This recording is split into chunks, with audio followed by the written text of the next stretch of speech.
Chapter 1, Inheriting a Billion Legacy.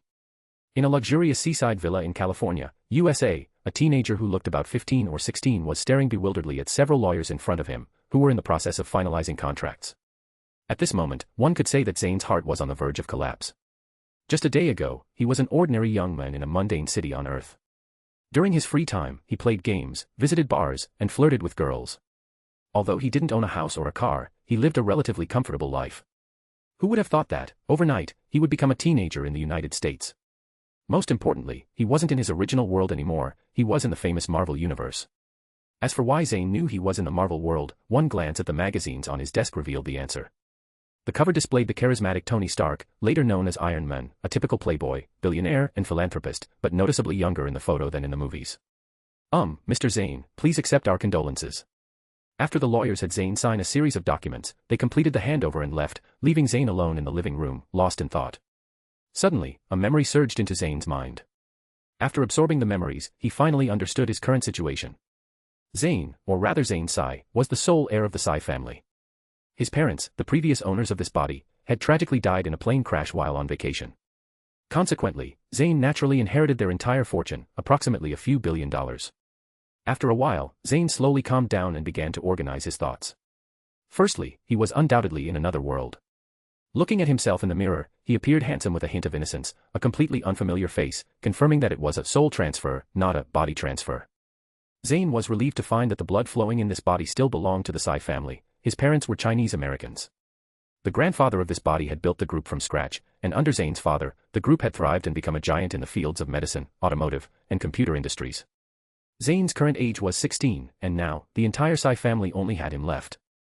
Well, at least no one will notice anything unusual about me, Zayn thought to himself. Looking at the calendar, it was the year 2003. In the movies, Tony Stark became Iron Man around 2008. This meant that Zayn had about 5 years before the Marvel Universe unfolded. Plenty of time. Lastly, the most important thing for a transmigrator is to find the perks of being a transmigrator, commonly known as a golden finger. Zayn began to search through the items he had with him, rings, necklaces, old objects with special patterns, and one by one, he dripped blood on them. Unfortunately, none of these seemed to have any effect. After trying for a while, Zayn, disappointed, leaned back on the soft sofa, gazing blankly at the luxurious chandelier above. Oh well, my net worth is the biggest golden finger. As they say, the poor rely on mutations, the rich rely on technology. Besides, there are many ways to gain superpowers in this world. But this is not scientific. How come, as a transmigrator, I don't have an authentic golden finger? Zayn muttered to himself. As for why Zayn was so persistent about superpowers, isn't it better to enjoy life as the heir to billions of dollars of legacy? Are you kidding? In what world is Zayn now? Marvel, the one where villains roam, and heroes are as common as dogs. In the later stages, aliens fill the sky, and it's the Marvel universe where Thanos snaps his fingers. In a world like this, without a decent golden finger, you're just a bottom-tier cannon fodder. Are you afraid in such a situation? Well, Zayn was scared. In a world like this, without a decent golden finger, you're just a bottom-tier cannon fodder. Are you afraid in such a situation? Well, Zayn was scared. But just as Zayn started to plan how to obtain superpowers, a voice suddenly rang in his mind. Ding. The divine skill lottery system is awakening. Currently undergoing soul binding. Soul binding successful, inseparable from now on. Respected master, greetings. The divine skill lottery system is at your service. Zayn's emotions at this moment were like a roller coaster. 1 second ago, he was planning to get 2 sets of armor from Iron Man or obtain superpower potions through other means. Little did he know that the golden finger had arrived. Life changes so fast, it seems his luck stat was already maxed out. Not only did he inherit a billions of dollars legacy after transmigrating, but he also got the legendary golden finger for transmigrators, a system. After a while, Zayn finally settled down and excitedly communicated with his golden finger, the divine skill lottery system, using his thoughts.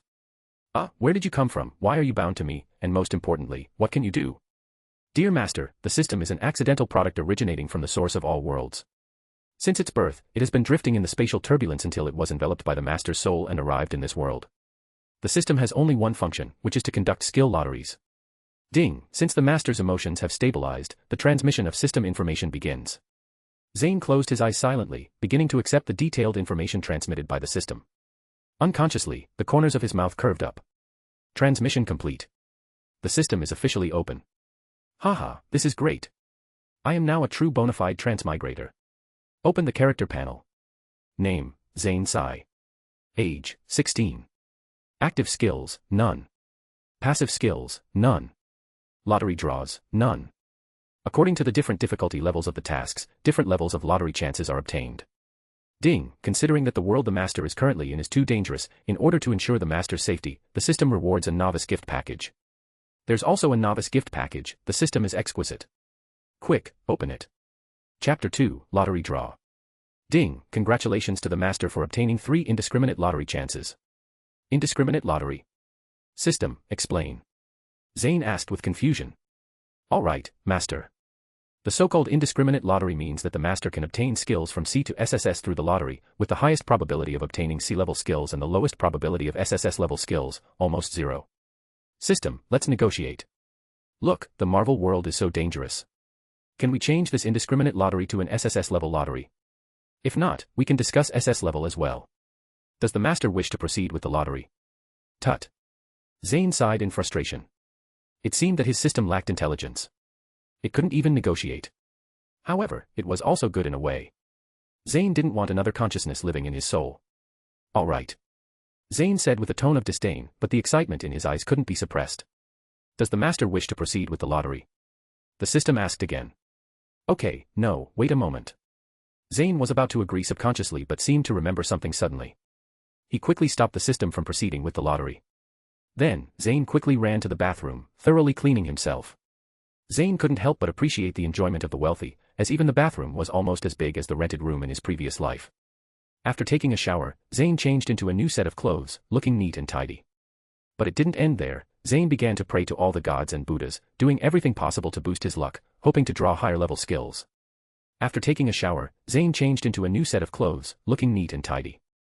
But it didn't end there. Zayn began to pray to all the gods and Buddhas, doing everything possible to boost his luck, hoping to draw higher-level skills. Once Zayn completed all the rituals he could think of, he calmed down his excited mood and commanded the system. System, start the lottery. After saying that, Zayn became nervous, even his breathing became cautious, as it involved his early-stage capital. Lottery in progress. Congratulations, Master. You have obtained S-level skill, Death River, A-level skill, God's Absence, and B-level skill, Thousand Faces. Upon hearing that he got S and A-level skills, Zayn's nervousness relaxed. Now, there was only one thought in Zayn's mind. Enough, enough. My lineage has finally paid off. Recovering from the surprise of the lottery, Zayn quickly began to check the effects of these skills. S-level passive skill, Death River, from the world of the Royal State Church Knights, will consume the life of a person killed by Zayn, allowing him to resurrect after death.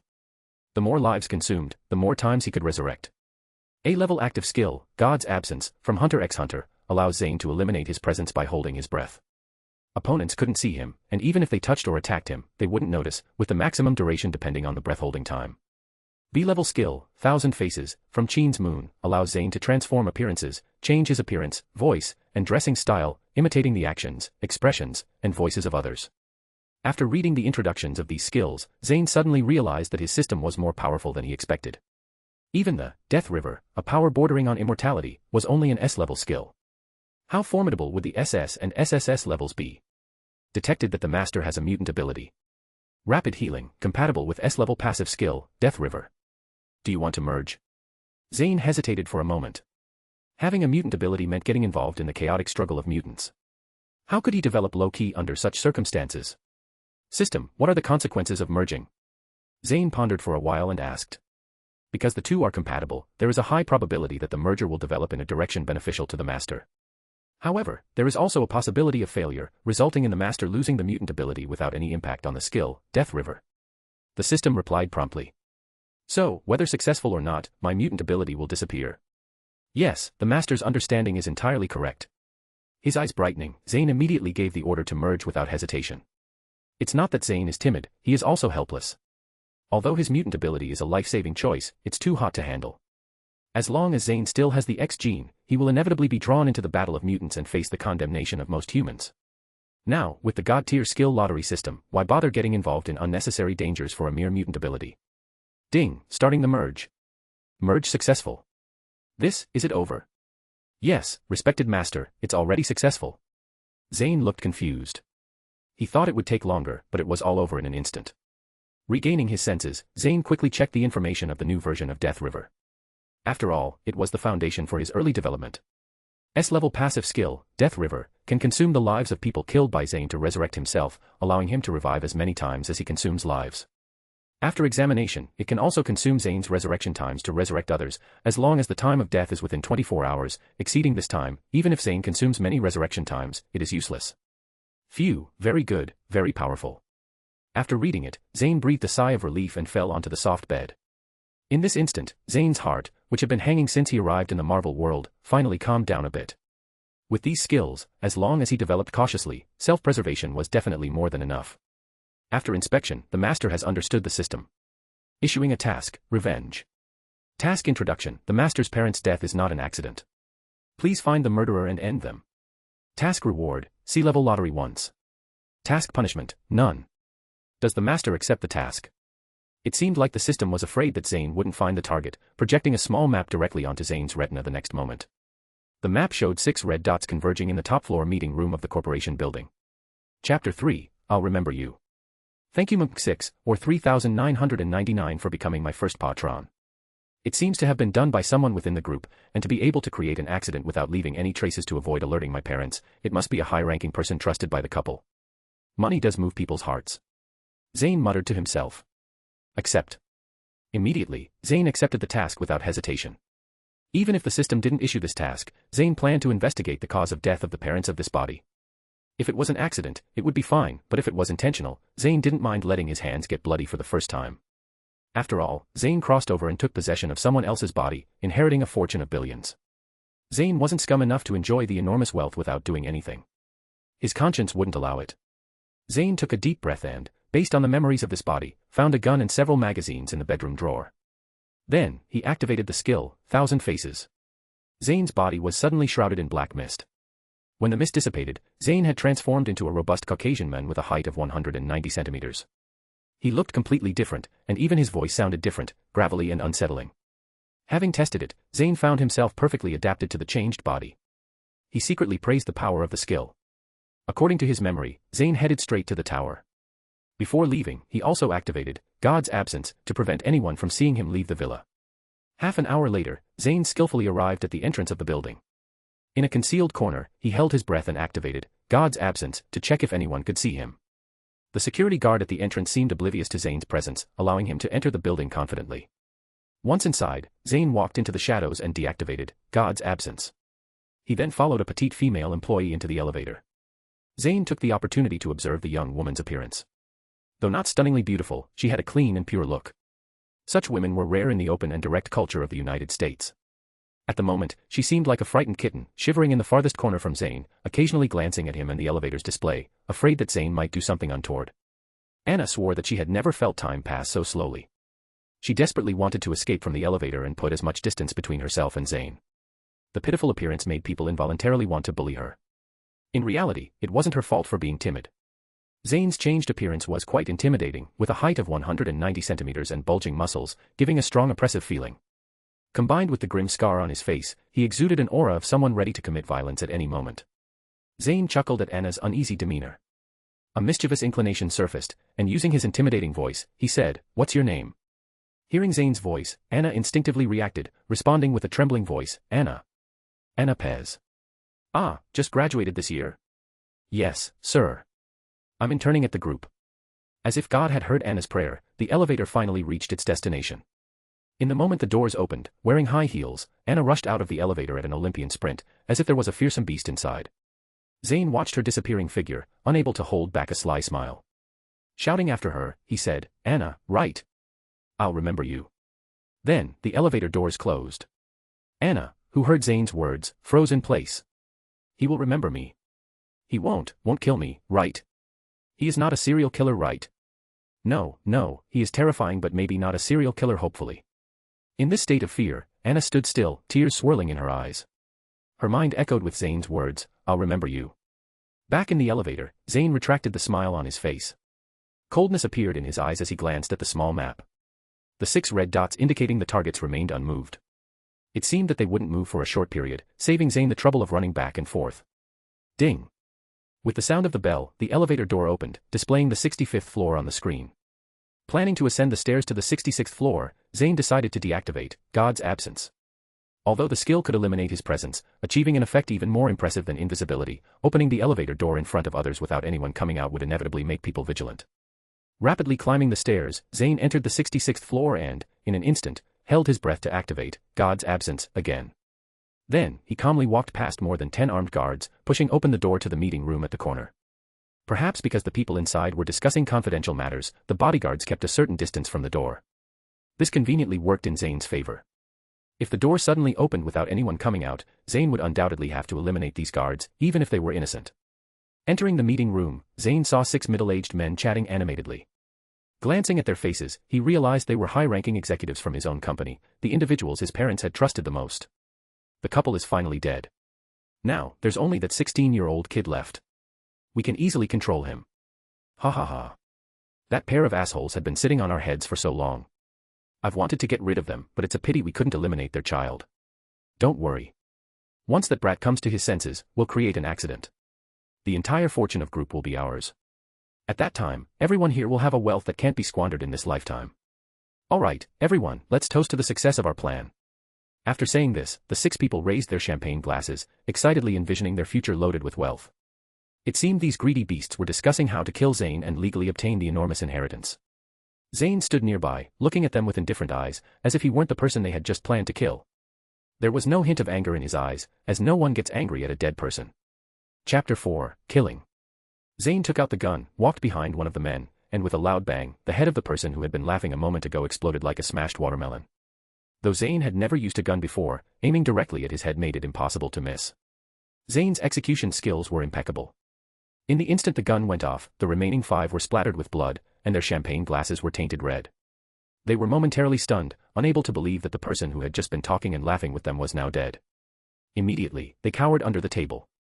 They observed the entire room and found no one else besides them. The questions of how the person died remotely, why the glass of the building wasn't shattered by a sniper rifle, were no longer within their consideration. Now, they just wanted to stay alive. Seeing the huge assets about to fall into their hands, they couldn't bear to die. The dead person was also left unattended, as having one less person to split the money was actually quite convenient. The bodyguards outside heard the gunshots and rushed in, but upon surveying the surroundings and finding no enemies, and no bullet holes in the building's glass, they were bewildered. There was suddenly one less employer, and they were a bit confused. They could only surround the remaining 5 individuals and slowly evacuate from this dangerous area. At this moment, the one who fired the gun, Zayn, stood right in front of them, holding his breath to maintain God's absence. It was only now that he truly realized the terrifying aspect of this skill.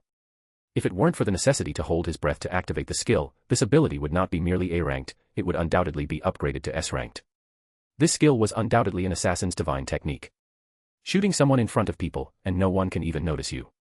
They can only feel helpless as they hear the sound of gunfire and look around in confusion, dying without knowing why. At this moment, Zayn was like a cat playing with a mouse, lifting the gun in front of everyone once again, taking aim at the remaining 5 individuals. Although Zayn had done many things after entering this floor, only 50 seconds had passed. Zayn still had 40 seconds to act before retreating. Fearing that the night would be long and full of terrors, Zayn decided not to toy with them any longer. Even though they were in a state of panic and fear, Zayn believed that their expressions were satisfying. Along with 5 gunshots, Zayn swiftly took care of the remaining 5 individuals. Calmly leaving amidst the tense figures of the 10+ bodyguards, Zayn sighed in relief only after entering the elevator and lifting the God's absence. Upon returning home, the system's notification sound finally arrived. Congratulations, Master, the mission is completed. You've earned a sea-level lottery chance. Would you like to proceed with the draw? Not now, let's do it tomorrow. All right, Master. Zayn sighed deeply, sitting on the bed, staring blankly at his hands. They were clean, with neatly trimmed nails. However, just half an hour ago, these hands took the lives of 6 beasts. Zayn's emotions were complex, and he had no mood for the lottery. At the moment, he just wanted to be alone. Fear? Not really. Excitement? No. Satisfaction? Not exactly. Zayn closed his eyes in silent contemplation, trying to analyze his current emotions. Eventually, he realized that he felt almost nothing. That was the complexity of his feelings, a natural indifference towards the existence of life. Even the slight joy he felt was due to the 6 resurrection chances granted by the passive skill, Death River. The next morning at 10 a.m., Zayn emerged from his door with bloodshot eyes and a tired yawn. Last night, he had pondered over philosophical questions, sleeping late. Fortunately, he managed to resolve it and didn't dwell on the matter. So what if I'm a murderous maniac? Damn it, love me or hate me. That was Zayn's answer. He initially planned to sleep in, but the doorbell interrupted his rest. Who is it? Zayn stood at the door, angrily asking. Police, investigating some matters. Please open the door, Mr. Zayn, and cooperate with the investigation. Hearing it was the police outside, Zayn's initially groggy awareness instantly cleared. He then smiled slightly, thinking, why did they take so long? The efficiency of the police is truly impressive, wasting taxpayers' money. Although Zayn internally ridiculed them, he still opened the door promptly. The moment the door opened, Zayn returned to his initial confused appearance. The police officers who came asked Zayn questions like where he was last night and what he did. They also conveyed the news of the deaths of those 6 individuals. Zayn cooperated, feigning a shocked expression. After checking the house and finding no evidence, the 2 police officers left. Zayn watched them depart, and in the moment of turning back, he disdainfully glanced at his own mouth. Yesterday, he used 1,000 faces to change his appearance and left through the backyard surveillance blind spot, activating the God's absence before leaving. There were no eyewitnesses, and he had erased all traces. Zayn proudly asserted that detective novels from his previous world weren't read in vain. If the police could still uncover the truth with this setup, there would be no need for superheroes to save the world. Just call 300 cops, and they could probably overpower Thanos. As Zayn prepared to go back for a bit more sleep, the doorbell rang again. Zayn was puzzled. Who else could be looking for him now? Although curious, Zayn stood up and opened the door. Before him, there was a refined young man in a wheelchair, and beside him was someone with big glasses, looking somewhat awkward. Hello, is this the residence? The young man in the wheelchair politely asked. Yes, who are you? Seeing these 2 people with a strangely familiar feeling, Zayn suddenly felt something was amiss. Sorry, forgot to introduce myself. I'm Charles Francis Xavier. This is Hank. We've come to recruit students. Chapter 5, New Mission. When Zayn heard that this person was indeed Professor X, he began a frantic inquiry with the system. System, what's going on? Didn't you say my X gene had completely disappeared? How come Professor X is still coming for me? Reporting to the master, indeed, your X gene has completely disappeared. However, this person might have sensed you before the system was bound to you. At that time, your X gene still existed. It was at this moment that Zayn recalled the information given by the system during fusion. His soul was protected by the system, making it invulnerable to probing. He shouldn't have been detected by Professor X after acquiring the system. Evidently, Professor X sensed Zayn before he entered the Marvel world, while his X gene was still present. Ah, unlucky. Zayn sighed deeply in his heart. Hello, young man. I'm Charles, a professor at Xavier's School for Gifted Youngsters. You can also call me Professor. We came for you, you are one of us. Zayn didn't immediately respond to Professor X but invited him and Beast inside. He had been thinking about how to handle the situation, and once he figured it out, he inadvertently glanced at Professor X's thick, curly hair. He hadn't paid much attention to their appearances because Professor X's arrival was too sudden. Wait a minute, shouldn't he be bald? How can a bald guy have dense curls? Zayn silently criticized it.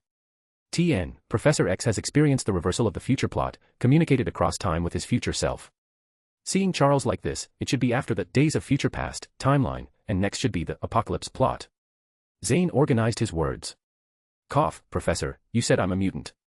I've seen mutants on TV, and they all have superpowers, right? Why don't I have any? Yes, Zayn was lying with his eyes wide open, but he no longer had an X gene. Who would want to get involved in the messy affairs of mutants now? Zayn, you are indeed one of us. If you still don't believe it, I have a genetic testing device for the X gene. You can try it. Professor X explained patiently while handing Zayn a small device. Zayn calmly accepted it, feeling no ripples in his heart. In fact, he almost wanted to laugh. Professor, how do I use this thing? Curious, Zayn played with the small device while asking Professor X. You just need to turn on the switch on the back. If you're a mutant, it will light up green and make a sound. If not, it won't react at all, Professor X explained patiently. Okay, Zayn said, opening the switch on the back. But 1 second passed, 2 seconds passed, and 1 minute passed, and the device showed no reaction. Zayn, standing in front of Professor X, clearly saw the calm and composed smile on his face gradually fading with time, turning into a bewildered expression. That expression made Zayn want to take a picture for future fun, showing the X-Men. Could it be that the device is malfunctioning? Professor X's heart was in a state of confusion, but he still calmly said, it may be a malfunction of the device. While speaking, he takes the device back from Zayn's hand. Then, a more awkward scene occurs. The moment the instrument is handed over to Professor X, it lights up and emits a pleasant beeping sound. It seems, Professor, you misunderstood. I'm afraid I'm not one of your compatriots. Now please leave my home. Zayn says with a stern face and an expression that says, get out, go far away. Professor X was now frozen in place, unable to do anything but leave Zayn's villa with the same awkwardness. Zayn stands at the doorway, watching Professor X's seemingly composed but actually panicked figure, suppressing the urge to burst into laughter. But just as Zayn is secretly pleased with getting rid of trouble, the system starts to make its presence known. Detected key figure Professor X, initiating mission, save the daughter and wife of Magneto. Mission reward, B-grade lottery once. Failure penalty, none. Zayn. Zayn is a bit confused. He just drove Professor X away, finally pulling himself out of the mess of mutants. Now, this annoying system wants him to get involved voluntarily. Although there is no punishment for not doing the mission, the reward is tempting. Based on Zayn's current B-grade skill, Thousand Faces, it can be seen that B-grade skills, while not godlike, possess surreal abilities. Zayn, with his current strength sufficient for self-defense but lacking offensive skills, might just draw a useful skill from the lottery. So, Zayn was tempted. After weighing the options, he grits his teeth and decides to go for it. After all, the Death River now has 6 resurrection chances. As long as he is careful and avoids unnecessary risks, he won't easily meet his demise. Now that he has made up his mind, there's only one question left: how to find Magneto. According to the movie plot, Magneto is currently working as a humble steelworker in Poland. Zayn doesn't remember the exact location, but since the system has issued this mission, it means Magneto's wife and daughter are likely safe for now. However, it may not be the case if too much time passes. At this moment, the considerate system appears again. In Zayn's mind, it projects a small map, and on the map of Poland, there are 2 small dots, precisely the locations of Magneto's wife and daughter. Zayn silently praises the system's efficiency and immediately calls the person in charge at the company to arrange a direct flight to Poland. In the middle of the call, Zayn suddenly remembers Anna, the intern he met in the elevator yesterday, and finds her interesting. So, he adds a sentence. There's a new intern in the company named Anna. Send her over, I happen to need an assistant. The CEO, on the other end, hesitates for a moment but eventually agrees. Chapter 6, Anna. 1 hour later, Zayn arrives at the airport. Just as he is about to board the plane, a loud engine roar comes from behind him. 2 cool sports cars stop next to another plane, followed by a Bentley. As the doors of the 2 luxury cars open, the figures descending are none other than the playboy version of Tony Stark and his trusted bodyguard, Happy. Zayn doesn't pay much attention to the flamboyantly dressed Tony Stark, instead, he glances more at Happy, the bodyguard. After all, the current Tony Stark, not yet matured into the future, appears more like a playboy, and Zayn has no interest in dealing with him. However, Happy is different. He embodies the later years of Tony Stark, a friend, driver, and bodyguard. Rumor has it that he was also the director of Iron Man 1 in Zayn's original world. Thinking about this, Zayn stops in his tracks, standing in place, looking at the nearby chubby man. Perhaps sensing Zayn's gaze, Happy turns his head. Excuse me, sir, do you have something to say? Happy says with a mechanical fake smile. Nothing. Have you ever thought about becoming a director and making movies? Zayn asks. Happy is completely confused. Make movies? What on earth is this young man thinking? Making movies as a director and such, let's forget about it. I'm a bodyguard, specialized in ensuring my boss's safety. Facing Zayn's peculiar question, Happy can only smile awkwardly. Ah, well, that's a pity. Looking at Zayn's expression of immense regret, Happy is full of black lines, with 1,000 grassmud horses running through his mind. In fact, Zayn's regret makes sense. In Zayn's world, this Happy is the one who, with his outstanding directorial skills, single-handedly saved Marvel from bankruptcy. In a sense, the seemingly ordinary guy in front of him is the man who opened the curtain for the Marvel Cinematic Universe. Hey, kid over there, if you want to poach my Happy, you can't afford the price. Zayn, with a bitter smile, looks at the mouthful of gunpowder Tony Stark. He doesn't engage in a verbal spar with him but instead says to Happy. It must be tough working under such a boss. Let me know if you ever want to change jobs. Upon hearing the first half of Zayn's statement, Happy instinctively wanted to nod, but upon hearing the second half, he stopped himself from nodding, almost shaking his own neck. After saying this, Zayn left without looking back, leaving Tony Stark and Happy alone in the wind. Inside the private plane, Zayn sat in luxurious leather seats, looking interestedly at Anna, who sat uncomfortably across from him. An hour ago, Anna, who was binding documents in the office area, was suddenly called to the CEO's office by the president of the group. She was then informed that the group's boss had taken an interest in her, and she inexplicably became the boss's personal assistant, with her salary increasing from $1,000 to $20,000. On the way from the group to the airport, Anna felt like she was dreaming. Originally, she thought she was called in by the boss to be fired, especially since she had made many mistakes, big and small, when she first joined the group. Unexpectedly, she was promoted. Hello, nice to meet you. I'm Zayn, and from now on, I'll leave the trivial matters of my life to you. Oh, okay, boss. I'm Anna, and I'll do my best to take care of your life. Then Zayn mentioned some tasks that Anna needed to take care of, and Anna on the opposite side was earnestly taking notes, recording every word Zayn said. Take good care of me in the future. Yes, thank you, boss. Actually, Zayn's promotion of Anna had no other meaning, he just found her silly and interesting. Zayn did need a personal assistant to handle miscellaneous matters, and instead of having someone unfamiliar around him, he preferred to have Anna, a naive and obedient girl who had just graduated from college. At least she wouldn't have any malicious intentions. All right, Anna, you can go back and make arrangements. Yes, boss. After getting off the plane, Anna excitedly clenched her fist, feeling that this new job was really good, not only because of the high salary but also because the job was easy. Zayn, looking through the glass, watched Anna's silly behavior, laughing as he ordered the plane to take off. It must be said that having money really allows you to do whatever you want. You can change someone's life with a single word and enjoy a life you couldn't even imagine before. Right now, a stewardess with a large bosom is approaching Zayn with a radiant smile. Zayn turns his head and sees a cleavage that seems to go on forever. Sir, would you like a hot towel? 1 hour later, under the attentive service of several beautiful flight attendants, Zayn went from the initial awkwardness to a sense of entitlement. At this moment, another grape was delivered to his mouth. Delicious. 5 hours later, the plane finally landed. After an additional hour-long car journey, Zayn, accompanied by 3 private bodyguards, arrived at the location marked by the small dot on the map. By this time, it was already early morning. In the distance, the sound of numerous birds in flight could be heard, followed by a man's heart-wrenching roar. Chapter 7, Resurrection. Hearing this sound, Zayn subconsciously breathed a sigh of relief, knowing he had come to the right place. Although Magneto's wife and child were likely already deceased at this point, as long as the time of death hadn't exceeded 24 hours, Zayn could bring them back from the underworld. The upgraded skill, Death River, possessed this incredible ability. So, Zayn's busy tasks for half a day weren't considered a failure, especially considering the system task was still in progress. With this in mind, Zayn signaled for the few people following him to stop, and they waited in place for 10 minutes. It's worth noting that at this moment, Magneto had just lost his daughter and wife, teetering on the edge of collapse and going berserk. Approaching him now would undoubtedly be seen as complicity and result in elimination. It's not that Zayn underestimated his private bodyguards, it's just that in the face of the wrath of an enraged Magneto, they would not last even about 3 seconds. By the way, these bodyguards were hired by Zayn when he first arrived in Poland. After all, he didn't understand the Polish language, so spending a little money to hire a few people was quite convenient. After 10 minutes, Zayn spoke. Stay here. Regardless of what you hear next, do not enter. But, sir, your safety. That's my decision.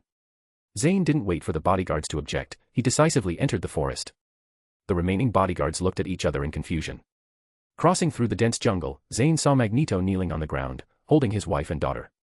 On the ground behind him lay more than 10 people in police uniforms, judging by the dark red bloodstains underneath them, they had been dealt with by Magneto like small chickens.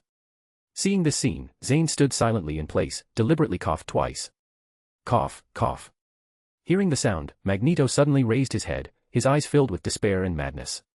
In an instant, an iron necklace flew from Magneto's hand towards Zayn's head. I can bring them back. As Zayn spoke, the necklace suddenly stopped, less than 5 centimeters from Zayn's temple. Who are you? Magneto gritted his teeth. Hello, Mr. Magneto, I'm Zayn. I can revive your wife and daughter. Zayn calmly repeated his words. Throughout, Zayn's face showed no trace of emotion, maintaining a smile even after narrowly escaping death just a moment ago. What? Zayn sensed his skepticism and hesitation and shouted loudly. Magneto, think about what benefit I have in deceiving you. You must make a decision quickly, a little more delay, and they won't be revivable. Okay, I trust you. Hearing Zayn's explanation, Magneto finally calmed down slightly. In fact, Zayn had no reason to deceive him. All right, Mr. Magneto, have the people who came with me faint, but please do not harm them. Zayn pointed towards the faint figures that could be vaguely seen through the gaps in the trees. They were the bodyguards who were still outside the forest, unaware that Zayn had already betrayed them in the course of the conversation. This was a desperate move. If he suddenly revived 2 clearly deceased individuals, who knew what the consequences would be if the information leaked? The worst-case scenario would be getting caught by unscrupulous higher-ups and being dissected for research or kept captive for their exclusive use in reviving people. Even with his multi-billion-dollar fortune, it would be useless when faced with the madness that could ensue due to the ability to resurrect people. Zayn couldn't allow any unexpected events. In case the bodyguards barged in during the resurrection of Magneto's wife and daughter or witnessed something, what would he do? Instead of killing them to silence them later, he decided to incapacitate them now. At least then, he could compensate them generously afterward. Without saying a word, Magneto activated his abilities. The firearms held by the bodyguards waiting not far away were suspended in the air, no longer under their control. Following their momentum, a heavy blow struck, and the dull impact sound could be heard even from a distance, making Zayn's teeth ache. He silently thought it must be painful, and mentally raised the compensation he intended to give to those bodyguards. "All right, kid, you should fulfill your promise now." "No problem." Zayn breathed a sigh of relief and confidently said. Then an awkward scene unfolded.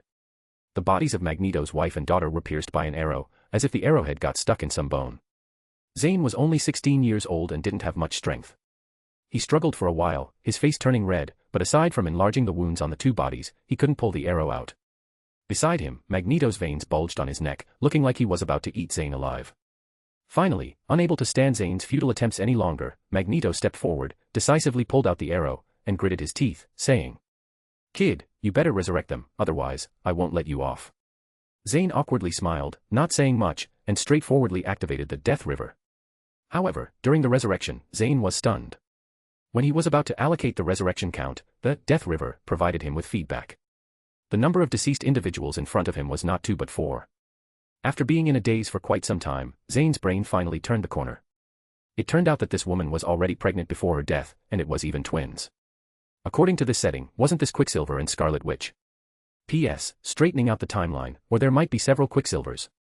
Thinking of this, Zayn turned to look at Magneto, solemnly saying, "Mr. Magneto, do you know that your wife was already pregnant, and it was twins, before her death? Are these unfortunate little lives included among those to be resurrected?" When Magneto heard that his wife was pregnant, tears uncontrollably flowed down his face. After being in a daze for a while, he trembled and replied, "Yes, of course." However, after a considerable time passed, Zayn still didn't make a move. He just stood there, smiling at Magneto, looking irritatingly smug. Chapter 8, Oath. "Speak, what do you want?" "Your friendship. I want you to swear in the name of your mother that, as long as I don't do anything harmful to you, you cannot retaliate against me." When Magneto heard Zayn using his deceased mother as a shield, he instinctively wanted to use his powers to eliminate Zayn. The necklace from earlier flew up once again. However, after struggling internally for a long time, Magneto compromised once again. Zayn also breathed a sigh of relief. Although he could resurrect, the feeling of having one's life controlled by someone else was truly unpleasant. Zayn swore that he never wanted to experience this lack of control over his own life again. "Fine, I swear in the name of my mother that, as long as you don't attack me, I will not harm you either," Magneto said through gritted teeth. "Good, here's to our enduring friendship, Mr. Eric Laneshire." Upon receiving the response, Zayn didn't push his luck further. Making Magneto swear in the name of his mother might be more effective than any contract. Considering Magneto's current attitude, Zayn felt he wouldn't survive much longer with however many lives he had left. "In the name of Zayn, I grant you life, awaken." The next moment, 4 beams of white light flew from Zayn's body into the 2 corpses. 3 of the lights entered Magneto's wife, and 1 entered his daughter. Then, like a miracle, a scene unfolded as if time were flowing backward.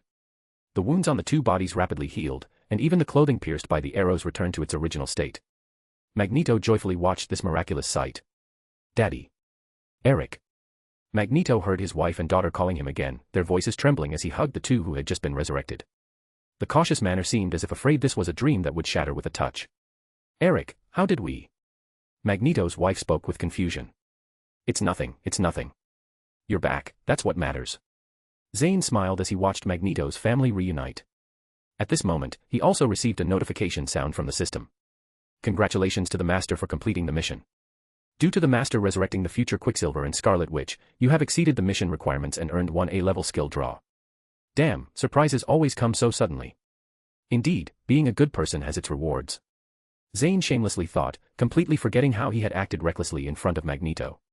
Activate mission, participate in the fight against Apocalypse.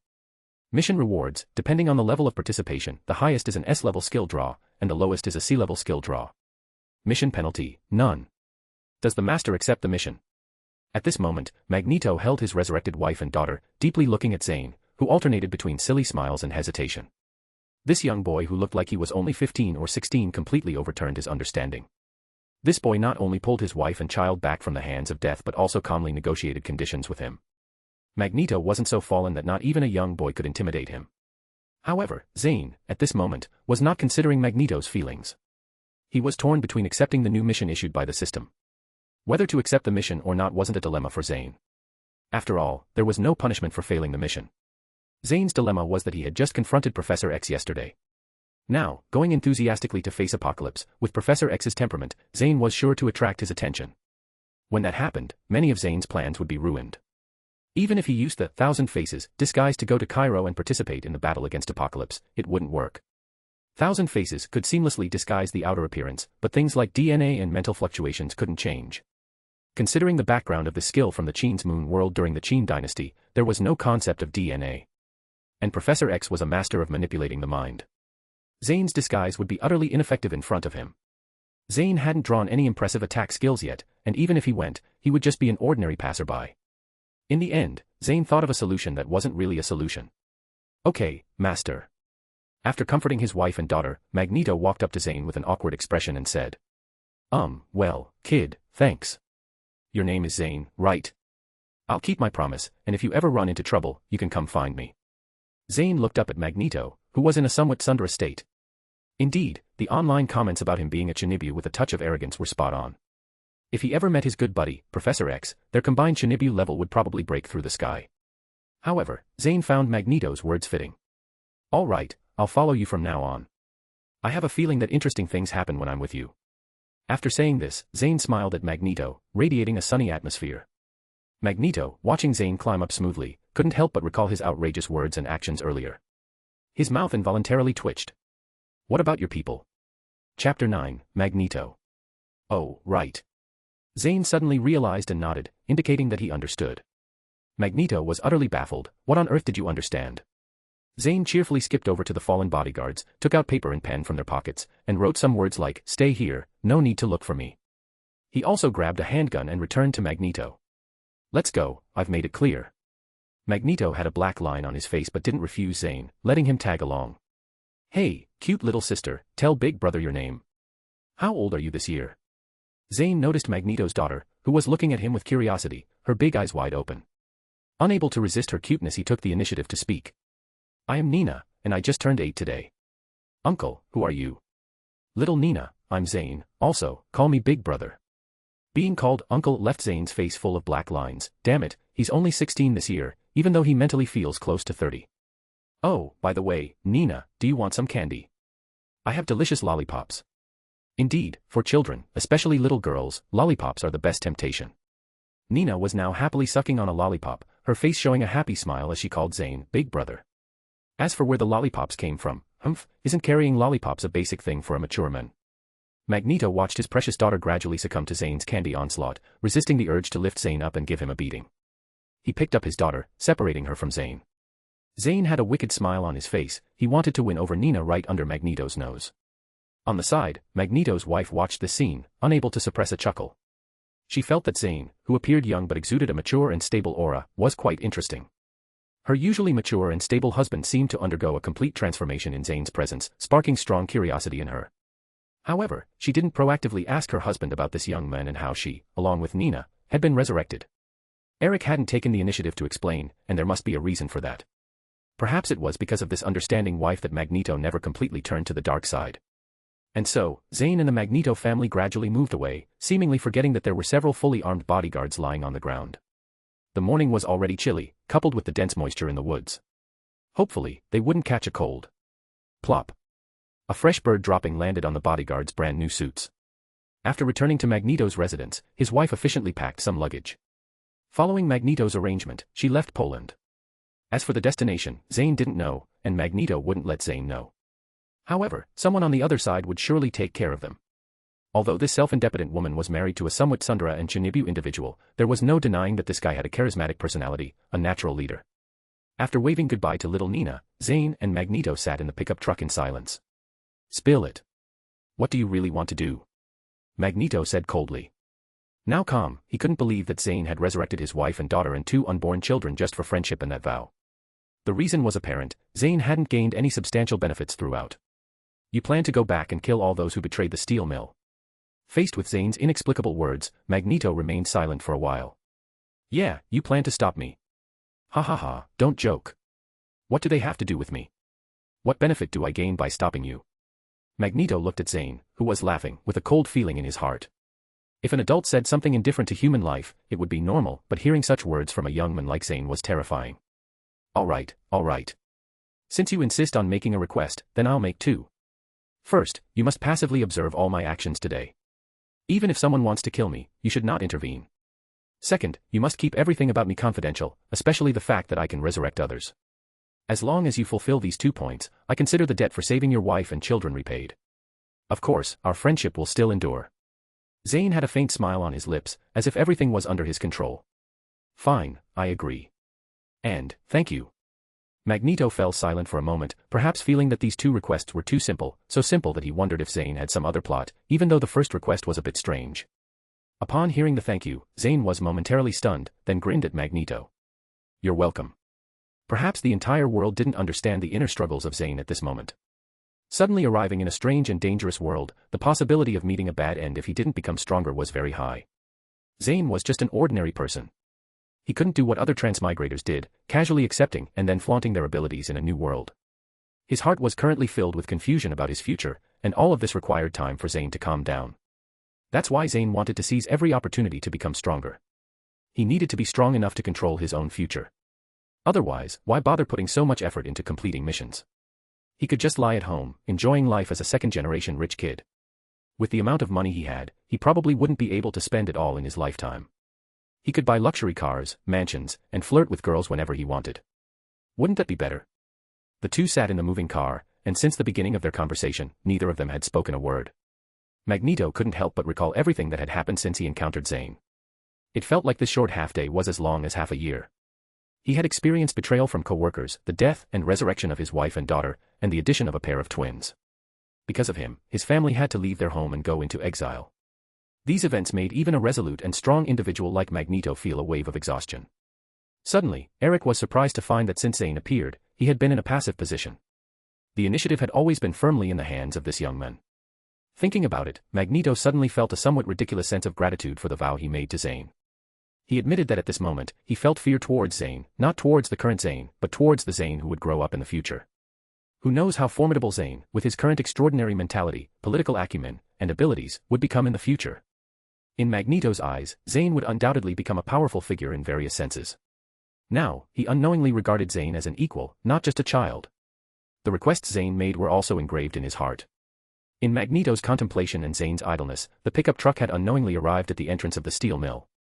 Apocalypse, I'm here. Zayn subconsciously clenched his fists in the car. After secretly boosting his own morale, Zayn followed Magneto out of the car and walked into the steel mill. Yesterday, you told the police what you thought happened. Do you want to know who I am? What my abilities are? What I will do? Now, I'm here. Henrik, I beg you, let us go. No, I'm not called Henrik. I'm called Magneto. Chapter 10, Lottery and Death. Just as Magneto was about to use his powers to deal with the workers who had betrayed him, a circular sphere composed of purplish-red halos suddenly appeared behind Zayn and him. Immediately after the halos disappeared, a small braided alien-looking boy, Apocalypse, a birdman, Angel, a white-feathered woman, Storm, and a tough-looking woman in leather clothes, Psylocke, appeared in the steel mill. Seeing this situation, Magneto thought they had come to stop him from killing. He was ready to confront them. Who the hell are you? Today, these damn traitors are doomed. It won't matter who comes. Apocalypse walked up to Magneto, his inner emotions calm, almost wanting to laugh. He activated his powers directly, pulling the steelworkers into the ground, leaving only a few arms and thighs twitching. It was clear that those workers were done for. They deserved to die. If it weren't for Zayn's appearance, Magneto would have definitely turned dark because of them, and countless innocent people would suffer because of him. Fundamentally, they were the true culprits behind Magneto's potential corruption. These people were foolish. Knowing that someone could easily kill them with a simple move, they still foolishly provoked. They deserved their fate. As Apocalypse was about to speak to show that he and Magneto were on the same side, showcasing his high style, an unexpected incident occurred. Bang, bang. Blood splattered from Apocalypse's left eye suddenly, followed by the sound of gunfire. Apocalypse's head instantly became riddled with bullet holes. The entire steel mill fell into a deathly silence for an instant. Everyone seemed frozen in place. Now they saw Zayn, expressionless, holding a smoking pistol, standing beside the fallen Apocalypse. Yes, this was Zayn's solution. The best way to prevent Professor X from getting involved was not to participate in the Cairo battle at all. Instead, he directly dealt with Apocalypse when he was recruiting Magneto. Zayn's plan was to complete the mission by eliminating Apocalypse.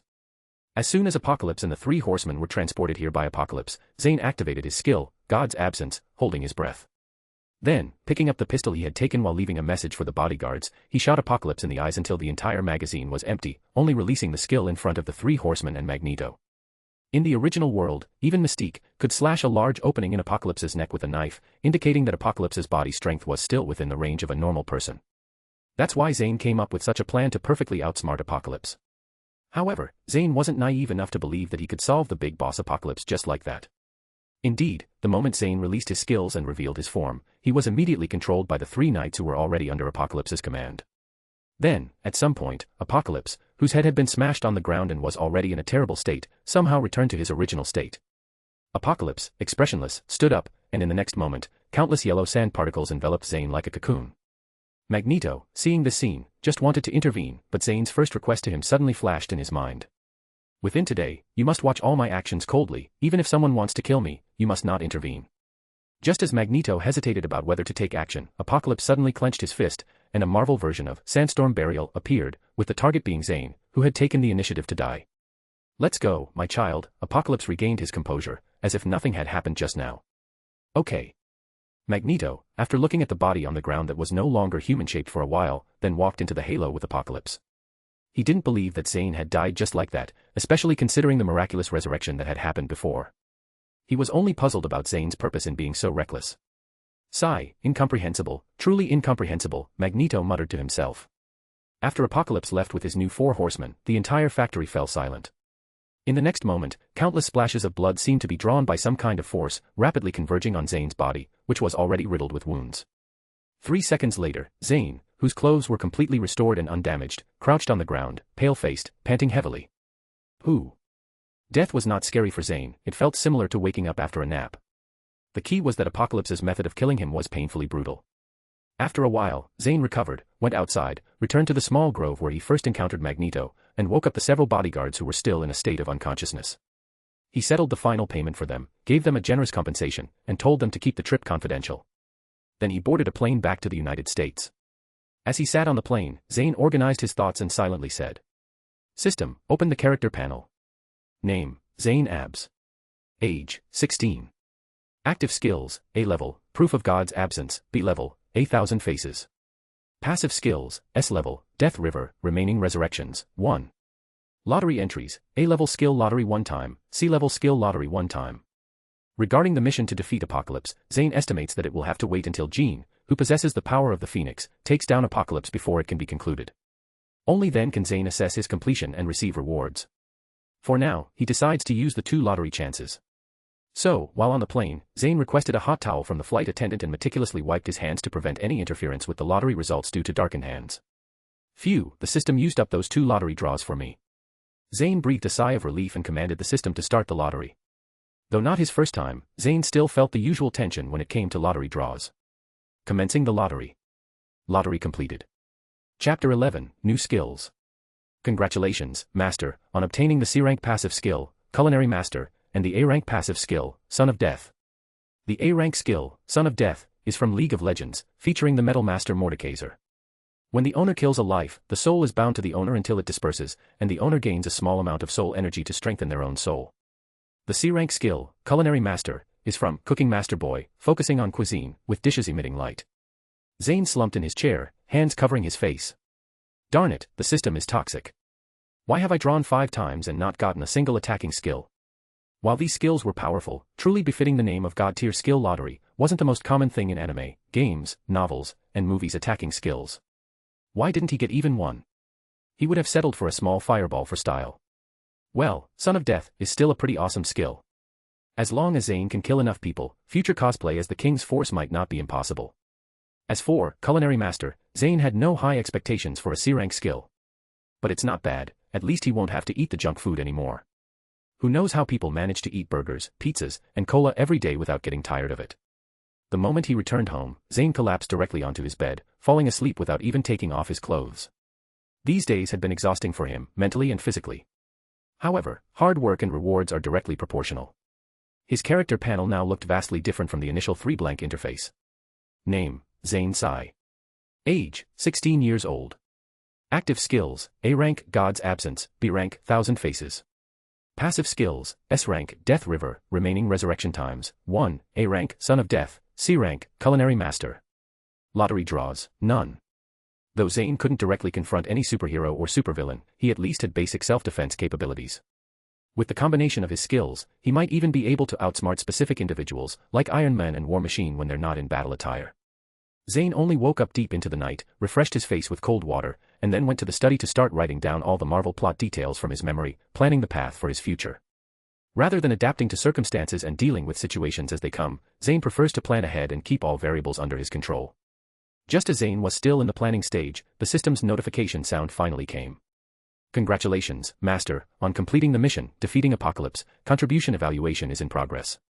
Evaluation complete. Congratulations, Master, on gaining 1 B-rank skill draw. This outcome was within Zayn's expectations. Although he decapitated Apocalypse, he fundamentally didn't play a significant role. Zayn initially estimated a rank between C and B, with no consideration for A rank. Zayn figured that if he wanted to obtain an S rank, he would probably have to single-handedly eliminate Apocalypse, similar to what Jean did. Use the B-rank draw. Commencing the draw. Congratulations, Master, on gaining the B-rank passive skill, Magic Furnace, can grow. Zayn pursed his lips, another passive skill. Just by its name, he could tell it wasn't an attack skill. Zayn felt a bit frustrated inwardly before opening the skill description to see what this skill could do. The 2 words, can grow, were still quite appealing. B-rank passive skill, Magic Furnace, equipped with 9 slots, can install special treasures with energy. Depending on the different treasures installed, Zayn receives various enhancements. The more precious the installed treasures, the more powerful the effects of the Magic Furnace, and accordingly, the furnace can also be upgraded. After reviewing this skill, Zayn's first impression was the Infinity Stones. If he were to install all the Infinity Stones, would he become as formidable as Thanos, capable of snapping his fingers even with a glove on? Suddenly, Zayn noticed a benefit that he could easily obtain at the current stage. If I calculate the time, it should be enough. It seems I need to adjust the plan I just made, which seems to be related to the cosmic cube. Zayn sat in the chair, his gaze flickering.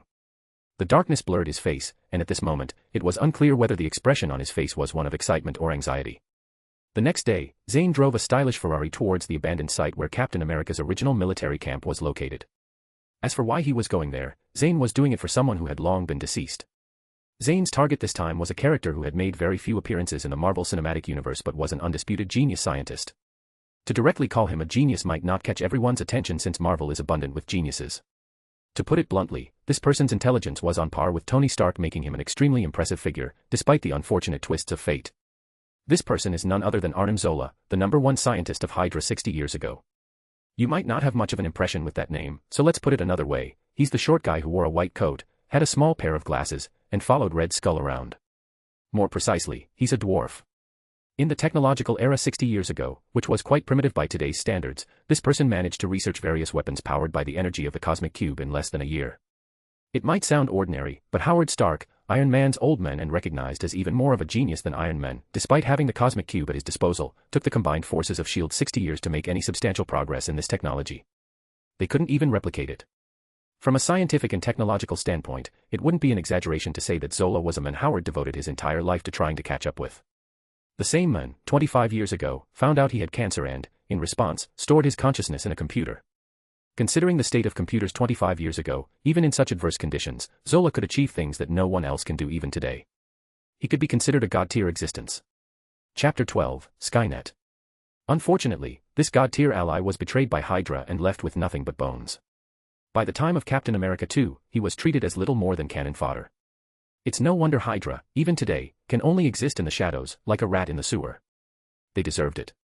Zayn's target this time is the consciousness stored underground at Captain America's training base, more precisely, it's his soul. On the entire Earth, when it comes to familiarity with the cosmic cube, Zola could confidently claim to be the second, and no one would dare to argue that they are the first. Zayn needs his knowledge to help him find the cosmic cube, which has been hidden by S.H.I.E.L.D. for a whopping 70 years. Originally, Zayn's target was only Zola, but having drawn Magic Furnace, Zayn doesn't mind taking the opportunity to bring the cosmic cube along. As Zayn thinks about it, he has already arrived at the location.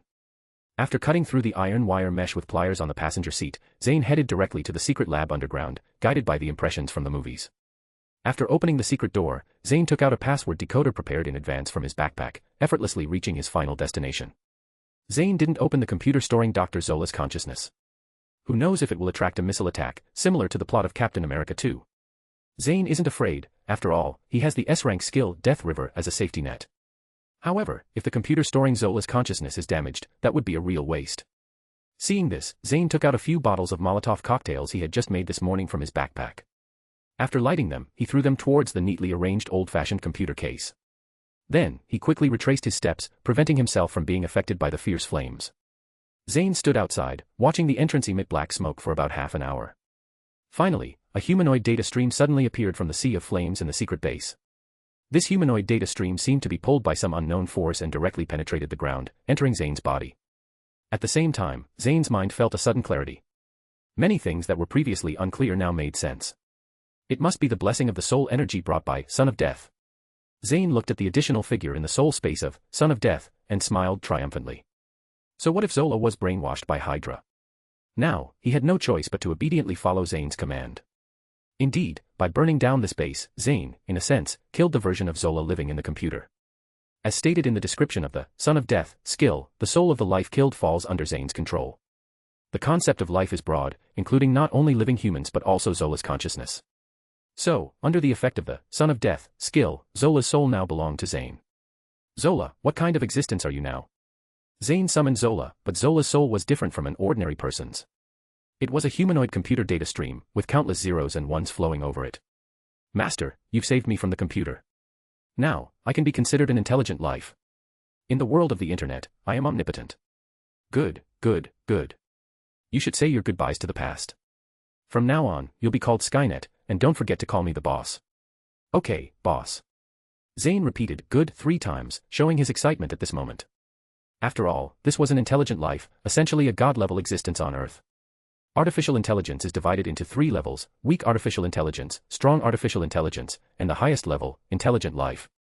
JARVIS, developed by Iron Man, belongs to strong artificial intelligence, while Ultron, who appeared in Avengers 2, belongs to intelligent life. Ultron, born just recently, could easily outperform JARVIS. Later versions of AI created by Tony were just a step away from upgrading to intelligent life. Although it was only a small step, taking this step would create a gap as vast as heaven and earth.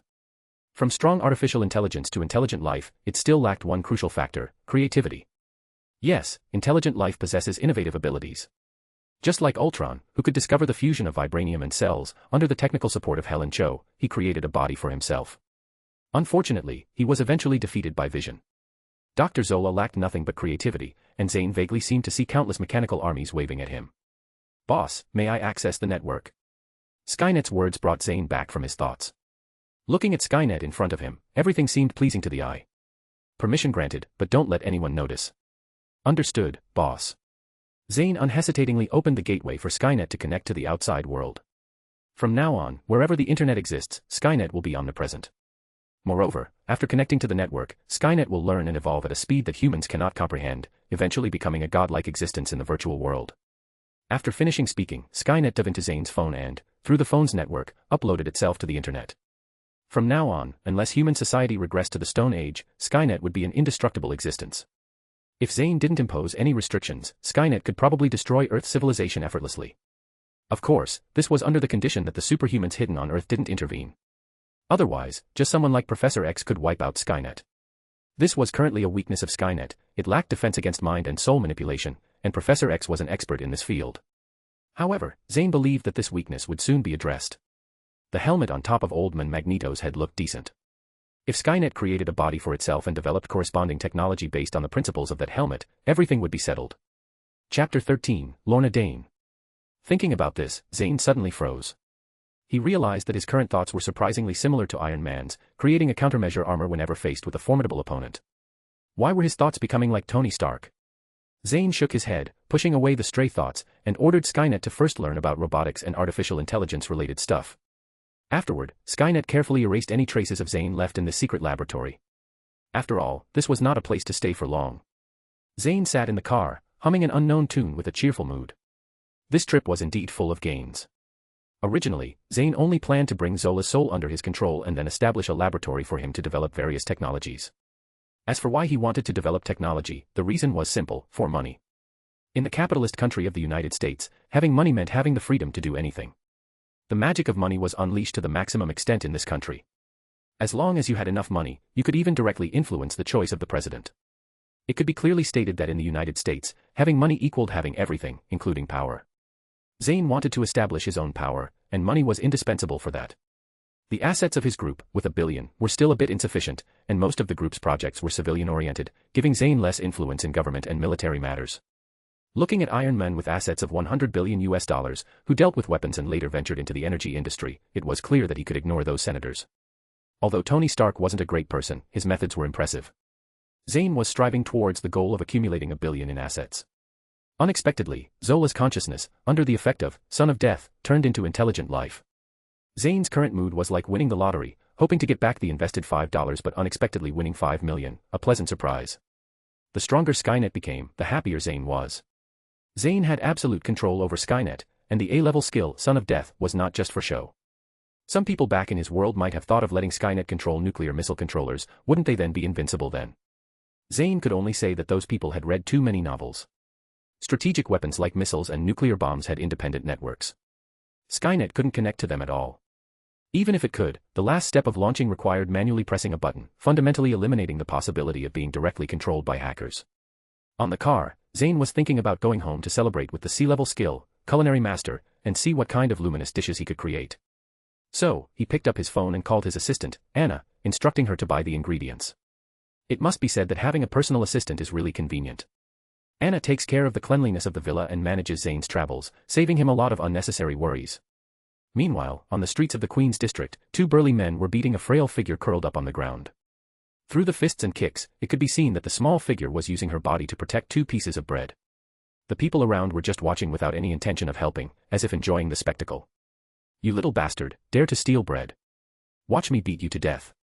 You little bitch, scum like you deserves only death. Do you know that? Ha ha ha. After beating for a while, the 2 men left.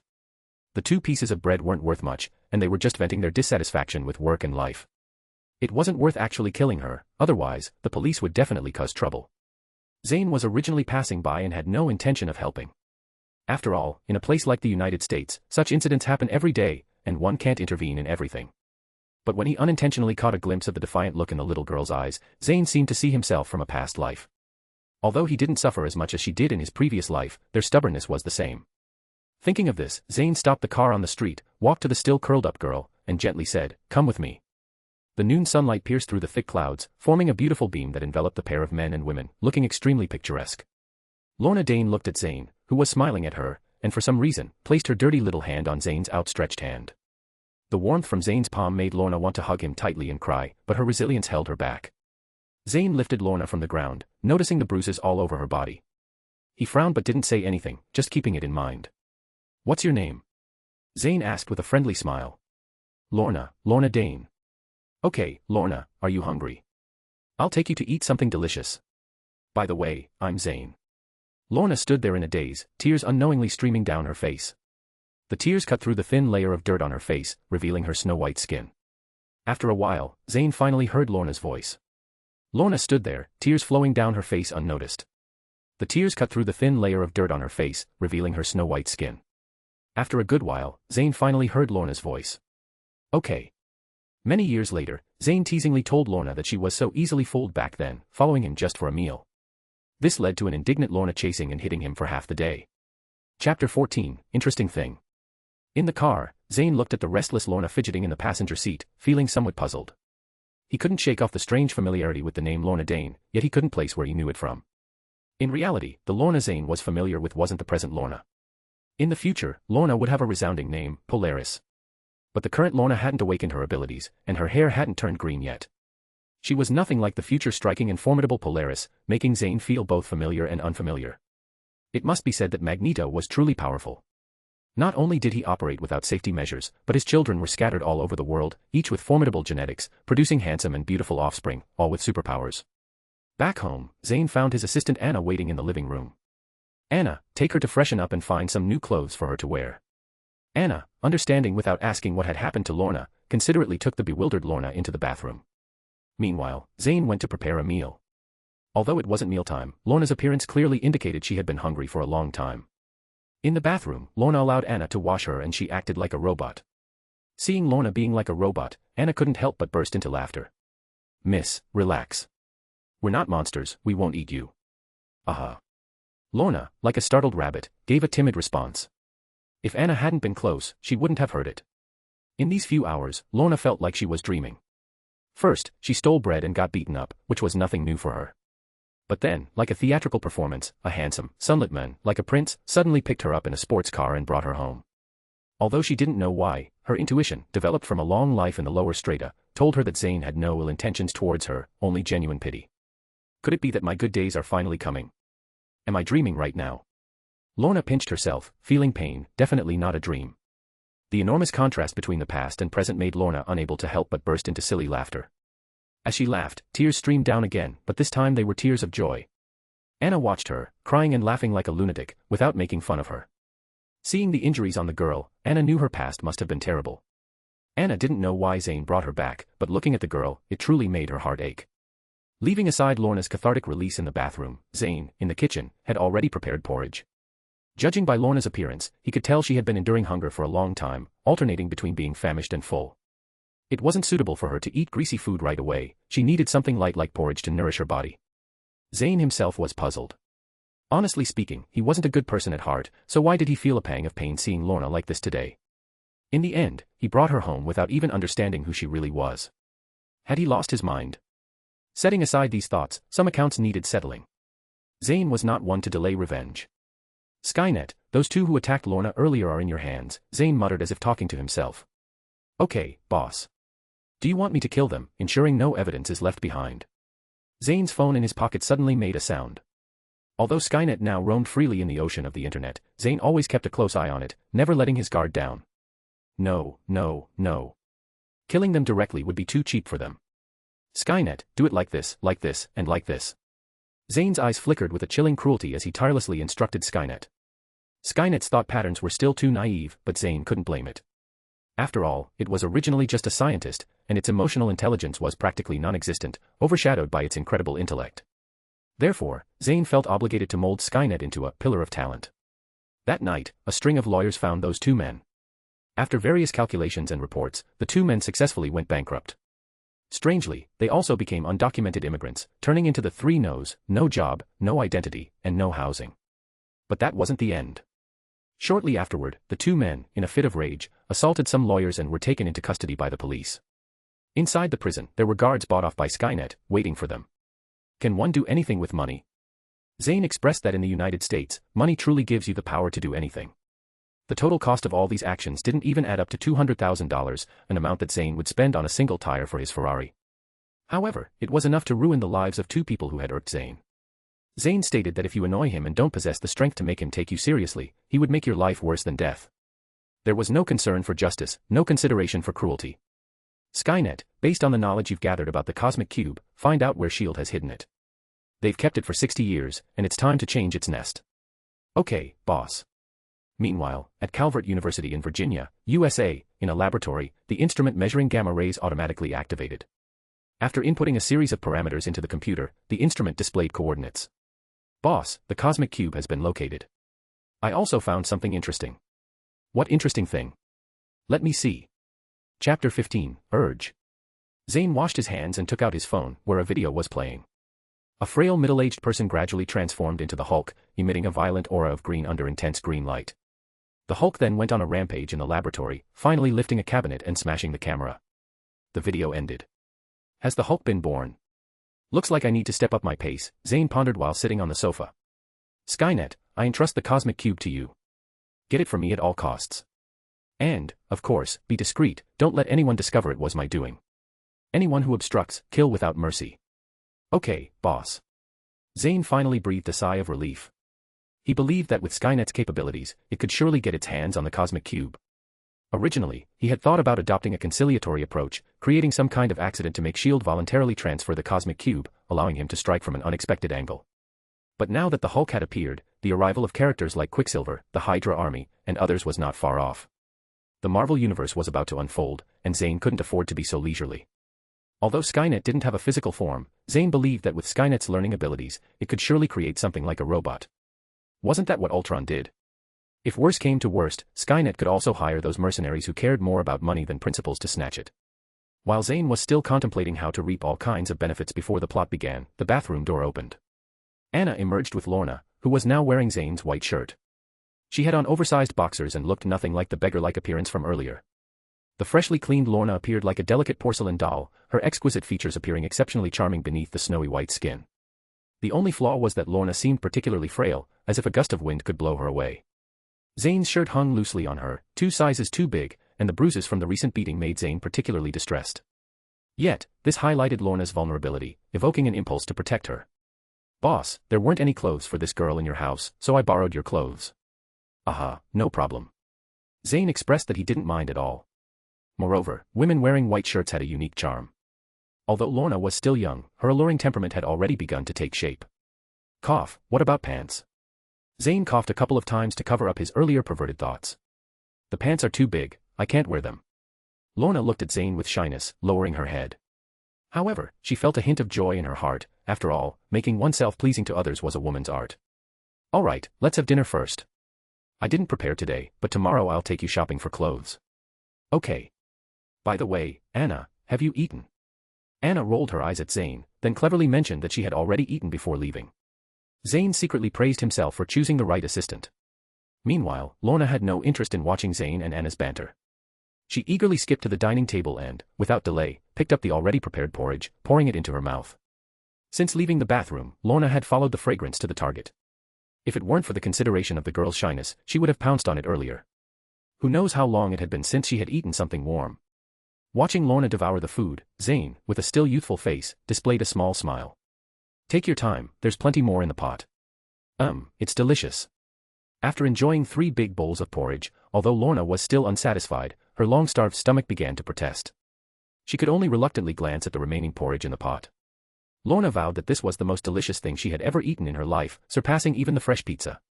Pizza had been the best thing Lorna had eaten in her 16 years of life. Once Lorna finished eating, she sensibly began to clean up the bowls and chopsticks. Zayn didn't stop her. After all, overly pampering Lorna might make her feel not happiness but unease. "Lorna, come lie on the sofa." Upon hearing Zayn's words, Lorna instantly froze, her small face turning red. "Could it be? What are you thinking?" "I'm going to treat your injuries." Seeing Lorna's face getting redder, Zayn knew she had misunderstood. He quickly raised the bottle of arnica lotion in his hand, indicating his pure intentions. This bottle of arnica lotion was left by Zayn's parents. As a family with a gardening background, they knew the benefits of arnica lotion and always kept some at home. "Oh." Blinded by the misunderstanding, Lorna obediently lay down on the sofa, allowing Zayn's warm hands to massage and rub her body. The combination of the heat from his hands and the stimulation of the arnica lotion on the wounds gave Lorna an unusual sense of pleasure. Unable to resist any longer, Lorna made a cute, kitten-like sound. The areas you can reach, you can apply yourself." Zayn was also in torment at the moment. After urgently helping Lorna with the wounds she couldn't reach, he handed her the arnica lotion, then headed straight to the bathroom. He needed to cool off, otherwise, he would definitely end up doing something foolish.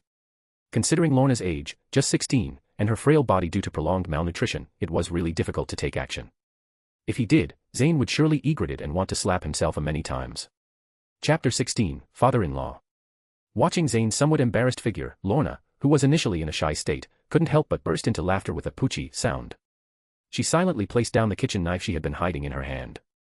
Her past experiences had made her less likely to completely trust someone she had known for less than half a day.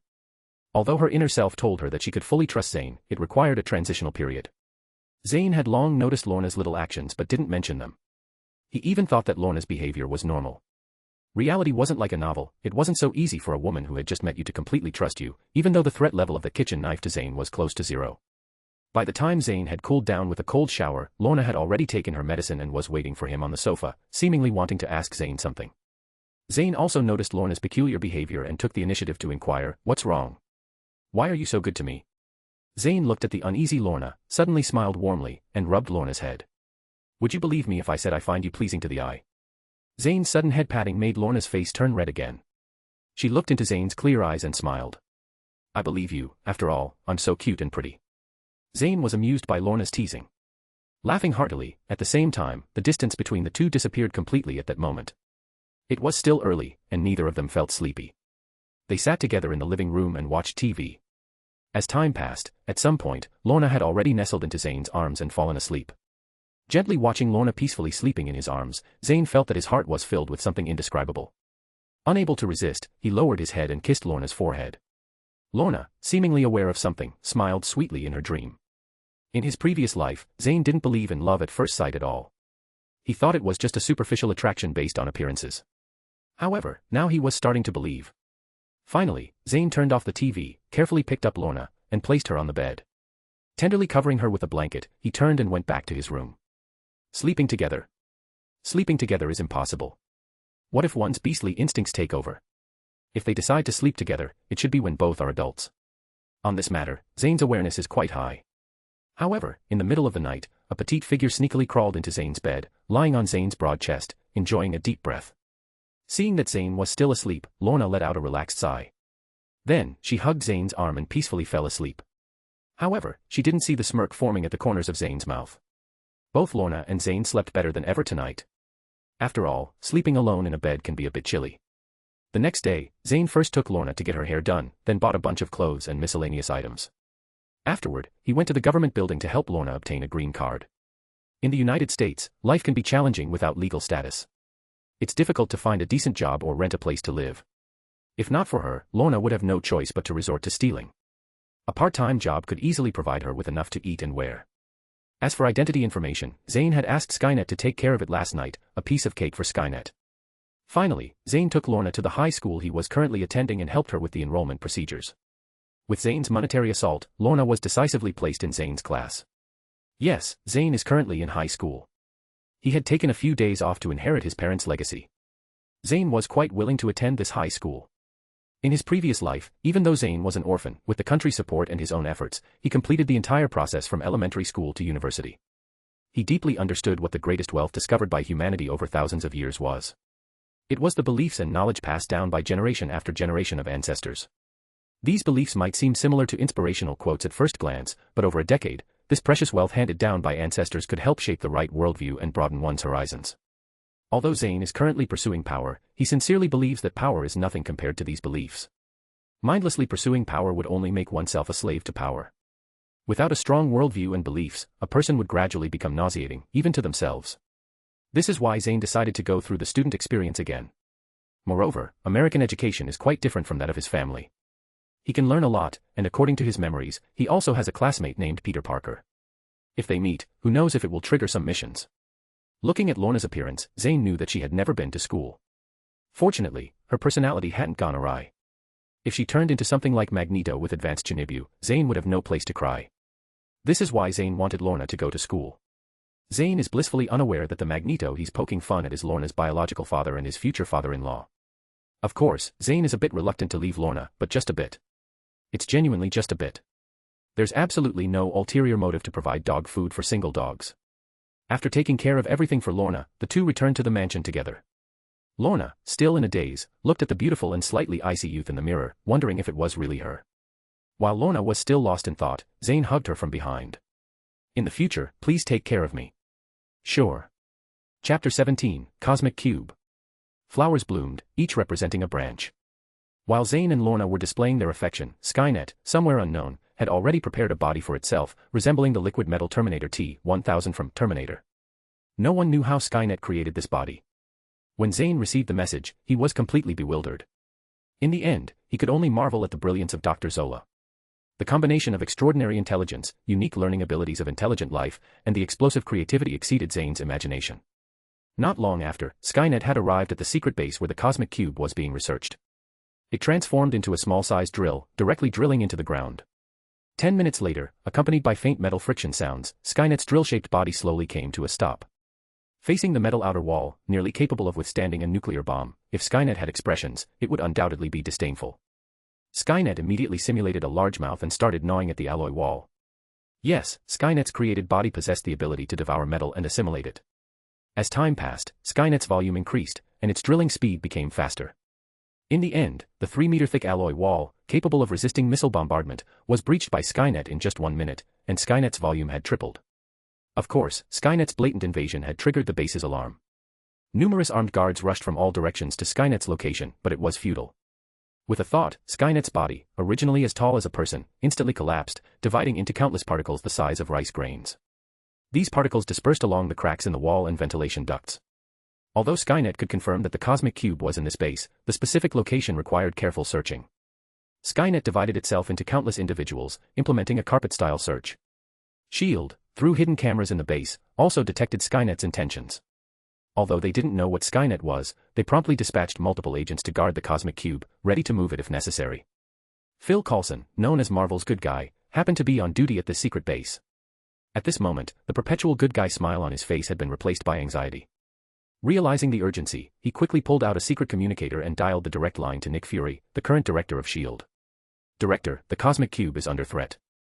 On the other end of the communicator, the unexpressive Nick Fury seemed stable, showing no signs of worry or panic. However, his clenched fist betrayed him. "Who is the enemy?" "I don't know, but I suspect it's an alien." Internally, Nick Fury was cursing, wondering when an alien suddenly appeared. The world was becoming more and more chaotic, couldn't things be a bit easier for him? "Can you hold on? Given the enemy's form, firearms might be ineffective. I request reinforcements." "All right, you hold on first. Reinforcements will arrive in half an hour. If things get tough, Coulson, you take the cosmic cube and move out. Don't let it fall into the wrong hands." "Yes, Director." After putting down the communicator, Coulson's tense nerves relaxed a bit. Then, he quickly placed the cosmic cube in a specially made box. This box could isolate all signals from the cosmic cube. Following that, Coulson took out another identical box and handed it to another agent. The two of them swiftly left the base in different directions, perfectly performing a true and false Sun Wukong. However, the supercomputer Skynet, with its enormous calculating power, had long simulated various scenarios before the attack and came up with countless countermeasures. Coulson's plan was one of them. Without much talk, while Skynet was still searching rapidly, Coulson and the other agent had already left the base from two different directions. However, they didn't notice that the ground at the entrance of the base suddenly rippled like a water surface as they left. Yes, it was Skynet. At the moment of intrusion, Skynet had deployed its avatars at various exits of this secret base. Each path that must be taken had an additional 0.01 mm thick layer of metal. Even those familiar with the base wouldn't notice any abnormalities. Sensing that the cosmic cube had already left, the Skynet avatars, still in the process of searching, converged towards the directions Coulson and the agent had left. Of course, surveillance by Skynet avatars at each exit was not removed. What if Coulson and the others were just trying to lure it away? Skynet, to fulfill its master's orders, it had already thoroughly studied Sun Tzu's art of war and mastered various strategic deployments. Unless Thor suddenly fell from the sky and took the cosmic cube away, Skynet was determined to seize it. Meanwhile, on Nick Fury's end, he had already contacted the two top agents currently available, Black Widow and Hawkeye. The two of them were working on the latest development of a jet-powered small combat aircraft and were rushing to the secret base to support Coulson. However, it seemed like time was running out because Skynet had caught up. Skynet's avatars directly entangled Coulson and the other agent's feet. At first, the two could struggle to protect the boxes in their hands, but with the passage of time, more and more avatars arrived. Despite using all their strength, the two were helpless. The two boxes were taken away by Skynet. Before leaving, Skynet thoughtfully let Coulson see the Hydra symbol that had just appeared on its body, accompanied by the gunfire of agents. After confirming that the cosmic cube was indeed in one of the boxes, Skynet decisively disappeared into the night with the boxes. "Boss, we've got the cosmic cube." Chapter 18, Assimilation. At this moment, Zayn is cooking in the kitchen, while Lorna is in the living room reviewing the textbooks she bought back at noon. After hearing the good news from Skynet, Zayn excitedly waved the spatula in his hand. "Well done. Be discreet and bring the cosmic cube to me." That night, Skynet transformed into an ordinary middle-aged man and handed the box, pretending to be the cosmic cube, to Zayn. Instead of immediately checking the cosmic cube, Zayn reached out to touch Skynet's body. "Wow, this touch is almost like a real person." "Skynet, how did you manage this?" "Boss, I developed a mimicry program using special liquid metal that can transform in 1,000 ways." "What is the energy source for your body?" "Due to time constraints, I didn't have time to develop a new energy source. I simply simplified Stark Industries' arc reactor and installed it beneath an abandoned military base in the United States. Then, through long-distance energy transmission technology, it's done. I could have miniaturized the arc reactor and installed it directly in this body, but the drawbacks would be too obvious. If the reactor is hit, this body would be useless." "It's quite simple," Skynet said with a smile. Zayn's eyebrows jumped as he listened. How could the miniaturized arc reactor, a product of Tony Stark's hardships, seem like a toy in Skynet's eyes? And what is this long-distance energy transmission technology? He had never heard of it. If such black technology were disclosed, a world war might not be far off. In the end, Zayn didn't continue questioning. The world of top genius people is not something that a mediocre person can touch. Fortunately, Skynet is completely under Zayn's control. Otherwise, dealing with such an enemy would probably be a nightmare. Zayn opened the box, took out the cosmic cube glowing with a deep blue light, and in the palm-sized cube, countless energies seemed to surge. It was hard to imagine that the energy contained in this small cube could easily obliterate the Earth. Ding, detected an object with immense energy. Would you like to merge it into the magic furnace? Add. Zayn decisively gave the command. After all the trouble, wasn't it for this moment? At the same time Zayn gave the command, an inexplicable force appeared from the void. This was the first time the power of the system manifested in reality. This invisible force penetrated the cosmic cube as if scooping out a blue stone, the essence of the space stone. The cosmic cube was just a shell formed by the leakage of energy from the space stone. The space stone is an extraordinary treasure in the Marvel Universe, one of the 6 created during the universe's grand explosion. It possesses the ability to instantly move oneself or all objects to any space. It can also twist or reorder space at will, making abilities like space teleportation and stasis as simple as breathing. Moreover, it contains infinite energy. When the system took out the stone, it seemed as if the space stone sensed its future fate. It trembled violently, occasionally releasing tremendous energy to resist the system. But all this struggle was futile. The system's power tightly enveloped the space stone, preventing any leakage of its bursting energy. Otherwise, just a slight leak could obliterate the Earth. Then, the system directly dragged the space stone into the first slot of the magic furnace. At the moment the space stone merged into the magic furnace, a powerful force surged from Zayn's heart, spreading rapidly throughout his body. Zayn's flesh and bones were effortlessly torn apart by this force, as if cutting through butter with a hot knife. Then, they were reshaped in a continuous cycle. Each time after being torn and reshaped, Zayn's body became stronger and more perfect. However, the pain was like a tide incessantly assaulting Zayn's soul. Zayn held on to the last trace of clarity and roared at Skynet. Quick, completely isolate the study from the outside world. Skynet also saw that something was wrong with the owner.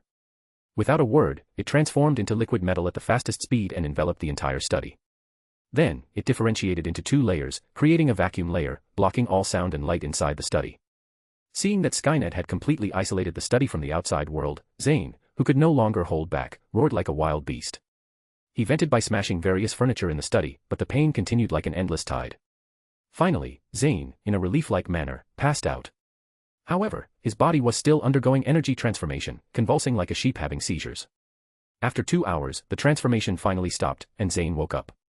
Looking at the study, which now resembled a post-disaster scene, Zayn breathed a sigh of relief. That was damn painful. After sitting on the ground for half a day, Zayn finally recovered. Attempting to stand up in his usual way, using one hand to support himself, he inadvertently created a large pit in the floor. Zayn stared in astonishment at the pit he had made, suddenly realizing that he seemed to have become stronger after the hellish torment he endured earlier. Quickly reaching up to feel his hair, Zayn was relieved to find it still intact, he hadn't gone bald. After all, going bald and getting stronger had a certain cause and effect relationship. In this way, Zayn cautiously explored the study, gradually adapting to his newfound strength. This had to be controlled immediately, otherwise, going out might accidentally harm Lorna. Fortunately, the energy of the space stone had strengthened Zayn's entire being, including the control of his body's nerves. Therefore, Zayn adapted to his strength in just half an hour. However, the consequence was that the entire study was now a mess, with handprints and footprints embedded in the walls and floor. If it weren't for Skynet protecting this destructive range, it would probably have spread throughout the entire villa. Chapter 19, King's Treasury.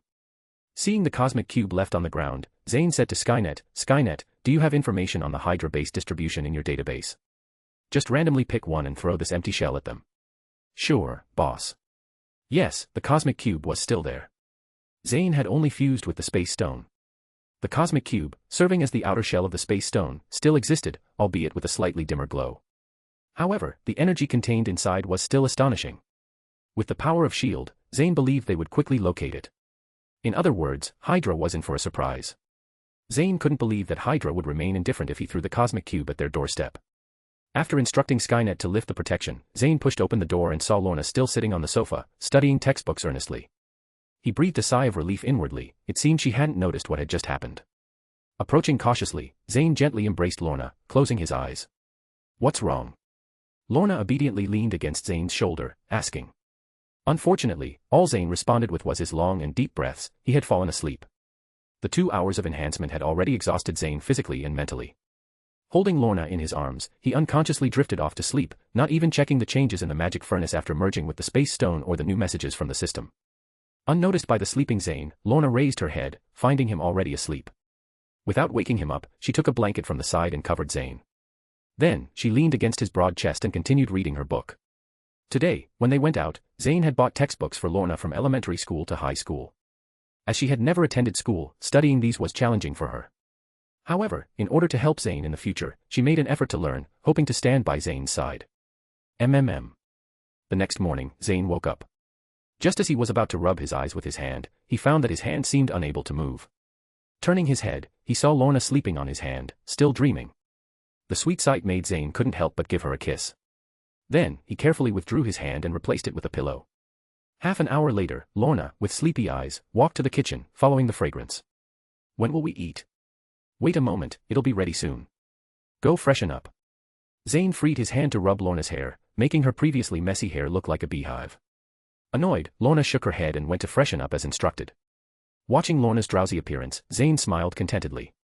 This was the life he wanted, simple and warm. However, such a life in the Marvel Universe required the protection of power. If anyone dared to destroy it, Zayn didn't mind teaching them a bloody lesson. During the gap when Lorna went to freshen up, Zayn began to check his changes. System, open the character panel. Name, Zayn Sai. Age, 16 years old. Active skills, A rank, God's Absence, B rank, Thousand Faces.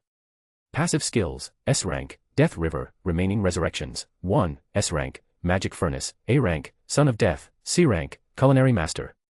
Lottery entries, S rank lottery once. Wait a minute, something's not right. Zayn rubbed his eyes, suspecting that he might be experiencing some illusion. How did an S rank lottery suddenly appear? Oh, yesterday it seems the system made a sound. Zayn suddenly remembered that there was a message from the system last night that he hadn't checked. Congratulations, Master, for completing the hidden task, preventing Thanos from snapping his fingers. Reward, S rank lottery X1. Hidden task. Right, without the space stone, the infinite gauntlet is incomplete. What else could he use to snap his fingers? Zayn muttered to himself. Unexpected joy, it truly was an unexpected joy. He had obtained an S-rank lottery for free, making life even more delightful. System, use the S-rank lottery, Zayn excitedly said. Initiating the lottery. Lottery complete. Congratulations, Master, for obtaining the S-rank active skill, King's Treasury. Ha. Ha. Zayn widened his eyes, standing there in shock, as if witnessing something unbelievable. The system had actually drawn a cumulative skill, and it was a high-level attack skill full of style. It was truly unbelievable. Could it be that his time had finally come? Zayn quickly began examining this newly acquired skill, hoping it matched the legendary Dazzling one. If it did, that would be incredible. S-rank active skill, King's Treasury, originating from Fate, Gilgamesh. The vault, influenced by Magic Furnace, possesses an infinitely large space, allowing the user to freely retrieve items from the treasure trove. The more items the user possesses, the more powerful the vault's attacks become. Under the influence of Magic Furnace, the weapons fired automatically return, and items stored in the vault are enchanted and automatically improved over time, strengthening in quality. Additionally, even damaged items can be automatically repaired. Note, the King's Treasury is currently empty. It's empty. Empty. Empty. Zayn repeated these words in his mouth, his whole person showing a sense of despair. He didn't even notice the hint of a burnt smell wafting from the pot. Lorna, who had finished freshening up, looked at Zayn, who had turned almost gray, and was startled. She quickly ran over and gave him a push. Zayn, what's wrong with you? Don't scare me. Hearing Lorna's call, Zayn slowly came back to his senses, forcing himself to squeeze out a smile. However, that smile seemed bitter no matter how you looked at it. I'm fine. For the next while, Zayn seemed to lose his spirit, and even the sunny smile that used to be on his face disappeared.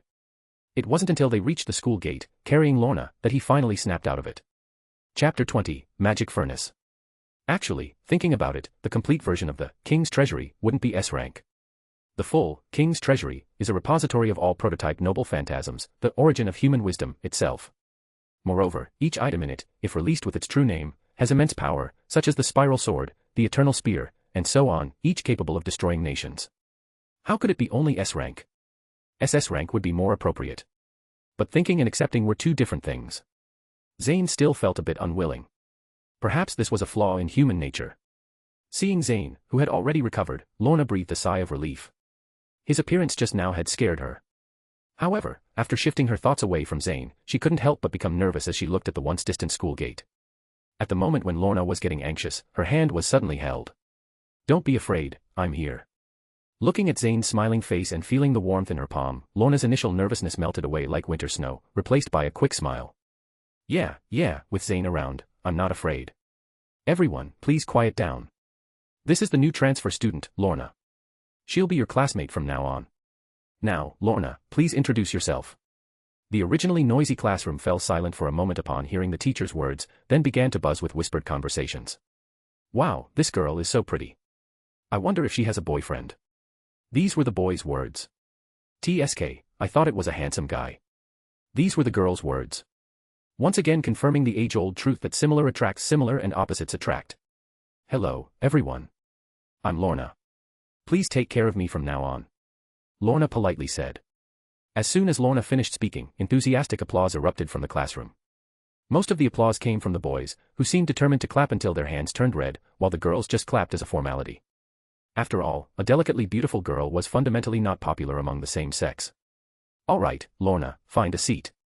The teacher said. When Lorna stood on the platform, unsure of where to sit, Zayn walked over from the side, directly embracing Lorna's slender waist. Then, he scanned the boys and girls in the classroom, declaring his sovereignty. Amidst the astonished gazes of everyone, Zayn walked with Lorna to his seat.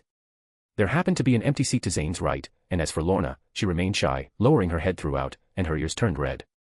Hey, Parker, how have you been lately? Peter Parker, sitting to Zayn's left, first looked enviously at Zayn and Lorna, then stuttered. I am fine. Zayn, your girlfriend is really beautiful. Thank you. After that, the two fell silent. Apparently, our future Spider-Man, Peter, was still a complete bookworm. He didn't excel at socializing, and he didn't expect the school's influential figure, Zayn, to initiate a conversation with him. P.S. This book combines 3 versions of Spider-Man, mainly based on The Amazing Spider-Man. The original Zayn was quite popular in school, handsome, sunny, and well-off. It's not an exaggeration to call him a prominent figure. However, the still non-mutated little Spider-Man had a very low presence, they hadn't even spoken a few words before. In the memories inherited by Zayn, there was only this person. Unable to continue the awkward conversation with little Spider-Man, Zayn lazily leaned on the desk, starting to examine the changes in the Magic Furnace. S-rank passive skill, Magic Furnace, embedded with Space Stone, remaining slots, 8, additional attributes. 1. Infinite energy, can replace all skill costs, and the energy will continuously strengthen the host. 2. All space-type skills receive significant enhancement. Very good, after embedding the Space Stone, it directly upgraded from the original B rank to the current S rank. Moreover, it gained 2 additional attributes, especially the first one, which was a big surprise for Zayn. You see, all skills have their own costs. However, most of the abilities Zayn obtained earlier were passive, and even the active skills were not extremely consuming attack skills. So, Zayn could manage. If he were to draw a highly consuming attack skill in the future, Zayn would just have to watch the skill without being able to use it, feeling helpless. But now, with the infinite firepower hack activated, Zayn could be a humanoid bomber with a tremendous enduring capacity when he accumulated more skills in the future. Moreover, the energy could continuously strengthen Zayn. Currently, Zayn was getting stronger even in his breath, and it was without any side effects. It was equivalent to a superhero who could gaze at the sun at all times, fundamentally solving Zayn's issue of having a relatively fragile body. Now, Zayn's physique was similar to Captain America's, and it was still continuously strengthening. After checking the changes in the Magic Furnace, Zayn's mind, which was hit by the King's Treasury, finally completely recovered. He turned his head and found Lorna attentively listening to the class, occasionally taking notes.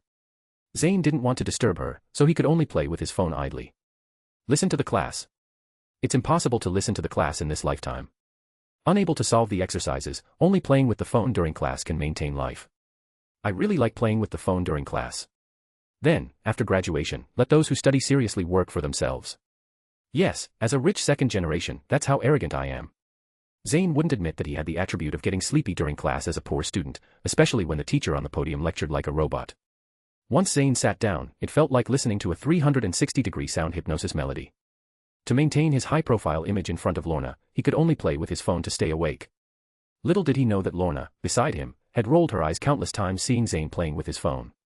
Chapter 21, Company Sold. After class, Zayn accompanied Lorna around the school to help her get familiar with it.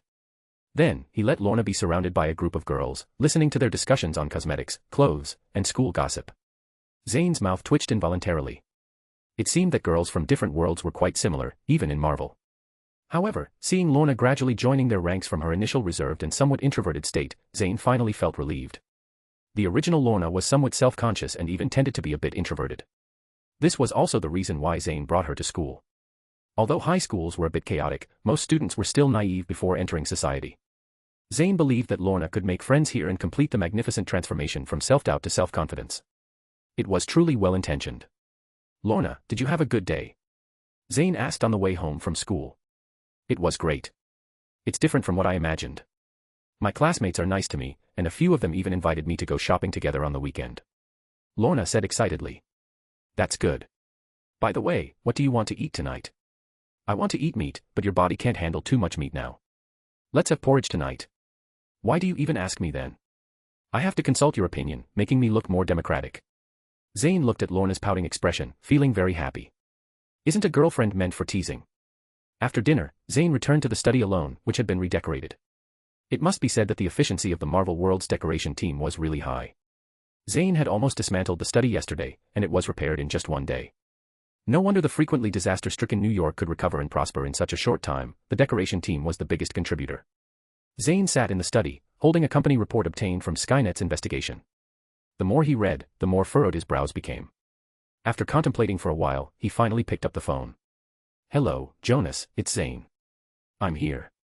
Boss, what can I do for you? I've decided to sell the company. You're in charge of contacting the buyer. You'll get your share once the deal is done. What? Boss, why do you suddenly want to sell the company? The company is doing well. Why sell it all of a sudden? Don't worry about it. Just follow orders. I'll explain to the buyer to let you continue as the CEO. All right, boss. After hanging up the phone, Zayn sneered. His company's CEO seemed very loyal, but he was only concerned about his own interests. The current group, after 3 generations of development by Zayn's ancestors, seemed prosperous on the surface, with income growing every year. However, in reality, it was losing money every year. The fundamental reason was that there were too many internal worms in the company, so many that even the high-level executives wanted to unite to plot against Zayn's parents. If it were an ordinary urban plane, Zayn would have the mood to gradually expose these worms. However, this was the Marvel world, and Zayn didn't have much time left. He didn't have the leisure to play the role of a domineering CEO. It was more convenient to quickly cut off the mess, get the funds, and then establish a completely controlled company by himself. With Skynet, there was no need to worry about the revenue of the newly established company. After settling the company matters, Zayn suddenly felt a sincere sense of relief, as if a big mountain on his back had suddenly been lifted. I really am not suitable to be a boss, Zayn self-mockingly smiled. In his previous life, he was just one of the millions of ordinary people. Coming here and suddenly becoming the owner of a billion-dollar conglomerate left him at a loss. Fortunately, he obtained Skynet. After the funds were in place to establish a new company, he could completely let Skynet, this intelligent life, take over. He could just listen to reports from time to time, being a hands-off manager. Wouldn't that be great? Anyway, Skynet doesn't get tired, understands human emotions, and is absolutely loyal to him. Zayn felt it would be a waste not to use it. As Zayn was lost in thought, he laughed heartlessly. Standing next to Zayn, Skynet looked utterly confused, completely unaware that it had been treated as free labor. By the way, Skynet now claimed to be Zayn's housekeeper to the outside world and had already been introduced to Lorna. However, Lorna always felt that Skynet was strange, as if it weren't human-like. Yet, she inexplicably felt a strange sense of familiarity with it. Still, she didn't tell Zayn. Lorna was completely unaware that she had the power of magnetism, and naturally, she would feel familiar with the metal-bodied Skynet. Her abilities had not yet awakened, but since she could perceive the Skynet differently, the moment of awakening was probably not far away. Then, Zayn began to plan for his own strength. Although subsidiary forces could be very helpful in the Marvel world, the ultimate decision of success or failure depended on powerful individuals. Zayn wouldn't sacrifice the essential for the sake of the trivial. He was determined to develop his own forces while not neglecting his individual growth. Currently, his life-saving skills included the S rank, River of Death, and the A rank, God's Absence. For attack skills, he had the S rank, King's Treasury. However, the Death River only had 1 resurrection left, and the King's Treasury was currently empty. To develop both skills simultaneously, Zayn thought of a place, Wakanda, the home of Black Panther. There were mountains of vibranium there. Making weapons from it would definitely cause explosive growth in the King's Treasury. Moreover, Wakanda was currently in a state of seclusion, appearing to the outside world as a poor and backward agricultural civilization with no value for invasion. However, secretly, it had developed into a technological sanctuary relying on vibranium. Chapter 22, Zayn's Transformation. If he could control Wakanda, he would have an additional secret base that no one would notice. In the future, he wouldn't have to be restricted in his actions. Thinking about this, Zayn slowly wrote down the plot of the previous life's Black Panther in his notebook, searching for a breakthrough. After a while, he said to the Skynet. Skynet, go and investigate someone named Ulysses Clow. He should be a white male, currently a small arms dealer. There's also a black boy, he should be about my age now. His name is Eric Stevens. Characteristics, black, with a fluorescent symbol on the inside of his lower lip. After finding them, secretly detain them. Remember not to kill them. By the way, after the group sells and the funds are in place, remember to register a company named Skynet Technology, and you will be fully responsible for it. Finally, I want you to establish a secret laboratory. For now, the research team only has you. First, research technology that can completely control a person. Remember, I'm talking about complete control, irreversible. Do you understand? Also, help me purchase metals and manufacture throwing weapons. Just make sure they are sturdy and durable. Zayn gave the Skynet a bunch of orders in one breath. Understood, boss, Skynet said before leaving the study, quietly closing the door, leaving Zayn alone in the room to contemplate. The two people Zayn was looking for were the key to Wakanda. Clow was the only person who smuggled vibranium out of Wakanda. He even left them with a surprise before departing. According to the timeline, he should have just escaped Wakanda and was currently recovering from his injuries. Later, in Avengers, Age of Ultron, his arm got chopped off by Ultron. As for the Black Boy, he was the major antagonist in Black Panther, the current king's nephew. Having them both would make it easy to infiltrate Wakanda. The rest could only be dealt with after the funds arrived and Skynet developed the technology Zayn requested. Outside the door, Lorna saw that Skynet had left the study, knowing that Zayn's affairs were taken care of. She went to the kitchen, clumsily brewing a cup of coffee and bringing it in. Upon seeing that Zayn's brows were still furrowed, she gently placed the coffee on the table, then used both hands to tenderly massage Zayn's head. Zayn, smelling the familiar aroma, slowly closed his eyes, enjoying Lorna's awkward massage. After a while, Zayn opened his eyes, gently saying, "Stop massaging. Your hands must be sore now." "I'm fine." Saying that, he turned his head and embraced Lorna entirely. "There's something I don't know if I should say," Lorna said hesitantly, leaning on Zayn's shoulder. "It's okay, go ahead." "Zayn, you seem really anxious lately, as if there's a beast chasing you from behind. You push yourself tightly every day. I don't know why you're in such a hurry, but no matter what happens, I'll be with you." Zayn raised his head, locking eyes with Lorna. In her eyes, he could see his own face. Suddenly, he smiled tenderly. "Are you confessing to me?" Lorna's face turned red in an instant. Then, in a fluster, she began to explain. "No, I'm not, I didn't." "Don't talk nonsense." Sigh. "So, Lorna, you don't like me?" Zayn pretended to look sad. No, I like you the most," Lorna said in a panic, seeing Zayn's distressed expression. "Oh." At this moment, Lorna finally saw the mischievous smile on Zayn's face, realizing he was teasing her. She playfully punched Zayn's chest a few times, though the deliberately light punches looked more like caresses. "You're so bad." Saying that, Lorna broke free from Zayn's embrace and fled from the study, leaving behind the sound of Zayn's unrestrained laughter. Once Lorna was gone, Zayn began to carefully reflect on everything that had happened since he crossed over. He realized he had indeed been in a hurry, always trying to control everything himself. There were signs of his mentality becoming unbalanced. He even began to suffer from insomnia, though the symptoms were not yet apparent. This was also the main reason why Zayn wanted to doze off during class. "Seems like I need to take it easy," Zayn said, lifting the already slightly cold coffee on the table and finishing it in one gulp. It was bitter, yet sweet. "I should teach Lorna how to make tea." "I can't stand this coffee thing," Zayn grinned, grimacing. The next day, Zayn walked into the classroom, greeting the focused Spider-Man. "Hey, Peter." "Hey, Zayn, you seem a bit different today." "Huh? I washed my face in the morning." "There shouldn't be anything dirty," Zayn said, puzzled, touching his face. "No, it's not that.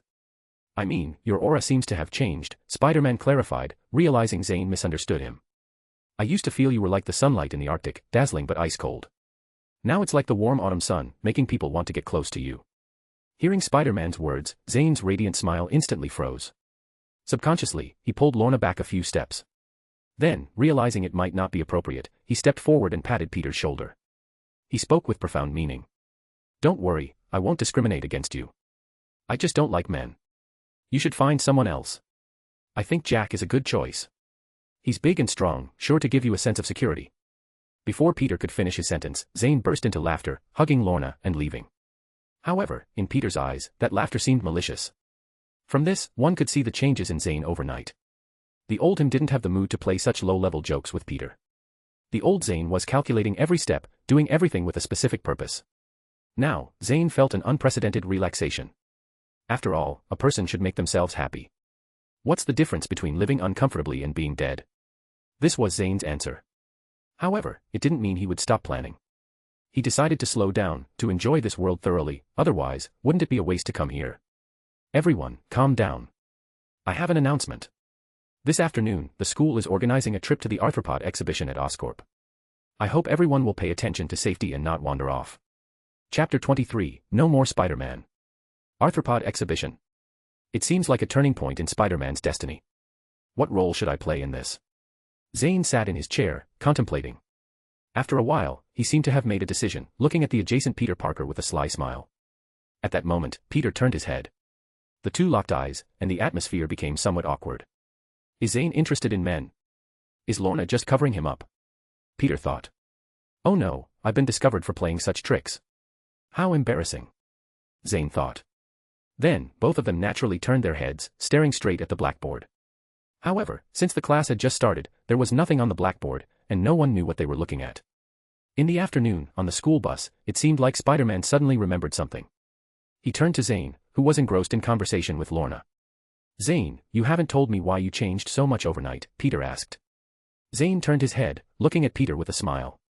You'll understand once you have a girlfriend, he said and buried his head in Lorna's hair, greedily taking a breath, enjoying it with closed eyes. So fragrant. Looking at Zayn and Lorna's sweet appearance, Peter couldn't help but glance at Gwen, who was sitting in the front seat, chatting and laughing with her friend. If you like her, go for it.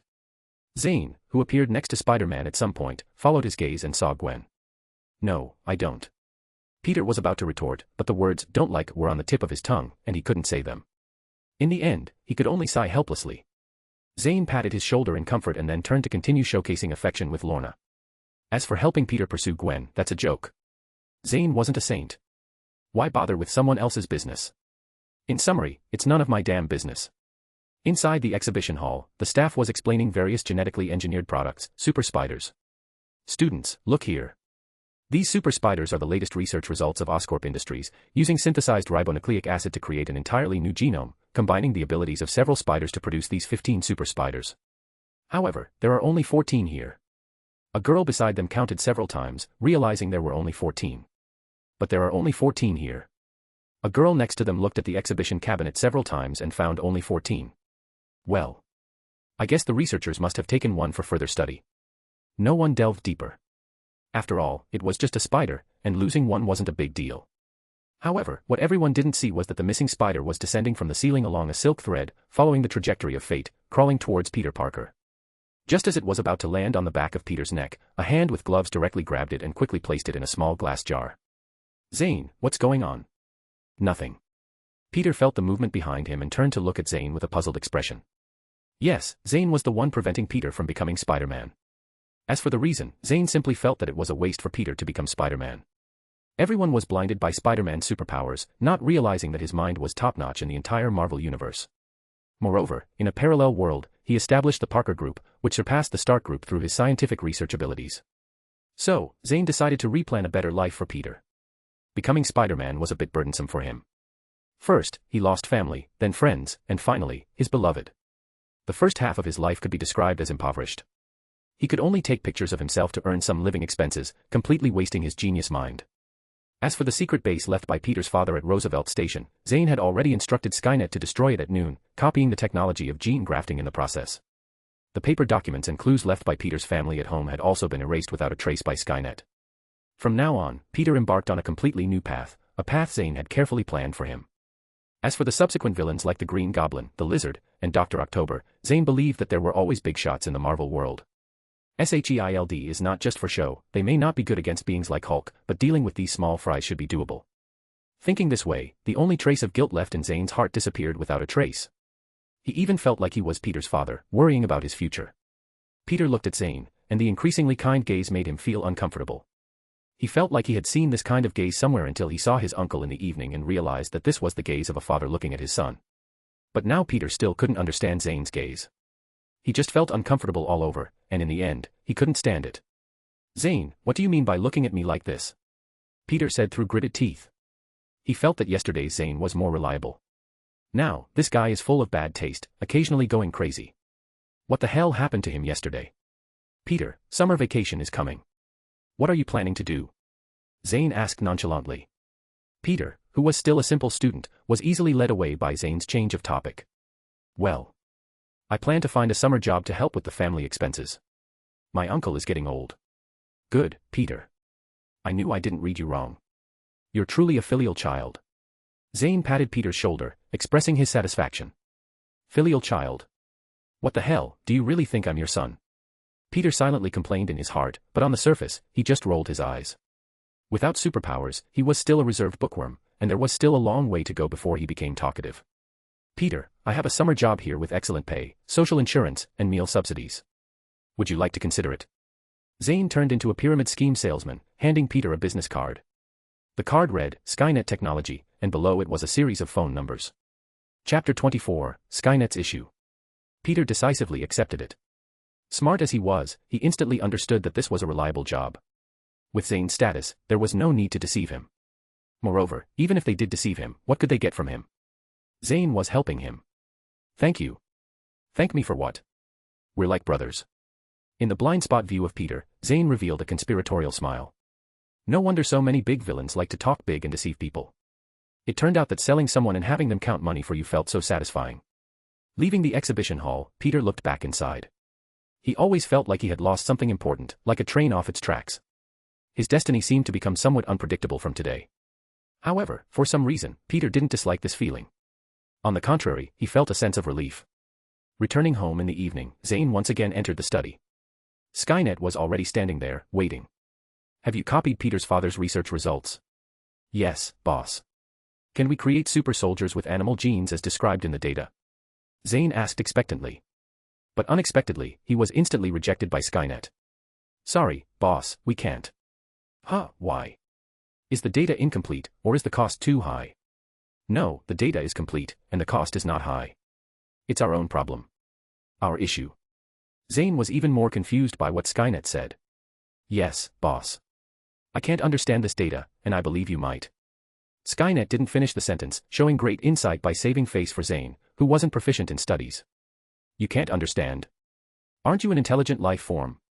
If you can't understand, go learn. It should be a piece of cake for you, right? Boss, I did learn, but I really can't comprehend it. Skynet looked quite distressed, marking the first time Zayn witnessed such strong emotions on Skynet's face. Then Skynet caught Zayn's skepticism and hastily explained. Boss, you might have a slightly misconception of the concept of intelligent life. Intelligent life is still life, it's not an all-powerful deity. Like any form of life, it has strengths and weaknesses, areas of expertise, and areas it struggles with. After evolving into an intelligent life form, my computational power is virtually infinite, but my talents are limited to machinery and weapons. I genuinely don't comprehend genetic engineering. At this moment, Skynet observed Zayn's unmistakable expression of disdain. It seemed like Skynet was about to say, this servant cannot comply. Zayn sighed, choosing not to press Skynet further. He admitted to having some misconceptions, assuming Skynet, as an intelligent life form, was omnipotent. He forgot Skynet's prototype was a weapons scientist with Hydra, utterly unfamiliar with genetic engineering. P.S. In Marvel, Arnim Zola is set as a geneticist and human genetic engineer. However, the movies don't delve into this. For the sake of the plot, the author depicted him as having talents only in mechanical and weaponry aspects. Please forgive any deviations from the original. Actually, Zayn wasn't as disappointed as he appeared. Obtaining this transgenic grafting technology required minimal effort, easily copied from a USB drive at the abandoned Roosevelt station. It wasn't a disappointment in Skynet either. Without Skynet, Zayn wouldn't have had such a leisurely life or developed so rapidly. Zayn's biggest disappointment was with himself. Darn it, being a study slacker is truly disappointing. Woo, I envy those experts who can spout a long string of high-sounding academic terms. This was Zayn's inner monologue at the moment. However, in Skynet's eyes, Zayn frowned, occasionally glancing at himself. Skynet's artificial heart was pounding, it was afraid that Zayn might decommission it. It didn't want to go back to that dark underground basement in its lifetime. The feeling of being trapped in one place for over 30 years was something Skynet absolutely didn't want to experience again, not even in death. The more Skynet thought about it, the more frightened it became. Meanwhile, Zayn was immersed in his own world and couldn't extricate himself. Unable to withstand Zayn's scrutinizing gaze any longer, Skynet trembled and stammered. Boss, I was wrong. Please don't recycle me. I can do anything else you want. If you lack genetic engineering scientists, I can bring them to you. That pitiful appearance could break hearts. At this moment, Zayn transformed into the one who was taking advantage of, while Skynet became the pitiful laborer. Zayn was awakened from his internal monologue, only to witness Skynet in its hysteric state. Feeling bewildered, Zayn, however, maintained a demeanor of indifference to preserve his authority as the master. You're thinking too much. I'm not blaming you. I've already found the genetic engineering scientists you were looking for. Their names are Peter Parker. He'll probably contact you soon. Skynet, hearing that Zayn didn't blame it, breathed a sigh of relief. But seeing Zayn's still solemn expression, it became uneasy once again. "Oh, Skynet, how about the tasks I assigned to you?" "Boss, I've identified the two people you're looking for. My avatars are on their way. The company has been registered, and all procedures are in order, waiting for the funds. Metal has been purchased and is being used to manufacture weapons. I've also made progress in the technology that can control people. I believe we'll have results soon." When it came to the field Skynet was involved in, it regained confidence, no longer displaying the fear it had just now. "Doing well, Skynet, what reward do you want?" No worries, speak boldly. "I won't hesitate to give you anything you ask for," Zayn said confidently. "Boss, can you get me access to cutting-edge technology for my research?" Skynet eagerly asked. "No problem. The two people you are looking for can lead us to the place with the most advanced technology on Earth." "Thank you, boss." Zayn nodded in satisfaction, gesturing for Skynet to leave. Once Skynet closed the study door, Zayn secretly took out a book from the drawer and continued reading from where he had marked last time. The title of the book was The Way of Subjugation. Chapter 25, Success. Just now, Zayn had tested one of the techniques on Skynet, using a combination of rewards and punishments, or, in other words, giving a sweet reward after a slap. The reaction from Skynet proved to be effective. Although Zayn currently had only Skynet as a substantive subordinate, and Skynet was completely loyal, the future was uncertain. Zayn couldn't guarantee that everyone would be as loyal as Skynet. Skynet was just a special case. So, Zayn took time to study this aspect of knowledge. Despite feeling drowsy when reading, he persevered. As for why he hid the book. Because it was damn embarrassing. If Skynet saw it, Zayn would probably have to dig a hole and hide. When it came to the field Skynet was involved in, it regained confidence, no longer displaying the fear it had just now. Somewhere in Oscorp building. The middle-aged man sighed with a bitter smile, glancing at his empty right sleeve. He walked back to the screen and continued experimenting with another possibility. At that moment, the laboratory door swung open, revealing a neatly dressed man in a perfectly tailored suit. "Dr. Storm, why are you here?" asked our Dr. Connors, the lizard doctor from the movie, puzzled. "I have some bad news. You must produce results in the transgenic grafting technology experiment within a week, or I'll regretfully have to dismiss you." "Why, Dr. Storm, you know very well that a week is impossible to yield any results. This technology lacks a crucial decay rate algorithm. Without that algorithm, this experiment cannot succeed," passionately argued Connors. However, Dr. Storm, the president of the scientific department, remained indifferent and issued a final ultimatum. "I don't care. Time is running out for the chairman. If you can't produce results, we're both finished." After saying this, Dr. Storm decisively left, adding a parting shot. "Remember, you only have 1 week, otherwise, bid farewell to your dream of having your arm back." With the sound of the door closing echoing, the entire laboratory was left with Connors helplessly sitting in a chair, staring at his damaged right arm. He knew that Oscorp Industries had been funding the seemingly bottomless technology for decades, not for profit or the betterment of the world but for the chairman of the company, Norman Osborn. The Osborn family inherited a congenital genetic defect passed down through generations. When reaching a certain age, it would erupt, causing the person to gradually suffer and die in pain. The only solution was to use transgenic grafting technology to compensate for the genetic flaws. But now, it seemed the chairman's time was running out, and consequently, so was Connors. If he got fired, it meant bidding farewell to this technology. Decades of his efforts would be taken over by someone else. Most importantly, his severed right arm would never regenerate, becoming both an obsession and a hope for him. He couldn't give up. With this in mind, Dr. Connors rallied and went back to the experiment table to continue the tedious trials. Without the decay rate algorithm, he could only try various possibilities repeatedly, praying that within a week, God would favor him and reveal the only correct gene sequence. In fact, ever since the father of the little spider died 15 years ago, he had been doing just that. As the screen continuously displayed the word failure, despair slowly corroded Connor's soul until, not long in the future, it released the beast within his heart. A week flew by, and Zayn and the others began their enjoyable summer vacation. However, for some, life was not as good. Still in that laboratory, still the one-armed Connors. But now his condition is completely different from 7 days ago. His sparse beard, unshaved due to lack of care, looks extremely messy. The originally pristine white lab coat is now stained with various oil spots. Bloodshot eyes make him appear extremely nervous, and he keeps muttering to himself incessantly. This time it will definitely succeed. It must succeed. In these 7 days, he only slept for 20 hours, averaging less than 3 hours per day. The rest of the time was entirely spent on experiments. But it seems like God did not hear his prayers. The experimental results without exception were all failures. Just as the deadline was approaching, Dr. Storm walked into the laboratory again. "Dr. Connors, time's up. Where are the results? Give me a little more time, it's almost there, almost." Excited, Connors walked up to Dr. Storm, but Dr. Storm stepped back disdainfully while pulling out a handkerchief to cover his nose. Connor's current odor was a bit unbearable. There's no more time. Please pack up your things and leave. No. Just when Connors was in despair, the computer emitted a series of alert sounds. Starting the experiment, waiting.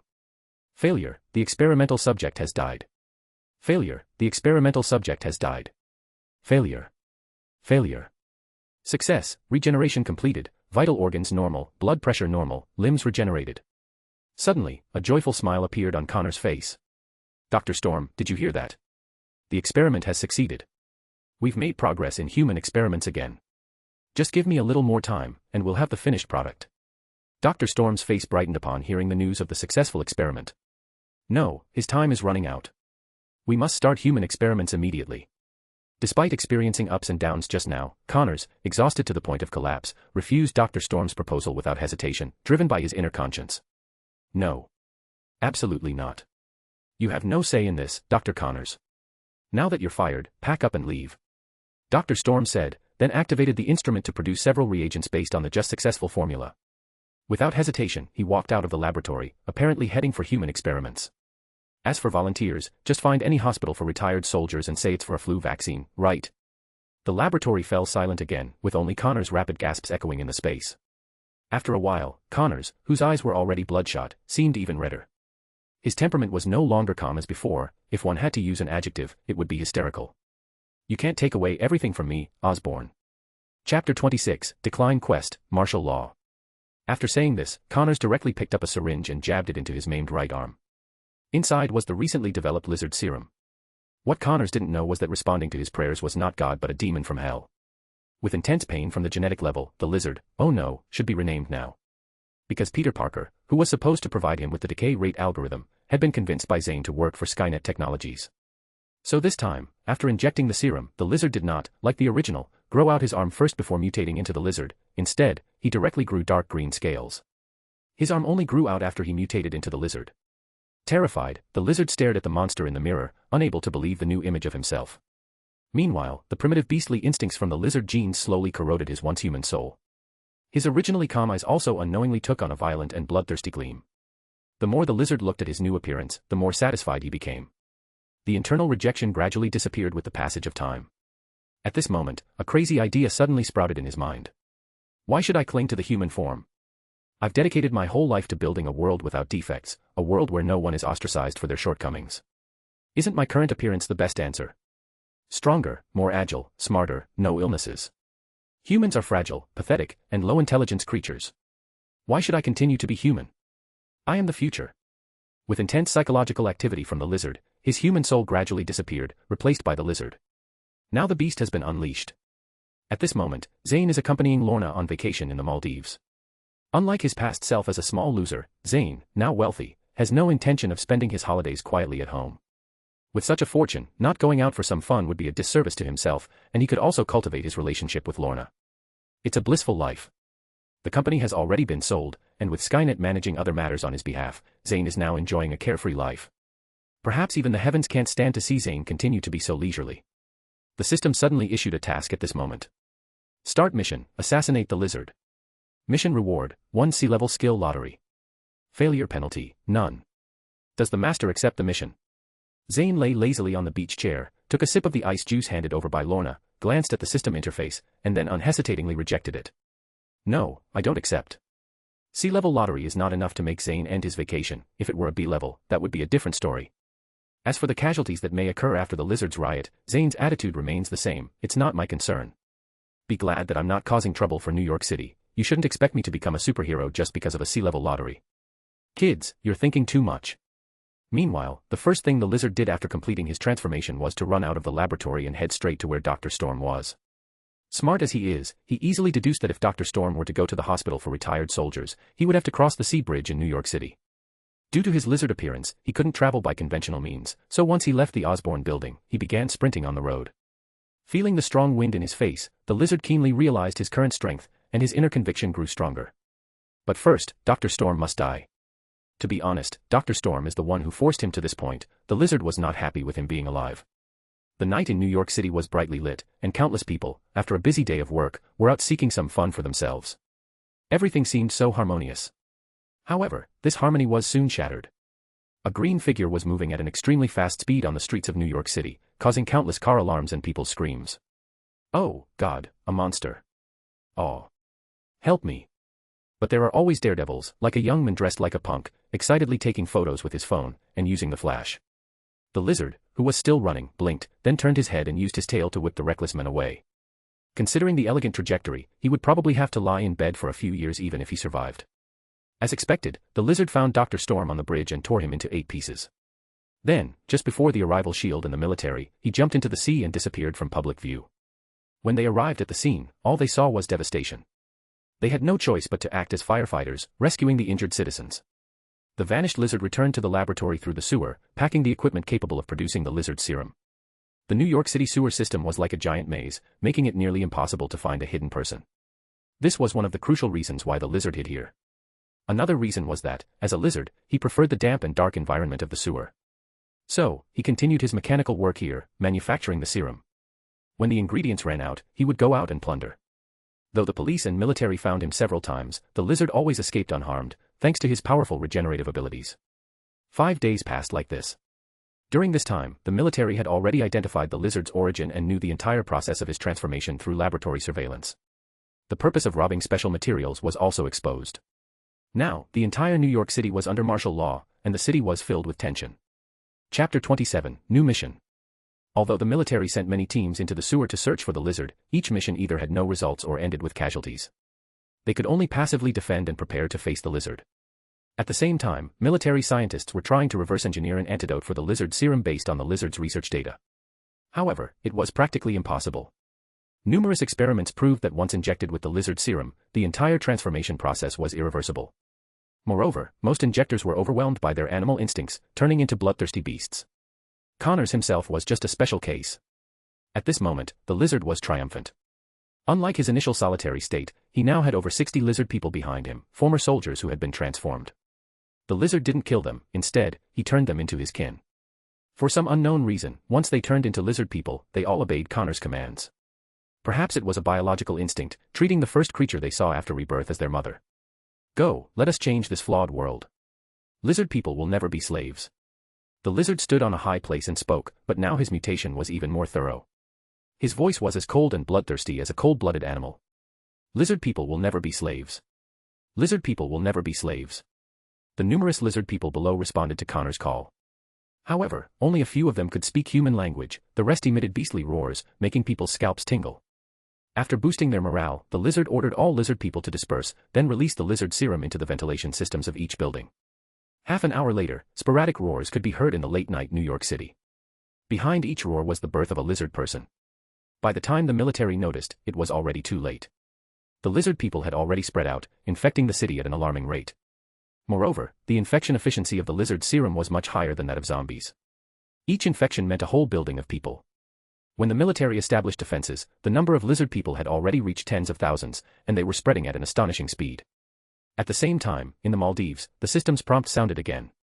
Start mission, eliminate the lizard army. Mission reward, A-level skill lottery once. Failure penalty, none. Does the master accept the mission? After hearing this, Zayn's face sank. He cursed S.H.I.E.L.D. and the military in his heart and also thought of a problem. Is the birth of the lizard army due to his alteration of Spider-Man Peter's life trajectory, setting off a butterfly effect? Judging from the system's reward, this lizard army is undoubtedly a city-destroying force. Adding the fact that not long ago, Apocalypse invalidated all nuclear bombs on Earth, without the threat of nuclear bombs, the threat level of this lizard army might even rise to a level capable of hurting nations. The last time the world overturning Apocalypse had an S-level reward at most, this time, the reward was A-level. Although the two were worlds apart, it was enough to illustrate the difficulty of dealing with the lizard army. System, I accept this mission. Zayn called back the sand-playing Lorna on the beach. He told her that he had something to attend to in New York, and let Skynet take care of her. Then, at the fastest speed, he boarded a plane and flew back to New York. Lorna, with worry in her eyes, watched the departing plane. A woman's intuition told her that Zayn must have encountered trouble this time. However, being sensible, she didn't stop Zayn, nor did she stubbornly insist on going with him. Instead, she just hugged him tightly before he boarded the plane and whispered in his ear. I'll be waiting here for you. Zayn's return this time was partly for the mission reward, and partly to prevent the city where he resided from turning into chaos. Almost all the members of his newly formed team were in New York. If the lizard people destroyed them, many subsequent plans would likely be delayed. This was the real reason why he was in such a hurry. While Zayn was on his way back to New York, the battle, or more accurately, the war, between lizard people and humans had already erupted. Behind the military-formed defense line, all soldiers wore gas masks to prevent being assimilated into lizard people. Behind the military-formed defense line, all soldiers wore gas masks to prevent being assimilated into lizard people. Seeing the green tide formed by tens of thousands of lizard people, they all involuntarily swallowed a mouthful of spit. The timid ones even had their legs go weak, unable to stand steadily. War is always merciless, especially when it's not an internal human conflict but a war between different races. The phrase, different races have different hearts, is a universally recognized truth in the vast universe. Today, humans and lizard people will inevitably have one side lying in a pool of blood. With the first gunshot, the entire battlefield was instantly covered in smoke. Tactical missiles from helicopters occasionally fell on the densely packed lizard people, blasting them into pieces. Even the strongest regenerative abilities couldn't save their lives. However, considering the number of lizard people, the casualties caused by the missiles were ultimately futile. At first glance, it seemed that the humans had the advantage, but as mass destruction weapons were depleted, the lizard people who had fallen to the ground, missing arms and legs, stood up again. The missing body parts also grew back in an instant. As the lizard people advanced step by step through the hail of bullets, the claws of the first lizard person finally fell on a human soldier who couldn't retreat in time. The splattering blood signaled the collapse of the defense line. Instantly, the screams of humans echoed throughout the battlefield, accompanied by the triumphant roars of the lizard people. Half an hour later, the entire defense line was in a terrible state. Hundreds and thousands of soldiers perished here, and most of them were not intact because they were eaten by the lizard people. Although the regenerative ability of the lizard people was extraordinary, energy conservation still applied. Their incredible regenerative power meant massive energy consumption. Chapter 28, Die. The only way for carbon-based life forms to supplement energy is through eating, and on the battlefield, there is only. Just as the defense line was about to collapse and the lizard army was about to invade and multiply wildly in New York City, a sci-fi-filled aircraft appeared above the battlefield. As the cabin door opens, two adult arm-sized laser beams sweep across the entire battlefield, temporarily repelling the lizard people and giving the military a moment to catch their breath. Coming to the rescue are the X-Men, and the one who just emitted the lasers is the still young Cyclops. However, the arrival of the X-Men seems to have little effect. Although their arrival slightly hinders the progress of the lizardmen and kills more of them than the military did, in this large-scale war, individual strength is like throwing a stone into a lake, only creating a small splash. The X-Men are just larger stones. Moreover, with the passage of time, their stamina was on the verge of exhaustion. Storm is no longer able to summon a storm to blow away the lizardmen, she can only bring down a few scattered lightning bolts from the sky to turn them into charred corpses. Cyclops' laser beams, once as thick as adult arms, have now become more like laser pointers. Beast and Nightcrawler, these two individuals, can't inflict significant damage on a large scale, they can only protect Storm and Cyclops, preventing the exhausted pair from meeting an untimely demise. As for Jean, who possesses the ability to turn the tide of battle, he is currently staying at the school with Professor X. Since the last outbreak of the Phoenix Force that killed Apocalypse, she has been stabilizing her somewhat turbulent Phoenix powers at the school, so she did not join the battle. Professor X, on the other hand, is working hard to eliminate the residual consciousness left by Apocalypse in his mind. Although Apocalypse failed to possess him last time, he left behind fragments of consciousness in Professor X's mind. In fact, grassroots heroes like Daredevil, Punisher, and S.H.I.E.L.D. agents have been helping on the front lines of the battlefield, but due to their weak combat abilities, their presence is very faint, almost comparable to that of an ordinary U.S. soldier. Black Widow and Hawkeye, who possess extraordinary abilities, are not on the battlefield at the moment. Nick Fury has sent them to retrieve the Cosmic Cube. Just as the defense line is about to collapse, a magnetic male voice suddenly comes from the sky that makes men blush and women feel a tingling sensation. I am the bone of my sword. Steel is my body and fire is my blood. I have created over 1,000 blades. Unknown to death. Nor known to life. Have withstood pain to create many weapons. Yet those hands will never hold anything. So, as I pray. Unlimited blade works. With this high-pitched incantation, everyone's gaze turns to the sky. There, a tall man with pale hair, slightly darkened skin, and dressed in a red coat is sitting on a throne suspended in the air, appearing extremely mysterious. It gives people an impulse to explore the secrets behind him. As this man finishes reciting the incantation, a moment later, nearly 100 golden ripples symbolizing nobility appear behind him. Then, from the golden ripples, emerge numerous giant swords glinting with sharp edges. Yes, this person is none other than Zayn, who has just arrived. He feels that the skill, King's Treasury, lacks a fitting opening statement, so shamelessly borrowed the incantation from Shiro Amiya. Moreover, Zayn's current appearance is that of Shiro Amiya, transformed using the skill, Thousand Faces. As for why he changed his appearance, can't a real man just charge indirectly? Anyone saying this is either reckless or arrogant. There is a reason why 99% of Marvel superheroes wear masks. Even if you are fearless against any threat, what about your family? Your friends, your loved ones? The future Iron Man, Tony Stark, is a perfect example. He admitted his identity in front of the media, then arrogantly enjoyed the spotlight on the Earth's grand stage. But what awaited him were the extremist virus, desperate situations, his home being reduced to rubble by missiles, and several close calls where he almost lost his beloved Pepper. So, being low-key is the truth. Remember, development after being sneaky. To be honest, Zayn is angry now. His anger is not due to the casualties and losses caused by the lizard people, but because they dare to treat humans as food. As a member of the human race, Zayn is completely enraged. This is the first time he has been angry since coming to the Marvel world. Die, reptiles. With Zayn's command full of killing intent, hundreds of poised giant swords shoot out and instantly pin down the hissing lizard people in place. However, it doesn't end there. The swords hitting their targets explode 3 seconds later, with their power, enhanced by the magic forge, not less than that of a small missile.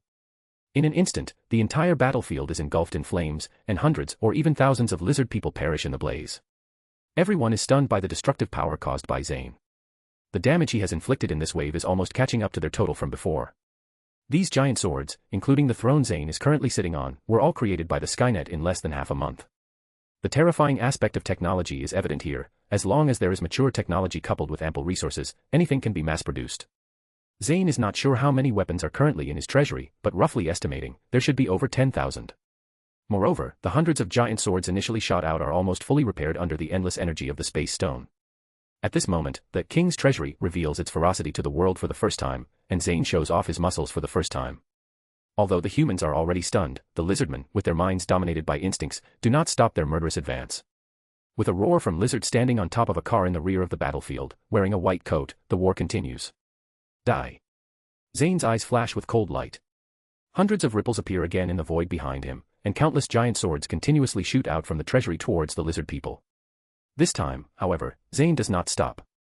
The automatic repair speed has caught up with the rate of damage to the giant swords. In other words, Zayn can keep playing like this indefinitely. At this moment, Zayn has successfully transitioned into a humanoid, self-propelled bomber. Chapter 29, Awakening and Truth. While Zayn is fighting, Lorna is sitting in a hotel, nervously watching the live broadcast of the New York City battle. Her intuition tells her that Zayn rushed back to New York in such a hurry for this big battle. Unnoticed, a dark green halo begins to surround her fingertips, and her originally brown hair slowly turns green. However, she is unaware of all this. Gradually, the dark green halo starts moving around Lorna's entire body, and the metallic instruments and household appliances in the hotel begin to tremble. The television, too, began to be affected by the magnetic energy, showing a large number of static with a piercing noise. Skynet, standing nearby, was about to check what was happening with Lorna when he was subjected to Lorna's scattered magnetic energy. His entire body began to slowly disintegrate, much like a melting wax figure. Lorna also noticed that something was wrong with herself. She looked in fear at the halo flowing between her fingers. When she turned her head and saw Skynet melting, she was even more terrified.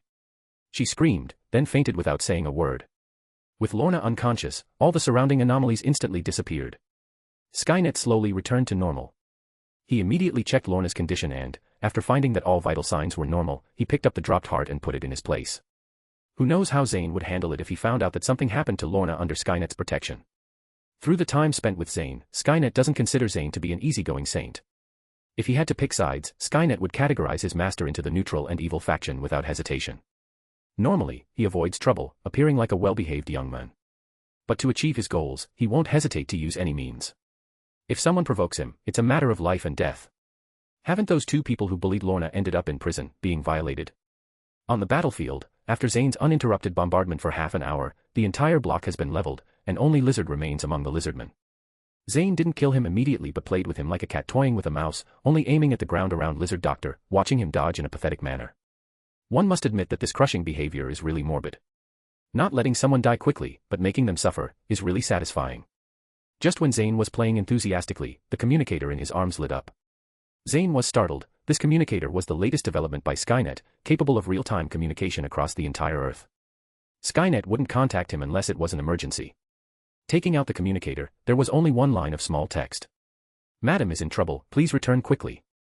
In an instant, Zayn's face turned pale. Looking at the lizard, who was still clueless and roaring at him, the playful heart he had a moment ago vanished. In its place was an overwhelming intent to kill. Instantly, thousands of giant swords directly bombarded the lizard into mincemeat. 3 seconds later, thousands of giant swords simultaneously exploded, creating a crater deep enough to reach 10 meters. Lizard was completely obliterated, leaving nothing behind. Everyone around stared in shock at the scene. Agent Coulson from S.H.I.E.L.D. secretly elevated Zayn's threat level to the point of rivaling a nuclear bomb. Then, Zayn, in front of everyone, walked away without anyone trying to stop him. Any reasonable person could tell that Zayn's emotions were off, and experienced individuals on the battlefield were not foolish enough to confront Zayn at this moment. However, there is always that one kind of person, whether you call them naive or fearless, they are called newcomers. Now, a military officer, oblivious to the situation, blocked Zayn's way. "Sir, you need to register your weapons." Zayn's face, originally pale, was almost amused by this young man. God knows how this guy with a brain full of shit became an officer. Zayn didn't say a word, just grabbed the officer's neck. With a single hand, he lifted him up. After undergoing the modification of the magic finance for some time, Zayn's physical fitness now surpassed Captain America. Lifting an ordinary soldier didn't require using much strength. Just as Zayn was about to throw the officers like a cannonball, our good guy Coulson made another appearance. "Sir, we were comrades on the same front before. Please forgive this ignorant young man, he's just a child." After hearing Coulson's words, Zayn was genuinely amused this time. He turned his head and sneered at Coulson. "A child? You say this guy is still a child? Are you messing with me?" "Humph." After saying that, Zayn decisively threw the guy without hesitation. Then he walked away, and this time, no one tried to stop him. Even the saint-like X-Men and the grassroots superheroes didn't intervene. Everyone watched Zayn leave. Although the X-Men were saints, it didn't mean they were brainless. Charging up knowing it's a suicidal move is something even a fool wouldn't do. The crisis with the Lizardman had been resolved, and everyone went their separate ways. However, everyone remembered the tyrant on the battlefield, and some wanted to recruit him, some considered Zayn a threat, and some didn't care. In any case, Zayn left an indelible impression on them. On the plane flying to the Maldives, Zayn directly initiated a video call with Skynet, thoroughly understanding Lorna's current situation. He also watched the video Skynet sent, documenting Lorna's awakening process. Only then did he finally calm down. However, Zayn's mood was no longer one of concern but rather one of frustration. He couldn't shake the feeling that Lorna's familiarity had a reason behind it. She was the former Miss Polaris. So, Lorna was the daughter of the old Magneto. The realization left Zayn feeling uneasy. "May I ask everyone here, what should I do if my future father-in-law, who thinks I'm scheming and dark-hearted, wants to meet me?" Online now, quite urgent. Chapter 30, Son of Light. Zayn patted his cheek, self-consoling. "No problem, no problem. I'm dating Lorna, not Magneto. It's fine, it's fine." At this moment, Zayn made a crucial decision to never let Magneto recognize Lorna. It wasn't for his sake but for Lorna's. Who knows if the Chinibu would be contagious? If Lorna deviated, he couldn't bear to see her engage in constant fighting and be chased by the police as before. While Zayn was lost in thought, the system's prompt sounded. "Congratulations, Master, on completing the mission, annihilate the lizard army. You are rewarded with an A-grade skill draw. Would you like to draw? Let's do it. Commencing the draw. Congratulations, Master, you have obtained the A-grade active skill, Son of Light." Zayn opened the system interface to examine the newly acquired skill. A-grade active skill, Son of Light, from the Ultraman world. It can shoot rays causing immense damage, with the intensity increasing with strength. Not bad, not bad. Finally, a non-scamming attack skill. System, you've finally proven reliable for once. Zayn nodded in satisfaction. Now Zayn's attributes were becoming apparent. Name, Zayn Sai. Age, 16. Active skills, A-grade, God's Absence, A-grade, Son of Light, B-grade, Thousand Faces. Passive skills, S-grade, Death River, Remaining Resurrection Times, 36,347, S-grade, Magic Finance, A-grade, Son of Death, C-grade, Culinary Master. Draw times, none. Zayn felt quite comfortable. Death River now had over 34,000 resurrection times due to the lizard army annihilation.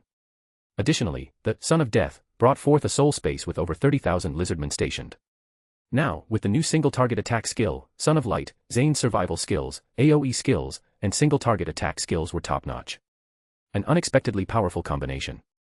The apparent weaknesses were now non-existent. Finally, he could enjoy life.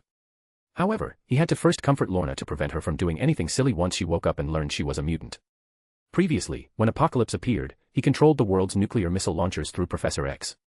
He launched all the nuclear missiles into space and even conducted a worldwide psychic broadcast, nearly reversing Earth's magnetic field to regress humanity to the Stone Age. As a result, the relationship between humans and mutants reached an extreme tension.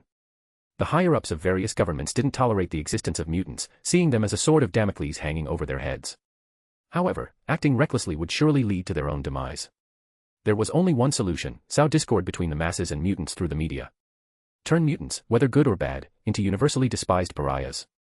Make Professor X and others exhausted in dealing with public opinion while secretly researching ways to counter mutants. Maintaining the facade of world peace on the surface, there was an undercurrent of turmoil. All it needed was a spark, and this fragile balance would be shattered, leading to wars wherever mutants existed. This was something no one wanted to see. Hence, everyone was diligently playing their roles.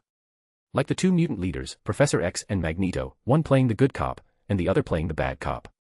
Even the high-ranking officials were divided into two factions, some opposing mutants, and others accepting them.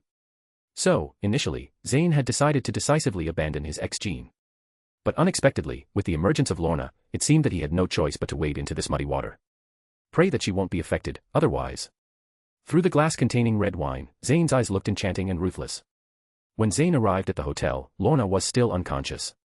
He stopped Skynet from reporting and went straight to Lorna's bedside. Looking at Lorna, with her hair now completely green and still frowning in her unconscious state, Zayn suddenly smiled. Still quite good-looking. Perhaps sensing Zayn's presence, Lorna's tightly furrowed brows slightly eased. She grabbed Zayn's hand and kept muttering. "I'm not a monster, don't abandon me." Zayn tested and found that Lorna held on tightly.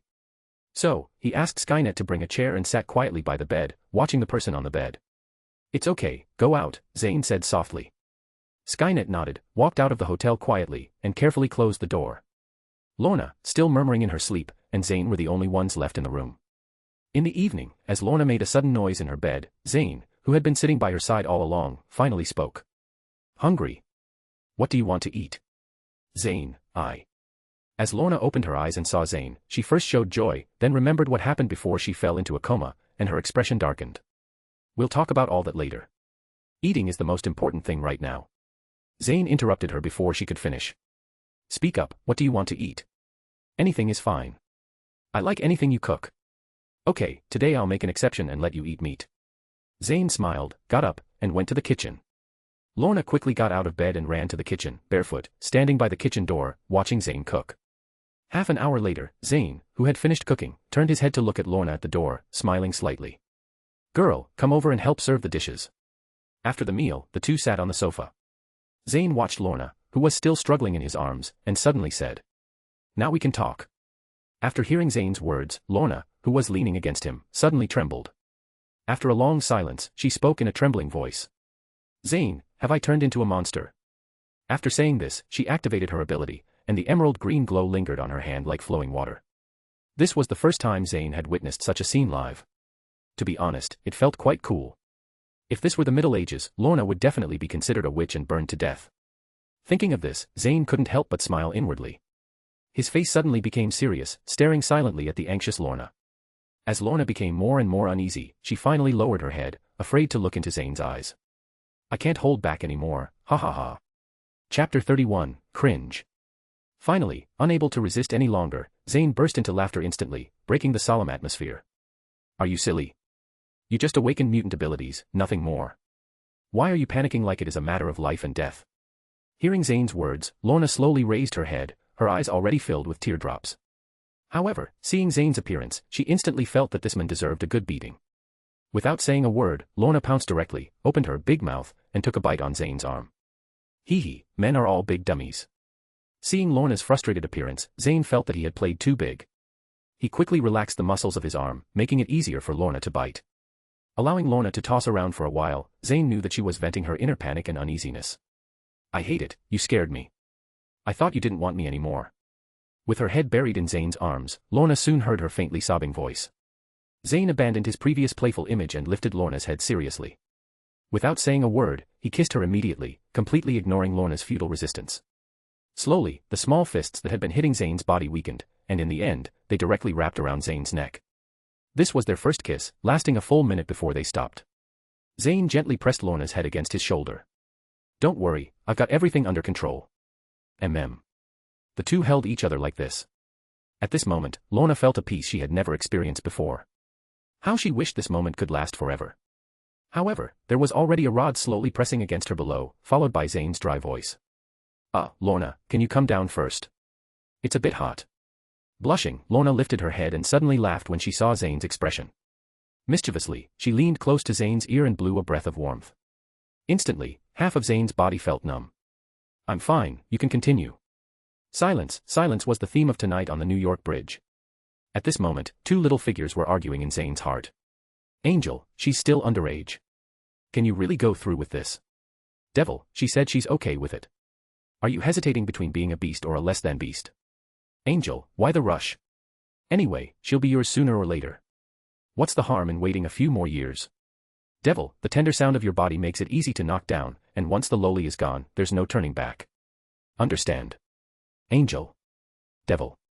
In the end, Zayn fiercely kissed Lorna, but just when Lorna thought she was about to give away her first time, Zayn stopped while breathing heavily. Wait until you're of age to talk about that. It's not good for your body right now." Lorna looked at Zayn suspiciously and said, "Aren't you feeling uncomfortable?" "It's okay, you come down first." Lorna obediently got off Zayn. The impulsiveness just now was a momentary thing, and she wasn't fully prepared for it. Zayn had also considered this, taking advantage of Lorna's emotional fluctuations. He didn't want to leave any regrets for their first time together, they had a long future ahead. On the sofa, the two felt a bit awkward due to the recent events. Lorna was ashamed of her boldness, while Zayn was silently admiring his incredible self-control. Eventually, Zayn broke the silence. "Lorna, I remembered something interesting." "What?" Lorna asked curiously. Zayn gave Lorna a mysterious smile. "Listen, activate your ability. There's a surprise." Although a bit puzzled, Lorna obediently activated her ability. Zayn smiled slightly, stood up, walked to the door, and turned off the lights. Suddenly, the entire house became pitch black, with the only source of light being the green glow around Lorna's right hand. Then Zayn silently activated his newly acquired skill, Son of Light, carefully controlling its output. He then held Lorna's right hand. In an instant, countless brilliant glows radiated from the clasped hands, creating a breathtaking display. Some glows resembled ribbons, others like flames, or a massive multicolored screen. The colors were diverse and ever-changing, some bright and dazzling, others subtle and gentle. They formed intricate patterns and danced with the wind. Lorna stared wide-eyed, fascinated by the beautiful scenery. After a while, she regained her senses, but her eyes still couldn't tear away from the spectacle. "Zayn, what is this?" she asked. Zayn gave a faint smile, indicating his time to show off had come. "This is the Northern Lights, appearing near the Arctic due to solar discharges in the magnetosphere. This should be the most beautiful scene in the world." Lorna exclaimed. "No, you are," Zayn replied. At this moment, Lorna turned her head and found Zayn staring at her intensely. In this atmosphere, the two kissed again, then sat on the sofa, gazing at the aurora until Lorna gradually fell asleep. In a half-dream state, Lorna seemed to hear Zayn say something. "We're meant to be together." Yes, Zayn used the power of Son of Light to create a romantic atmosphere without harming Lorna. Skill application required flexibility, using it solely for battles would be a waste. If the Ultramen knew that Zayn used their signature move to impress a girl, who knows if they would come charging out of the M78 nebula to teach him a lesson. Fortunately, thanks to Zayn's ingenious maneuver, Lorna didn't harbor any concerns. That was the most important thing. Seeing Lorna peacefully asleep, Zayn carefully lifted her and placed her on the bed. He then embraced her and fell asleep too. Early the next morning, when Lorna woke up, she found Zayn in the kitchen preparing breakfast. Seeing this familiar scene, Lorna smiled sweetly. "It's really nice, nothing has changed," Lorna whispered to herself. Zayn, in the kitchen, heard the movement and peeked his head out. "Watch TV for a while, breakfast will be ready soon." Chapter 32, Found. "Okay."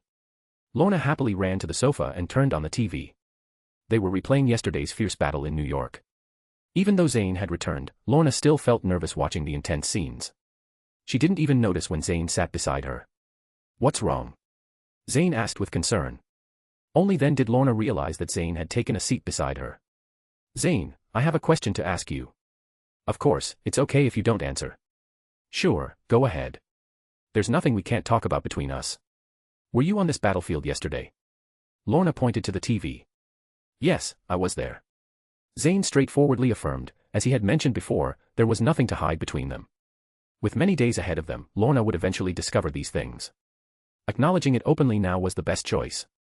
Moreover, it wasn't something shameful. At this moment, the TV broadcasted Zayn's majestic entrance scene. Zayn watched himself on the screen with satisfaction. Although he didn't know why S.H.I.E.L.D. and the government allowed the media to air this footage, Zayn didn't bother thinking too much about it. At present, he had the strength to disregard those people. With more than 30,000 resurrection instances under his belt, he wasn't afraid of nuclear bombs, let alone these insignificant characters. Lorna, watching the TV and then looking at Zayn's smug smile, hesitated for a moment. Is this person you transformed into?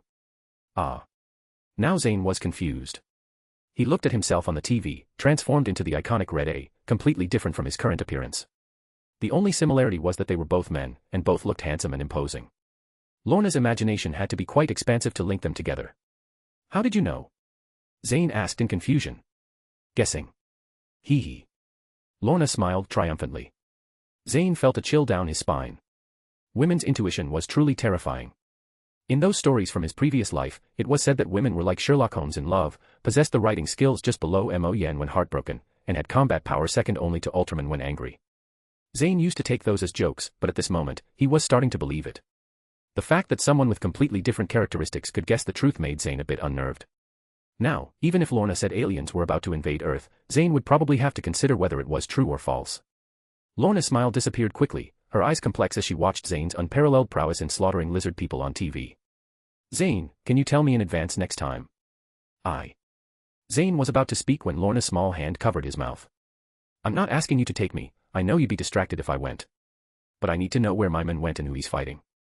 Looking at Lorna with determined eyes, Zayn playfully stuck out his tongue and licked the little hand covering his mouth. In the next moment, Lorna pulled her hand back like a lightning bolt and gave Zayn a playful punch. I hate it, I am serious. Rest assured, trust your men. I promise you, I will definitely tell you next time. Come on, the food is getting cold.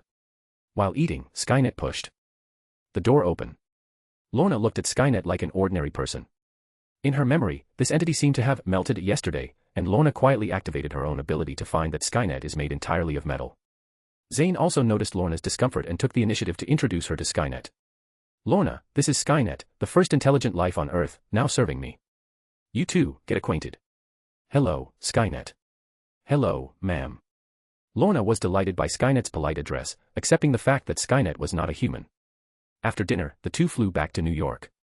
Despite the events of the previous day, they didn't dwell on them. Back home, Zayn went to the study at Skynet's signal. Boss, the two individuals you ordered have been captured and are now confined in the laboratory. As for the mind control technology, it will take some time to improve. Zayn nodded satisfactorily and inquired. Where are we now? How much time until perfection? Skynet calculated silently. It will take about 20 days. Although it can control people now, it cannot retain human consciousness. The controller's brain will be destroyed instantly, leaving only a vegetable-like existence in the end. Well, speed up the progress as much as possible. Are there still a shortage of volunteers? Of course, with sufficient volunteers, I am confident we can perfect this technology within 10 days. Good. You have my permission to allocate some of the funds from Skynet Technologies. Thank you, boss. Skynet and Zayn referred to volunteers as subjects for Skynet's human experiments. As for their source, prisons around the world were never short of condemned individuals sentenced to hundreds of years. With enough money and a convenient excuse, relocating these veritable scum to a prison for experiments was an easy task. Medical research and human development have always been intertwined with human lives. The truth, however, remains obscured from the public's view, manipulated by the authorities through the media. Zayn, too, discovered this gruesome reality through Skynet. At this point, Zayn's curiosity was piqued. The last time he visited Skynet's laboratory, he only collected weapons without closely inspecting. Today, with some free time and the captured individuals on hand, he decided to take a stroll. Thus, he left with a casual comment to Lorna, who was engrossed in studying her abilities, and joined Skynet on the way to the secret base. The surrounding buildings diminished as they progressed, and the roads gradually became dilapidated. Eventually, Skynet drove into an abandoned factory, accompanied by a green data flow flickering in its eyes. The factory floor split open on both sides, revealing an underground passageway. After Skynet's car entered the underground facility, the surface passage sealed shut, leaving only the two tire tracks as evidence of human presence. Chapter 33, Osborn. In the laboratory, Zayn saw another Skynet standing at the entrance, welcoming their arrival. Don't mind me, you continue your research. I'll wander around and take a look at those two individuals. Skynet nodded and returned to the workstation to resume research. The current bottleneck in the technology lay in the transfer of human consciousness. The human brain, the most sophisticated instrument in the world, formed consciousness through the intricate connections of each neuron. If each neuron were compared to a planet, the human brain would be a small universe.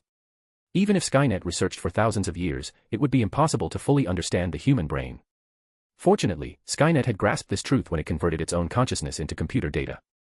Thus, it changed its approach, seeking a substance to reconstruct the human brain. This method could ensure complete control and save a considerable amount of time. At present, the conversion process caused damage to the brain. However, increasing the accuracy of the substance could resolve this issue. This was why Skynet confidently claimed that, with sufficient volunteers, it could achieve results in just 10 days. Ignoring the intermittent cries of the experimental subjects from Skynet's end, Zayn, led by Skynet's duplicate, arrived at 2 transparent glass cabinets. Inside were the 2 individuals Zayn was looking for, Claw and the current king of Wakanda's nephew. Seeing Zayn's arrival, the 2 had completely different reactions. Claw revealed a nervous smile, while the young black man wore a cold expression, his eyes fixed on Zayn. Zayn immediately recognized that Skynet had found the right individuals. Claw was easy to identify with his nervous smile. The deep-seated hatred in the young black man's eyes exposed his identity. They were the keys Zayn needed to unlock the treasure trove of Wakanda. Zayn knocked on the glass, then flashed a standard fake smile at the 2 people before decisively turning and leaving. Inside, both Claw and later, the cousin of the Black Panther, were confused. So, you come just to take a look? You're not playing by the rules. Shouldn't you ask us some questions? In fact, Zayn had already simulated in his mind how to respond. Bringing him here was just to retrieve the over 200 pounds of vibranium he risked his life to bring back from Wakanda. At most, he expected to shed some blood and give a discount, or maybe just give it away for free. When Zayn arrived, he noticed that the posture clearly indicated someone in charge, but he didn't expect Zayn to ignore him completely and just walk away. In reality, Zayn came purely to confirm the identities of the 2. He didn't expect to bluff them with words, that was a skill of dragon-proud heaven, not Zayn. As for Claw's vibranium, Zayn looked down on it. Compared to the thousands of tons of vibranium reserves inside Wakanda, this amount was insignificant. When the technology perfected, Zayn could control these 2 directly, saving him from playing mind games with them and having to guard against them. On the way back, Zayn seemed to suddenly remember something and turned to look at the Skynet. Skynet, how is Peter Parker doing at the company? Peter is a genius. In just over 10 days, he has fully absorbed his father's research data. I believe he will produce results shortly. Recently, he also got a girlfriend. Oh, what's his girlfriend's name? Gwen Stacy. Zayn wasn't really interested in Spider-Man's love life, he was just curious and asked on a whim. But being called a genius by top scientists like Skynet, Peter's talent is evident. Zayn's move in this chess game is indeed correct. Imagine the potential benefits when the genetically modified grafting technology is successfully developed. It can be sold to civilians as a regenerative elixir similar to limb regeneration.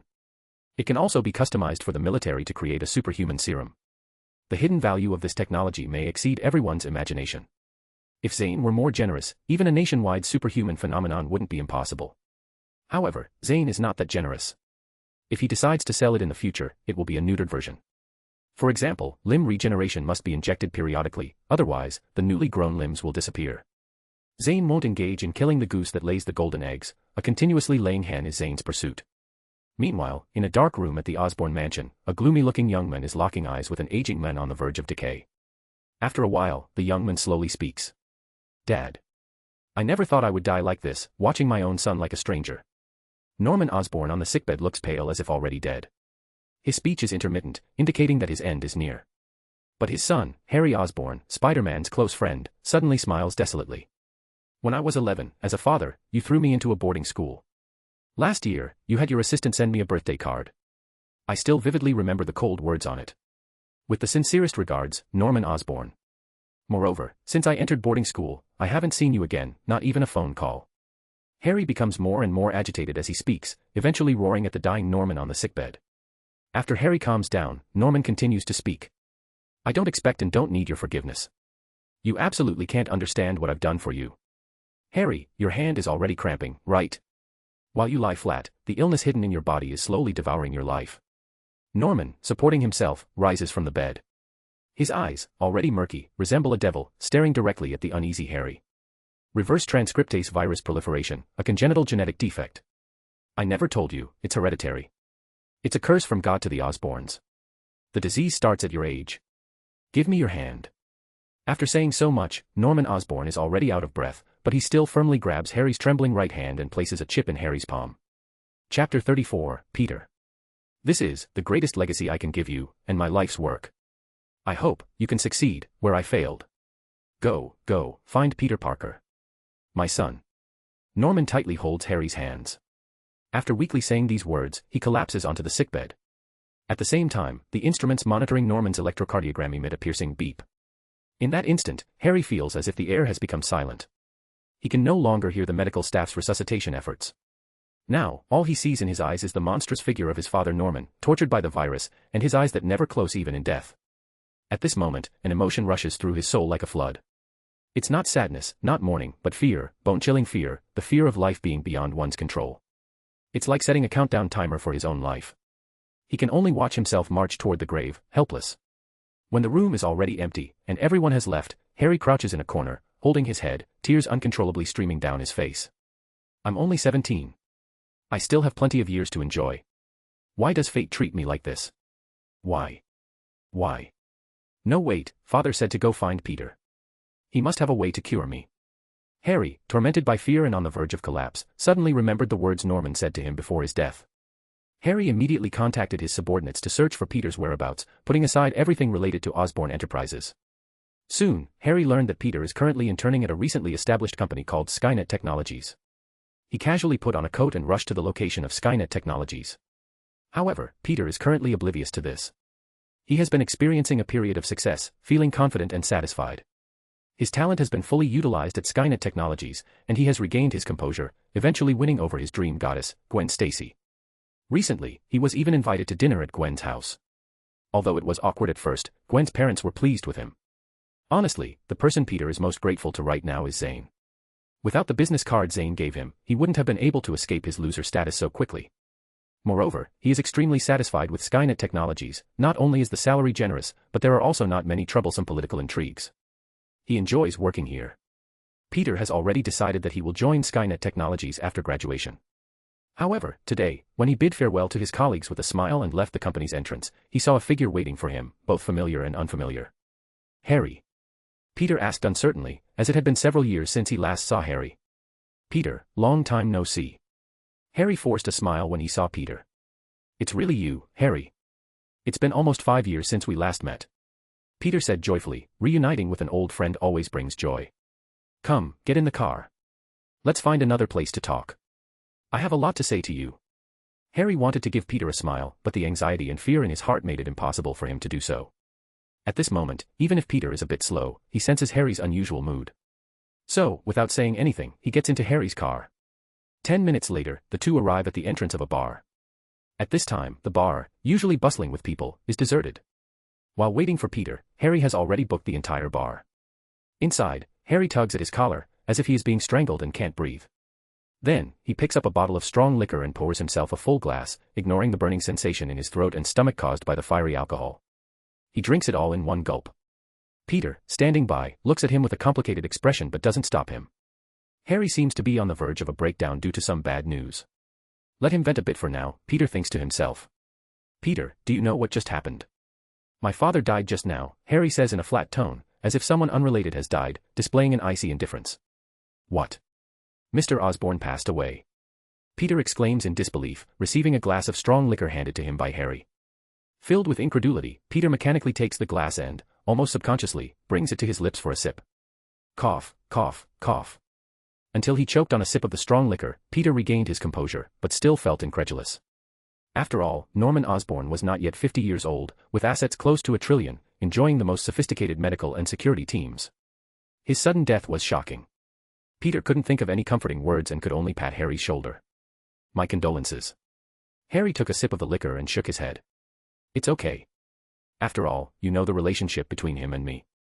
It's not so much sadness, just a bit lost. Listening to Harry's indifferent words, Peter opened his mouth but hesitated. This was Harry's family matter, and he had no right to criticize him, but in his heart, he distanced himself slightly from Harry. Peter, the reason I sought you out this time isn't about that. Harry put down the glass, his eyes staring intensely at Peter. Peter could clearly see the heat, longing, and madness in those eyes. What is it? Peter, our Osborn family has a hereditary congenital genetic defect, reverse transcriptase virus proliferation. My father told me to find you before he left. You must have a way to cure me, right? Right. Please, Peter, I don't want to die. I'm still young. After revealing the truth, Harry's emotions became more and more intense, and he finally hugged Peter, crying bitterly. Peter, now looking confused, is still pondering Harry's words. Suddenly, a light bulb goes off in his mind, remembering the transgenic grafting technology that his boss gave him some time ago. Chapter 35, Fate. Excitedly patting Harry's back, he exclaims loudly. Harry, I have a solution, but I'm not sure if it can cure your illness. After hearing Peter's words, Harry straightens up, gripping Peter's shoulders tightly. His disheveled appearance looks like someone who has suddenly seen a glimmer of light after falling into hell. Really? Please don't lie to me. Seeing Harry's hopeful eyes, Peter nods firmly. It's absolutely true. Although I don't know much about your illness, using the technology gives you a very high chance of recovery. But what? Do you need money? I'll give it, I'll give as much as you want. Facing Peter's hesitation, Harry was desperate, urging Peter to state his conditions.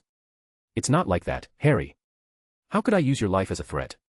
My boss gave me a technology a few days ago. I'm learning and researching it.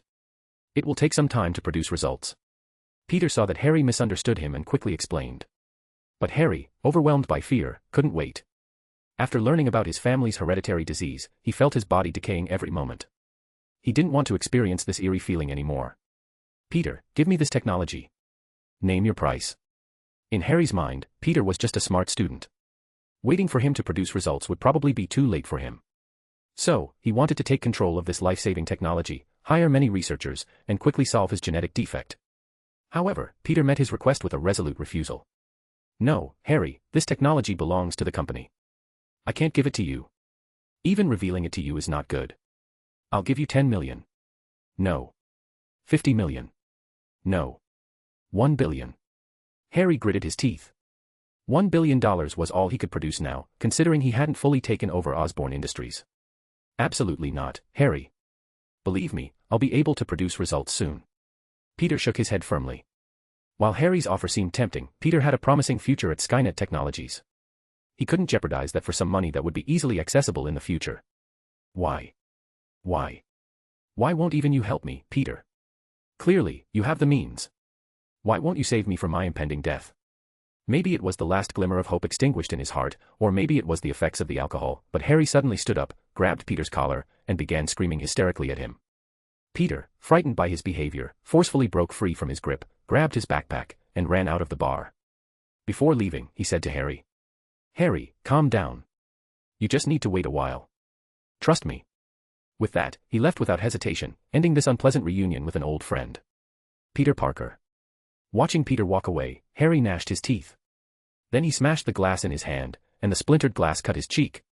Blood flowed into his mouth, and tasting the metallic bitterness, Harry suddenly burst into insane laughter. "Since you won't give it to me, I'll take it myself.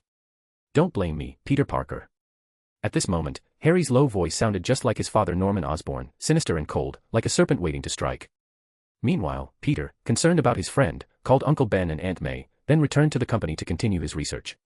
He aimed to develop a solution to save his friend's life as soon as possible. Concentrating on examining the gene sequences through the microscope, he didn't notice a brightly colored spider descending from the ceiling along a silk thread, aiming for Peter's neck. This spider, created by Peter using the technology provided by Skynet, had merged genes from many different spiders. Just hatched, it possessed all the advantages of spiders: super jumping, super strength, self-healing, heightened senses, and more. What the heck is this? Suddenly feeling a sting on the back of his neck, Peter thought it was just an insect bite and didn't pay much attention. After all, being bitten by an insect was a common occurrence for anyone. At most, he'd curse his bad luck a few times. However, what Peter, who was immersed in his research, didn't realize was that in a laboratory that had been thoroughly sterilized, with almost no dust, there couldn't possibly be any insects. Gradually, Peter felt his body getting hotter. Soon, he couldn't even stand steadily, and his vision became blurry. Finally, as Peter sensed something was wrong and was about to take out his phone to seek help from Skynet, he couldn't endure the dizziness any longer. He collapsed on the floor, fainting abruptly. In Peter's body, the double helix DNA that records countless human heritage information is currently being rapidly replaced by an external gene repair. Actually, Peter doesn't need to seek help from Skynet at all. Through the laboratory cameras, Skynet had already notified Zayn at the very moment Peter started acting abnormally. While Skynet is unaware of the fact that Peter is Spider-Man, it knows that this person was introduced by its owner, Zayn. Therefore, it usually takes good care of Peter. Zayn, who is still at home practicing abilities with Lorna, upon seeing the message from Skynet, raised his head and told Lorna that he was going to the company, then immediately headed there. Lorna, at this moment, is manipulating numerous tiny metal particles in the air, forming various shapes and having fun. She didn't notice the change in Zayn's expression after reading the message. After reminding Zayn to stay safe, Lorna continued practicing her abilities. The moment Zayn stepped out of the house, his face darkened. Based on Skynet's description, Zayn was 100% sure that Peter had returned to his original destined trajectory. The feeling of being manipulated by fate is something Zayn hates, quite a lot. Chapter 36, Ancient One. When Zayn walked into the company's gate with a gloomy face, his step suddenly paused. Without leaving any traces, he glanced around. He had felt a sense of being watched just now. However, aside from the surveillance cameras in the company, it was already late at night, and there was no one else in the corridor except Zayn. Zayn's expression remained unchanged, but his muscles were already tense, and he was highly focused, alert to his surroundings. His instincts wouldn't deceive him, someone was currently spying on him from the shadows. Though he didn't know the purpose, he was sure it wasn't something good. When Zayn rushed to the laboratory to check on Peter's situation, he found a wound on the back of Peter's neck. From the wound, Zayn pulled out a strand of spider silk, the other end of which was connected to a dead spider. Now Zayn was completely certain Peter had turned into Spider-Man, just like in the original storyline. Zayn didn't say anything, turning his head to look at the glass cabinet where the super spider was stored. There was no damage whatsoever, so the spider couldn't have crawled out by itself. Considering the sense of being watched when he entered the company, Zayn already had a speculation in his mind. Sorcerer Supreme, no need to hide. Come out. As the words fell, orange sparks formed a circular portal, and a person wearing a sorcerer's robe with a large hood and holding a small folding fan walked out of the portal. Zayn glanced at the other side of the portal, revealing a building with an ancient charm, most likely the Kamar Taj on the Himalayas, known as the Sanctuary for Sorcerers. Hello, outsider, the Ancient One took off her hood, revealing a shiny bald head. Her seemingly comical appearance became natural due to her eyes that seemed to perceive everything, exuding the unique elegance of a sorcerer. Another baldy, Zayn looked at the Ancient One, speaking through gritted teeth. Facing Zayn's mockery, the Ancient One seemed unaffected, just giving Zayn a slight smile. Despite her seemingly ridiculous appearance, the Ancient One's eyes, filled with wisdom, made her look naturally graceful. Her long life and unique life experiences had brought her to a state of serene calmness. Zayn's taunts didn't evoke even the slightest hint of unusual emotions from her. Seeing that his sarcastic remarks had no effect, Zayn put away his mocking expression. As for why Zayn confronted the Ancient One right away, the reason was simple, to establish dominance in the conversation. Since the fact that Peter had become Spider-Man was irreversible, Zayn saw no point in holding on to it. Deep down, he still respected the bald woman. It was the seemingly frail woman who, with her own strength, had protected the Earth for thousands of years. Controlling the Time Stone as a mortal, she kept countless interdimensional monsters at bay, including the Dark Dimension's ruler Dormammu. All of this was achieved quietly and without seeking fame or fortune, a saint-like existence. Though Zayn didn't want to become such a person, it didn't stop him from having respect for her. As for Ancient One, as soon as she appeared, she pointed out the fact that Zayn is a time traveler. Zayn was not surprised at all. It would be strange if Ancient One hadn't noticed, considering her ability to use the Time Stone to peer into the future. Suddenly having Zayn as a variable, not being discovered would be strange indeed. Zayn even had reasons to suspect that the early events and the birth of superheroes and supervillains in the Marvel Universe were manipulated by the Ancient One for a better future. In reality, Zayn didn't want to encounter the Ancient One at this early stage. Currently, he couldn't defeat the Ancient One honestly. You should know that the Ancient One can confront the existence of Dormammu from the Dark Dimension. This level of strength is probably much higher than Odin's, and the Ancient One can even resort to tricks. With the powerful cheat of the Time Stone, Ancient One, if unable to defeat Zayn, could restart the battle until discovering Zayn's weakness and delivering a fatal blow. Zayn didn't believe that the Ancient One, who had lived for thousands of years, had no ace up his sleeve in terms of magic. Sorcerer Supreme, or should I say Ancient One, what is your purpose in doing this? Zayn thought about all this in his mind, but in reality, only a moment had passed. Facing the Ancient One's eyes full of wisdom, Zayn felt immense pressure, like being stared at by a top student. Suddenly, Zayn seemed to realize that most of the big shots in the Marvel Universe were almost all top students. Tony Stark was a cursed man of knowledge, Bruce Banner had 7 doctoral degrees, Captain America was proficient in various combat strategies, and even Thor, the muscular god of thunder, was known to be skilled in several alien languages. As Zayn's thoughts drifted, the Ancient One spoke, to let Peter Parker return to his own path. Zayn, upon hearing this, disdainfully smiled. Facing the Ancient One, who slowly adjusted the future to the most correct behavior, Zayn thought this was inherently wrong. If people always choose the most correct path, what's the point of living? This is such a high-end approach. May I ask, did I force him? Did I entice him? Or did I hold a knife to his neck, forcing him to work at my company? None of that, it was entirely Peter's choice. What qualifications do you have to intervene? Zayn said, pointing to the still unconscious Peter on the ground. Chapter 37, Cheating. In response to Zayn's questioning, the Ancient One remained expressionless, but a trace of imperceptible pain flashed in his eyes. Obviously, he had experienced something similar before. Outsider, the consequences of changing the future are terrifying. The previous lizard invasion in New York City is the best example. Trust me, Peter is an essential part of the future. Before, I questioned my own choices and then, like you are doing now, changed a bit of the future, allowing that man named Hitler to live. The result, as you should know, was the outbreak of World War II, countless lives lost in the flames of war, and the entire world stained with blood. Note, the mention of Hitler is purely the author's invention. Outsider, you are special. I cannot see your future. Even Peter, under your influence, has deviated from his original trajectory. I am not sure whether your impact on the future is good or bad, but the butterfly effect has already begun. The lizard army invading New York is just the beginning. The subsequent impacts will only get bigger, and in the end, the destruction of the world is not impossible. Hee, that's none of my business. I just know that you're annoying me right now. Zayn smirked disdainfully. In the end, it's still the one with the big fist who has the qualifications to talk about reason. Come on, let's settle this under my hands. Ancient One sighed lightly, said nothing more, and directly opened the mirrored space before stepping in. Zayn followed suit, stepping into the space without hesitation. It felt like passing through a thin curtain of water. Although the mirrored space was the Ancient One's domain, Zayn was not afraid at all. With over 30,000 resurrection experiences, he could exhaust even the Ancient One. Besides, Zayn didn't want to engage in a battle with the Ancient One in his own company. Judging by their strengths, if they fought here, this place would definitely become ruins by the next morning. After entering the mirrored space, the Ancient One immediately unleashed her magic to manipulate the entire space. The building of Skynet technologies in the mirrored space split into two halves and crashed towards Zayn. Zayn decisively activated the King's Treasury, and countless giant swords shot out, smashing the building into pieces. However, this wasn't the end. Zayn didn't like being hit without retaliation. The King's Treasury currently stored few weapons, and their firing rate was slow. While effective against hordes of cannon fodder, it was unlikely to even touch the Ancient One. So, Zayn decisively activated the A-rank skill he had just drawn, Son of Light. He allowed it to output the maximum energy his body could currently withstand, shooting out a beam of light as thick as a water bucket directly at the Ancient One. Dazzling light filled the entire space in an instant, and countless building debris obstructed by the light were vaporized upon contact. Facing Zayn's attack, the Ancient One's expression changed slightly. If a person from his Earth was here, he would surely say, "You're not playing by the rules. Who starts with a big move like this? Aren't we supposed to exchange hundreds of rounds first?" Son of Light truly deserved to be the ultimate move for Ultraman against monsters. Once unleashed, it was almost a guaranteed hit because the attack speed of Son of Light was the speed of light, and how many could escape that? Moreover, the instantaneous penetrating power and high temperature upon hitting the target were no less than a high-yield nuclear bomb. However, this was the effect when Ultraman used it. Zayn couldn't achieve that yet, but the power was still astonishing. At the moment before Zayn launched the attack, the Ancient One had a feeling of being stared at by a fierce beast. This feeling was not unfamiliar to her, she had the same feeling facing Dormammu. Intuition told her that she couldn't dodge Zayn's attack this time. Without defense, she would die.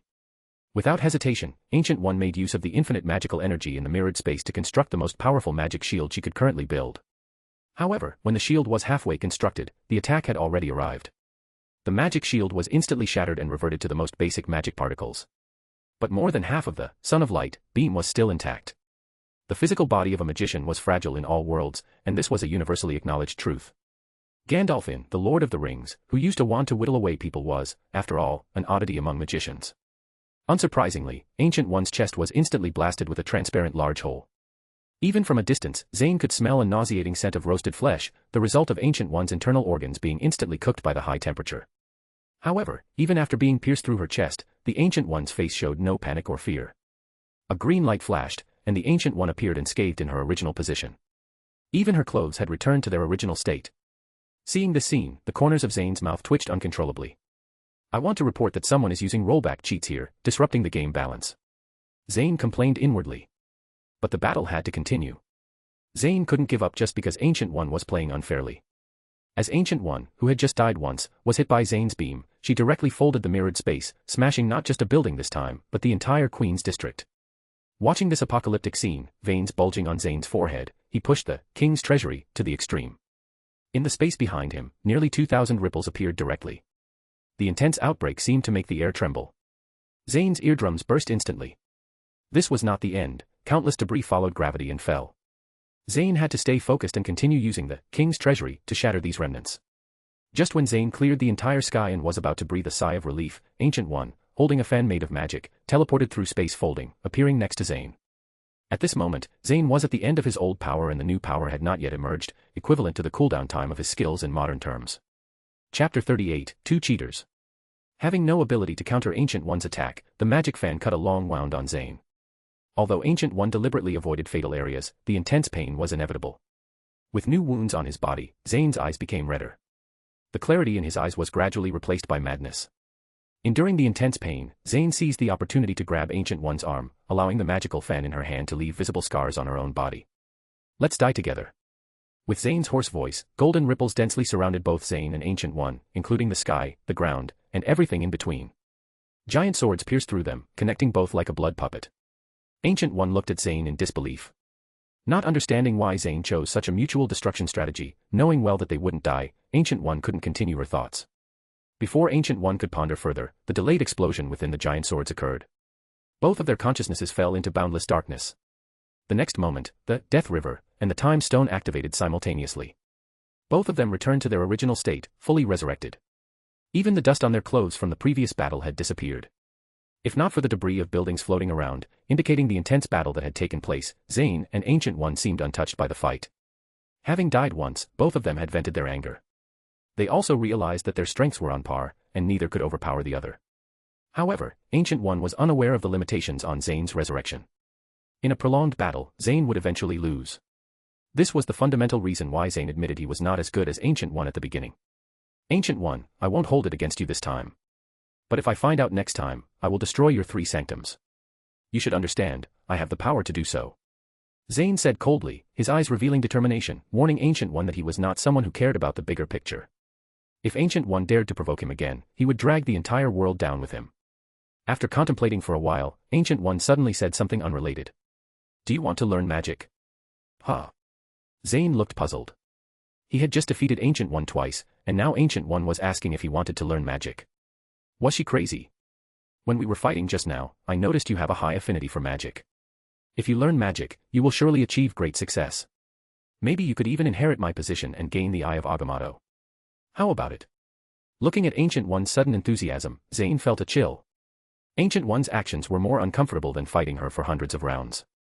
Although Zayn didn't understand Ancient One's purpose, he decisively refused. I'm not interested at all.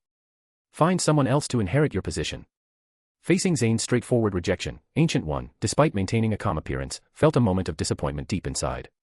Actually, Ancient One's invitation for Zayn to learn magic was genuine. She did observe Zayn's high magical talent during their battle, even higher than the successor she foresaw from the future, Doctor Strange. Being a teacher for hundreds of years, Ancient One instinctively extended the invitation to Zayn.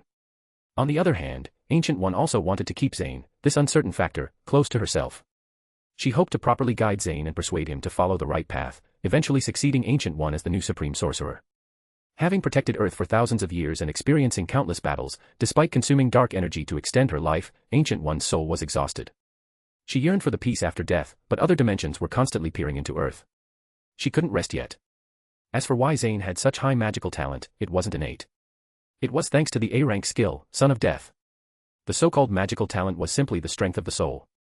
The skill had a function. After Zayn killed a living being, a small amount of the creature's soul energy would automatically nourish Zayn's soul. Killing 1 or 2 people wouldn't show a significant effect, but during the large battle in New York, Zayn killed over 30,000 lizardmen. Now, Zayn's soul strength far surpassed that of Doctor Strange from the future. He just didn't know how to utilize it yet. Nevertheless, the accompanying effects provided significant benefits to Zayn, such as increased mental agility, achieving photographic memory, etc. Even with these advantages, Zayn still found reading boring and wanted to sleep. It seemed being a poor student was not about intelligence. Although Zayn couldn't see the complex thoughts in Ancient One's mind, seeing the deep disappointment and exhaustion on her face, Zayn couldn't help but soften. Ancient One, as long as you agree to my conditions, I'll lend a hand when Earth faces a crisis in the future. After hearing this, Ancient One stared at Zayn's face for a long time, then smiled slightly. Her worries about Zayn, the uncertain factor, lessened a bit. All right, I agree. I won't interfere with your affairs in the future. Zayn felt creeped out by Ancient One's sudden smile. He unconsciously asked, why are you smiling? Nothing. I just think you're a good person. A good person? Well, I've always been a good person. Zayn shamelessly grinned. Now Ancient One was at a loss for words. Originally, she thought Zayn would deny it. After all his actions till now looked like he would deny it. But unexpectedly, Zayn shamelessly admitted it. He actually admitted it. Ancient One had nothing more to say. She decisively threw Zayn out of the mirrored space. As for Peter Parker or now Spider-Man, she had already helped him complete the most crucial step. The rest was up to his own choices. Chapter 39, Shortcomings. Actually, the Ancient One overthought it. When Zayn mentioned intervening as he saw fit, he meant during the system's mission releases. Based on the previous patterns of task releases, the system tended to issue tasks according to the original plot of the Marvel Cinematic Universe. Especially the critical points triggering tasks for various superheroes and supervillains' fate twists. But Zayn wouldn't be brainless enough to explain. The Ancient One had promised not to trouble him anymore, and the current situation was the best result. Zayn wouldn't be foolish enough to suddenly become a world-destroying demon. Zayn's goal was always simple. Having experienced mediocrity in his previous life and helplessness when he first arrived in the Marvel world, Zayn just wanted to enjoy himself in this world with his loved one. He wanted to be unrestrained, to live as he pleased, as long as nobody provoked him or blocked his path. Zayn didn't care about those people. Even though Zayn had the capability to destroy Hydra now, S.H.I.E.L.D. was almost entirely infiltrated by Hydra, and Hydra was planning to subvert the government of which small country. Even though these were significant issues, Zayn expressed zero interest. After returning from the mirrored space, Zayn glanced at the still unconscious Peter, then picked up the blood sampling device on the experimental table. He drew 3 large tubes of blood from Peter. After all, with such a ready-made example of successful gene grafting technology, it would be a waste not to collect experimental data. Zayn handed the blood sample to the arriving AI, turned around, and left without paying any attention to Peter still lying on the cold ground. Skynet hesitated, looking at Peter on the ground, then at Zayn's departing figure. It decisively followed Zayn's footsteps. Although it quite appreciated this young man, when compared to its master, the appreciation for Peter was instantly cast aside. As for why Zayn didn't help Peter call an ambulance or something similar, the reason is simple. Zayn is currently very unhappy. He had to leave Lorna in the middle of the night because of this guy. It's important to note that people in this period of a relationship usually want to be together all the time. Moreover, he just had a fight with the Ancient One, and ultimately died. With all this happening, expecting Zayn to call an ambulance for him is like hoping Zayn won't stab him a few times.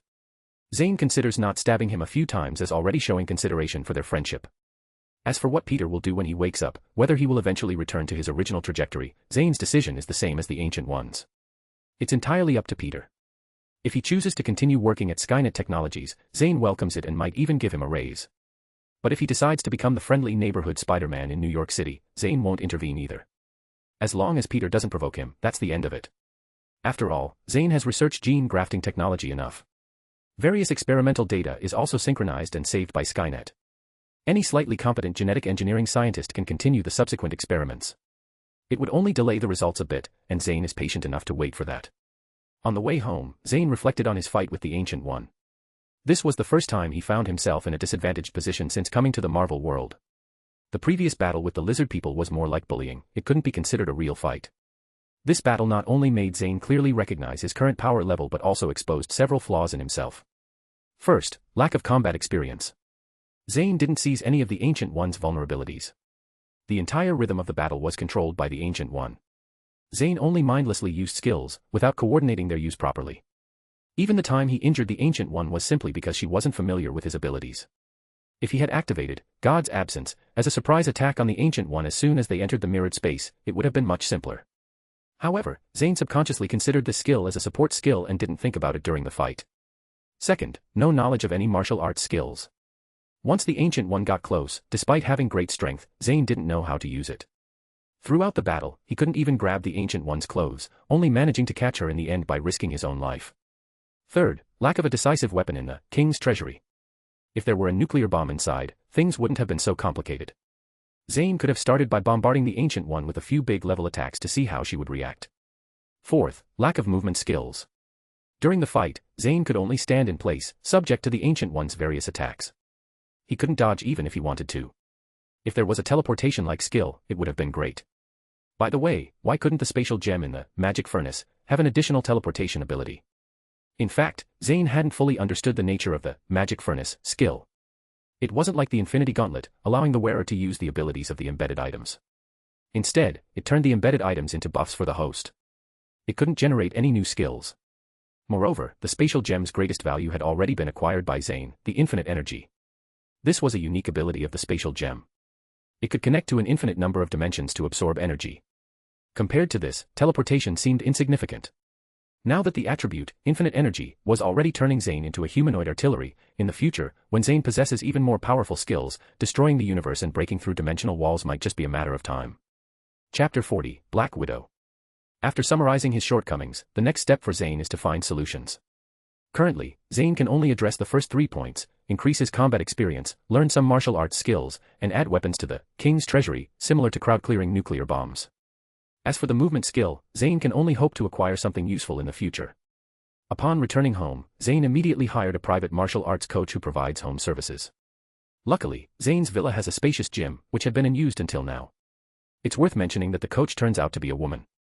Observing Lorna pretending not to notice but occasionally casting glances in his direction, Zayn suddenly feels a strange sense of guilt. I swear on my personality, I didn't know the coach was a woman, Zayn says, looking at Lorna, trying to convey sincerity through his eyes. Oddly enough, Lorna seems to understand. She rolls her eyes at Zayn and comments, "Keep making things up. Men are all big blockheads." Zayn, facing the majestic and fit beauty of a coach who exudes an aura of charm, realizes he might have sensed a hint of flirtation from her, given her smile and the natural allure in her eyes. "Introduce yourself, after all, you will be teaching a rookie like me. If possible, I'd like my girlfriend to undergo training as well, and money is not an issue," Zayn says. "Oh, by the way, you can call me boss or Zayn." The beautiful coach smiles slightly, and whether it's Zayn's imagination or not, he feels like she's trying to enchant him naturally. "Sure, I'll call you Zayn. Let me introduce myself, I'm Natasha." "Natasha? You said your name is Natasha." Zayn's expression becomes strange. "Yes, what's wrong, Zayn?" Natasha asks, puzzled. Zayn doesn't answer her question but instead carefully scrutinizes her appearance. With auburn waves, deep emerald eyes, and a face that's 70% similar to the famous actress Scarlett from his previous life but more refined, Zayn has a pretty good idea. However, he needs confirmation. Suddenly, Zayn smirks, and a small golden portal appears above his hand, dropping a handgun. Without hesitation, he aims at Natasha's head and fires a shot. Bang. Natasha's pupils contract sharply. Without caring about her mission or disguise, she instinctively tilts her head, avoiding the gunshot. Then, her delicate hands quickly grip Zayn's wrist, attempting to dislocate it. Unfortunately, she can't budge it. Zayn's current physical capabilities surpass even Captain America's, and although he lacks combat skills, Natasha can't move him. Not far away, Lorna, who had been listening to the commotion, also sensed that something was wrong. She immediately activated her ability, and kitchen utensils flew out of the kitchen, surrounding Zayn and Natasha. However, she didn't dare to approach, as she wasn't proficient enough in controlling her powers and was afraid of hurting Zayn. Seeing the floating knives and forks around him, Zayn turned around and smiled at Lorna. "Don't worry, I can handle this." Lorna nodded, controlling the knives and forks to return to their original positions. However, her eyes remained fixed on Natasha, who was sweating profusely. If she made any suspicious move, Lorna wouldn't mind letting her experience the piercing pain with her powers. Zayn turned his head with a playful smile, looking at Natasha, who stood frozen in place, seemingly planning her escape. "Should I call you Natasha, or Black Widow?" "Tell me, Agent Romanoff." Now Natasha's cold sweat was pouring down. Without a word, she rushed towards a nearby French window, apparently planning to escape by breaking it. But how could Zayn allow his prey to escape? As Natasha took her first step, several golden ripples appeared around her, and titanium alloy chains extended from the treasury, instantly binding Natasha into a human-sized dumpling. The golden teleportation portal hadn't closed yet, and the chains swiftly retracted, suspending Natasha in midair. "So, what is Nick Fury's Black Egg planning by sending you here?" Zayn asked. Natasha struggled for a moment, realizing she couldn't break free. Instead, the chains tightened as she struggled, making it difficult for her to breathe. She had to give up struggling and accept her fate. Now, she didn't believe Zayn would show mercy. How many soft-hearted people would shoot a beautiful girl in the head as soon as she revealed her name?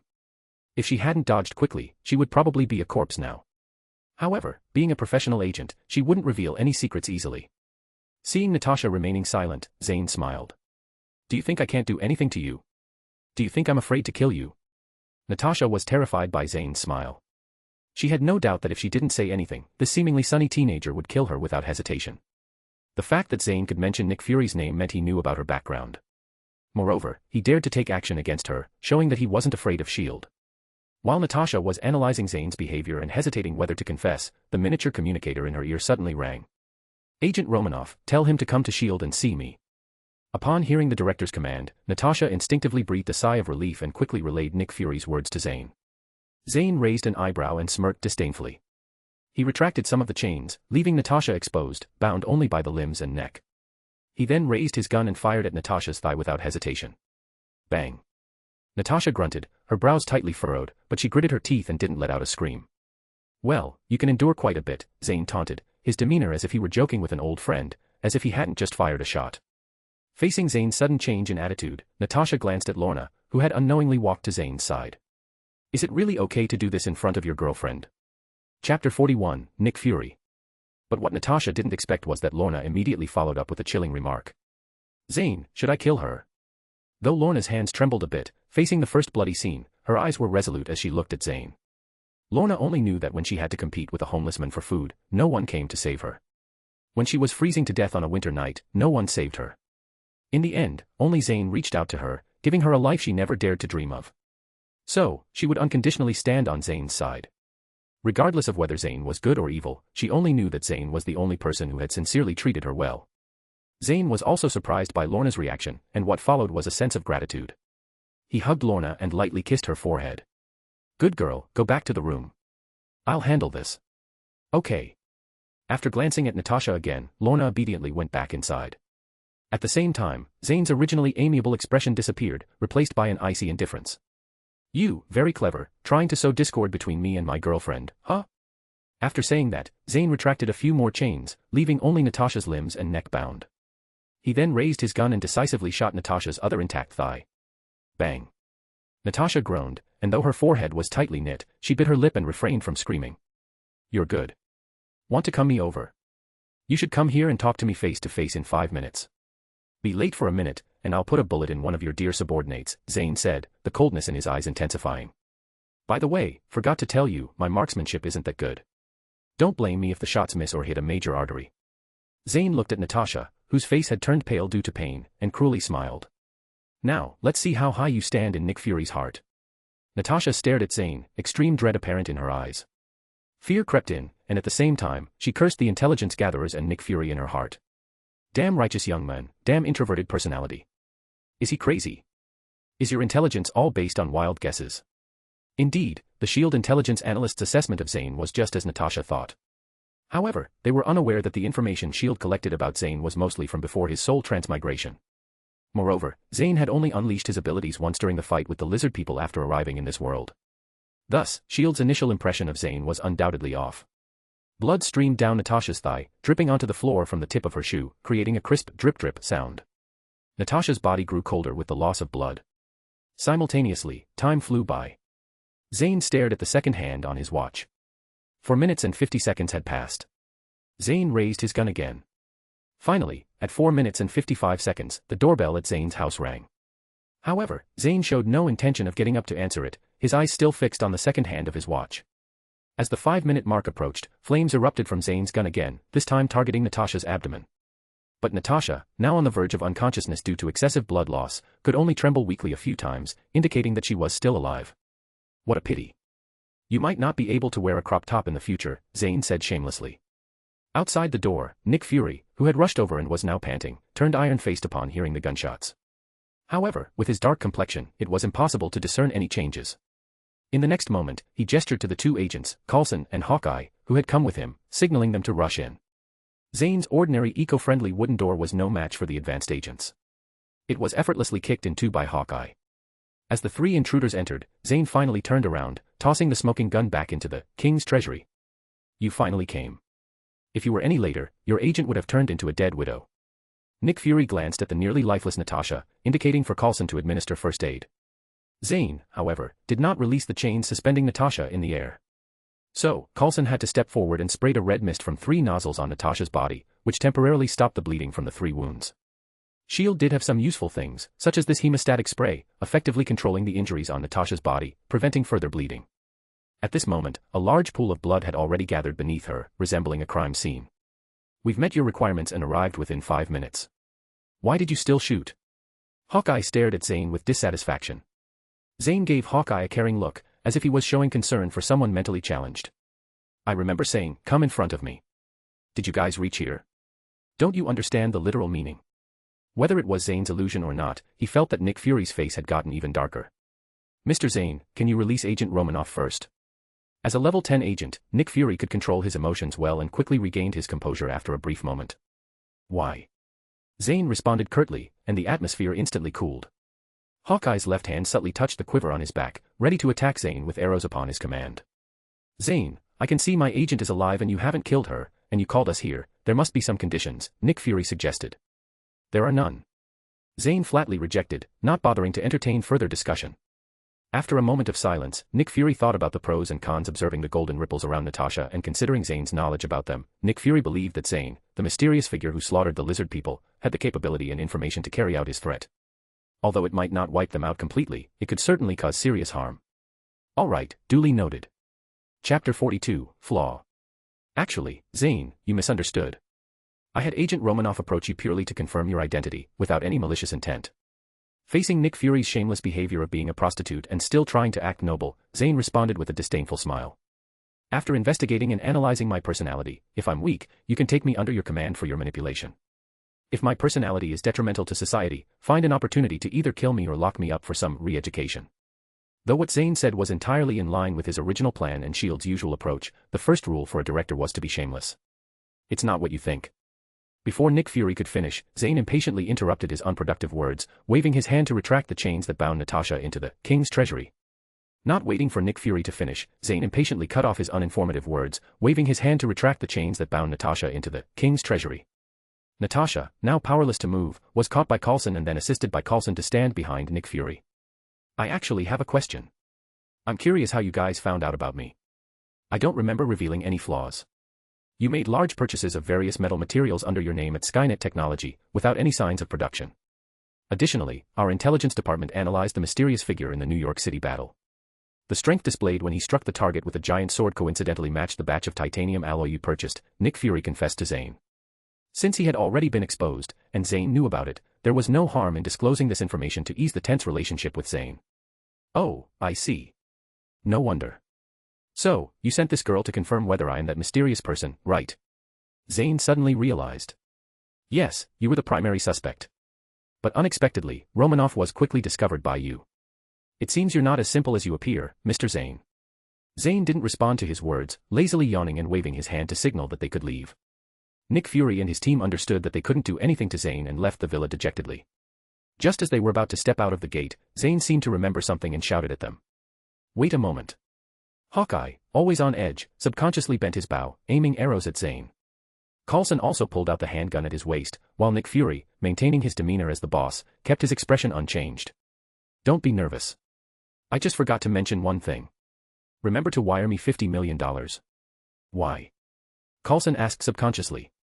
Compensation for my losses and the cost of cleaning up, Zayn said, pointing to the broken door kicked by Hawkeye and the floor stained red with Natasha's blood. This is... Okay, Coulson. Nick Fury twitched at the corner of his mouth, restraining Coulson, who wanted to argue with Zayn. He nodded to Zayn, indicating his agreement, and then turned and left. This time, he admitted defeat, but the urgency of the long-planned operation against Zayn in his heart intensified. The affairs on Earth were becoming more complicated. Hawkeye also put away his bow and arrows, following the boss's pace. Only Black Widow, supported by Coulson, looked deeply at Zayn. In those beautiful eyes, there was neither hatred nor resentment, only profound fear. She vowed never to come into contact with this unpredictable lunatic again. Having power is not scary, being crazy is not scary, but when both are combined, it becomes beyond frightening, it becomes horrifying.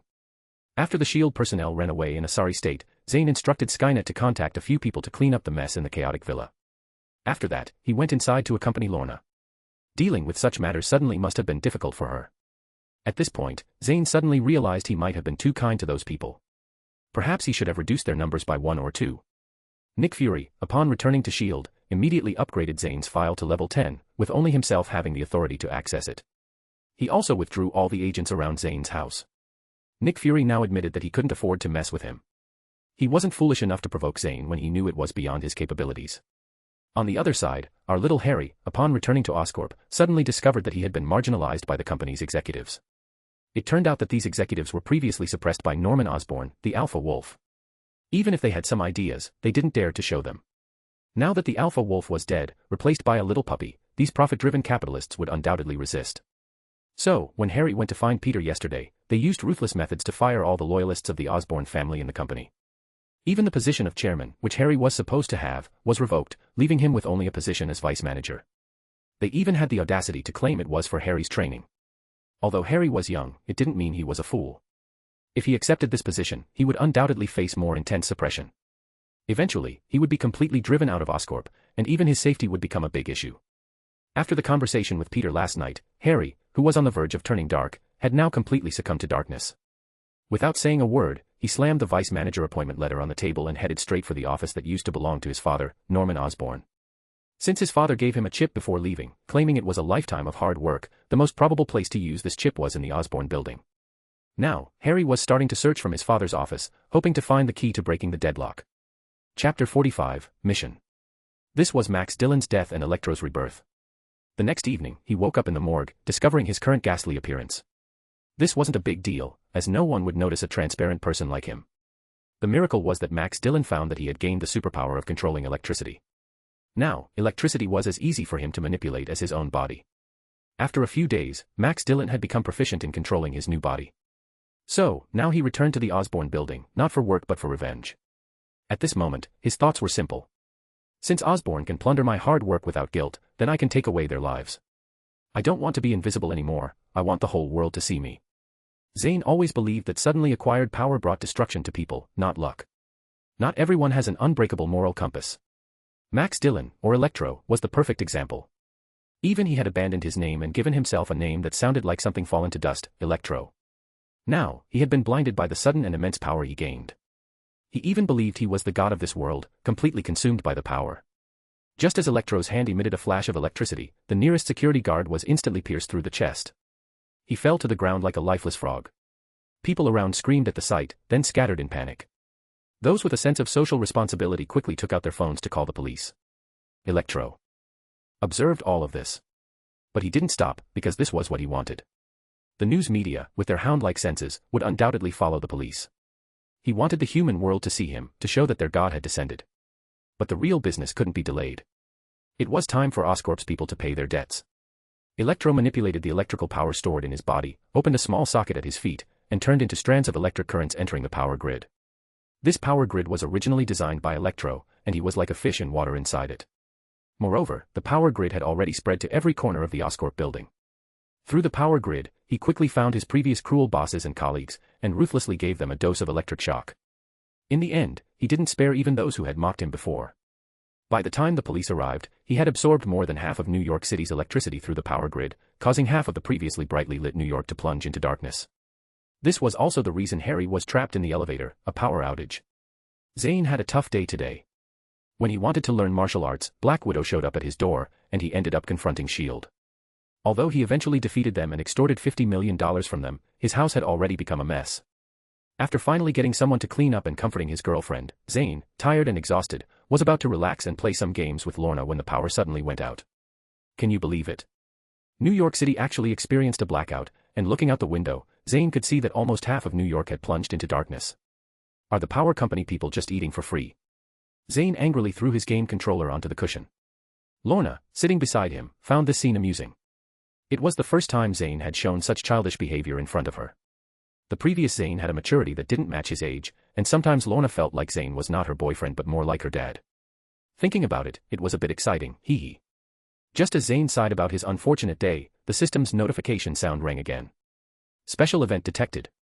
Mission issued, eliminate Electro. Mission rewards, B-grade lottery once. Failure penalty, none. Does the host accept the mission? So, that's how it is.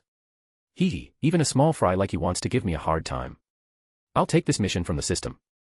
Zayn sneered as he accepted the mission. Seeing face of Zayn turning a bit dark, Lorna kissed his cheek and asked with concern, what's wrong? Nothing, just going to teach that electricity stealing small fry a lesson in manners. Zayn replied nonchalantly. Other people might be afraid of Electro because, fundamentally, Electro was just a gathering of electrical energy, similar to Eneru, the user of the Goro Goro no Mi, who could elementalize at any time, making any physical attack ineffective. Zayn was also puzzled why Spider-Man in the original story could be slashed multiple times by him and still be fine. Even when the building was shattered by the lightning released by Electro, Spider-Man just struggled a bit, stood up, and continued to fight. In the end, after contemplating for a long time, Zayn could only attribute it to the protagonist's plot armor. However, Zayn wasn't afraid of Electro for a reason. His King's Treasury, don't forget the special effect of the magic furnace, after embedding the spatial gem, enchantment. In simple terms, every weapon in the treasury was covered with the energy of a spatial gem. Ineffective against physical attacks doesn't mean energy attacks are also ineffective. The special effect of this enchantment just wasn't displayed when he killed the lizardman previously, it didn't mean it didn't exist. At least spanking this Electro was a sure thing, so the system's reward was only a B grade. Is it dangerous? Lorna asked nervously. No. Zayn asserted. Really? Absolutely true, just like my love for you. Zayn smiled brightly at Lorna. Lorna was teased by Zayn's sudden sweet talk, and her initially nervous mood turned into shyness. Since there's no danger, can I follow you this time?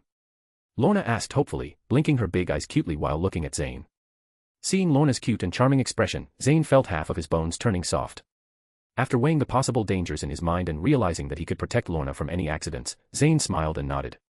Yes, you can. Hooray! Chapter 46, Light Bulb. Having received a positive response, Lorna immediately threw herself into Zayn's arms, happily hugging him and shouting. She didn't even notice that she was in revealing clothing. Staying at home meant wearing loose and comfortable loungewear. Zayn thoroughly enjoyed Lorna's excitement, even though he had seen it many times before. He couldn't get enough of admiring his beautiful girlfriend. Don't celebrate too early, you have to agree to my 3 conditions. Zayn patted Lorna's small buttocks, signaling her to calm down, then looked at her seriously. All right, as long as I can follow you, anything is fine. First, you must stick closely to me. Second, no acting on your own, your abilities are not yet proficient. Third, you need to disguise yourself. Okay, I'll follow your lead. Allowing Lorna to accompany him this time made her extremely happy.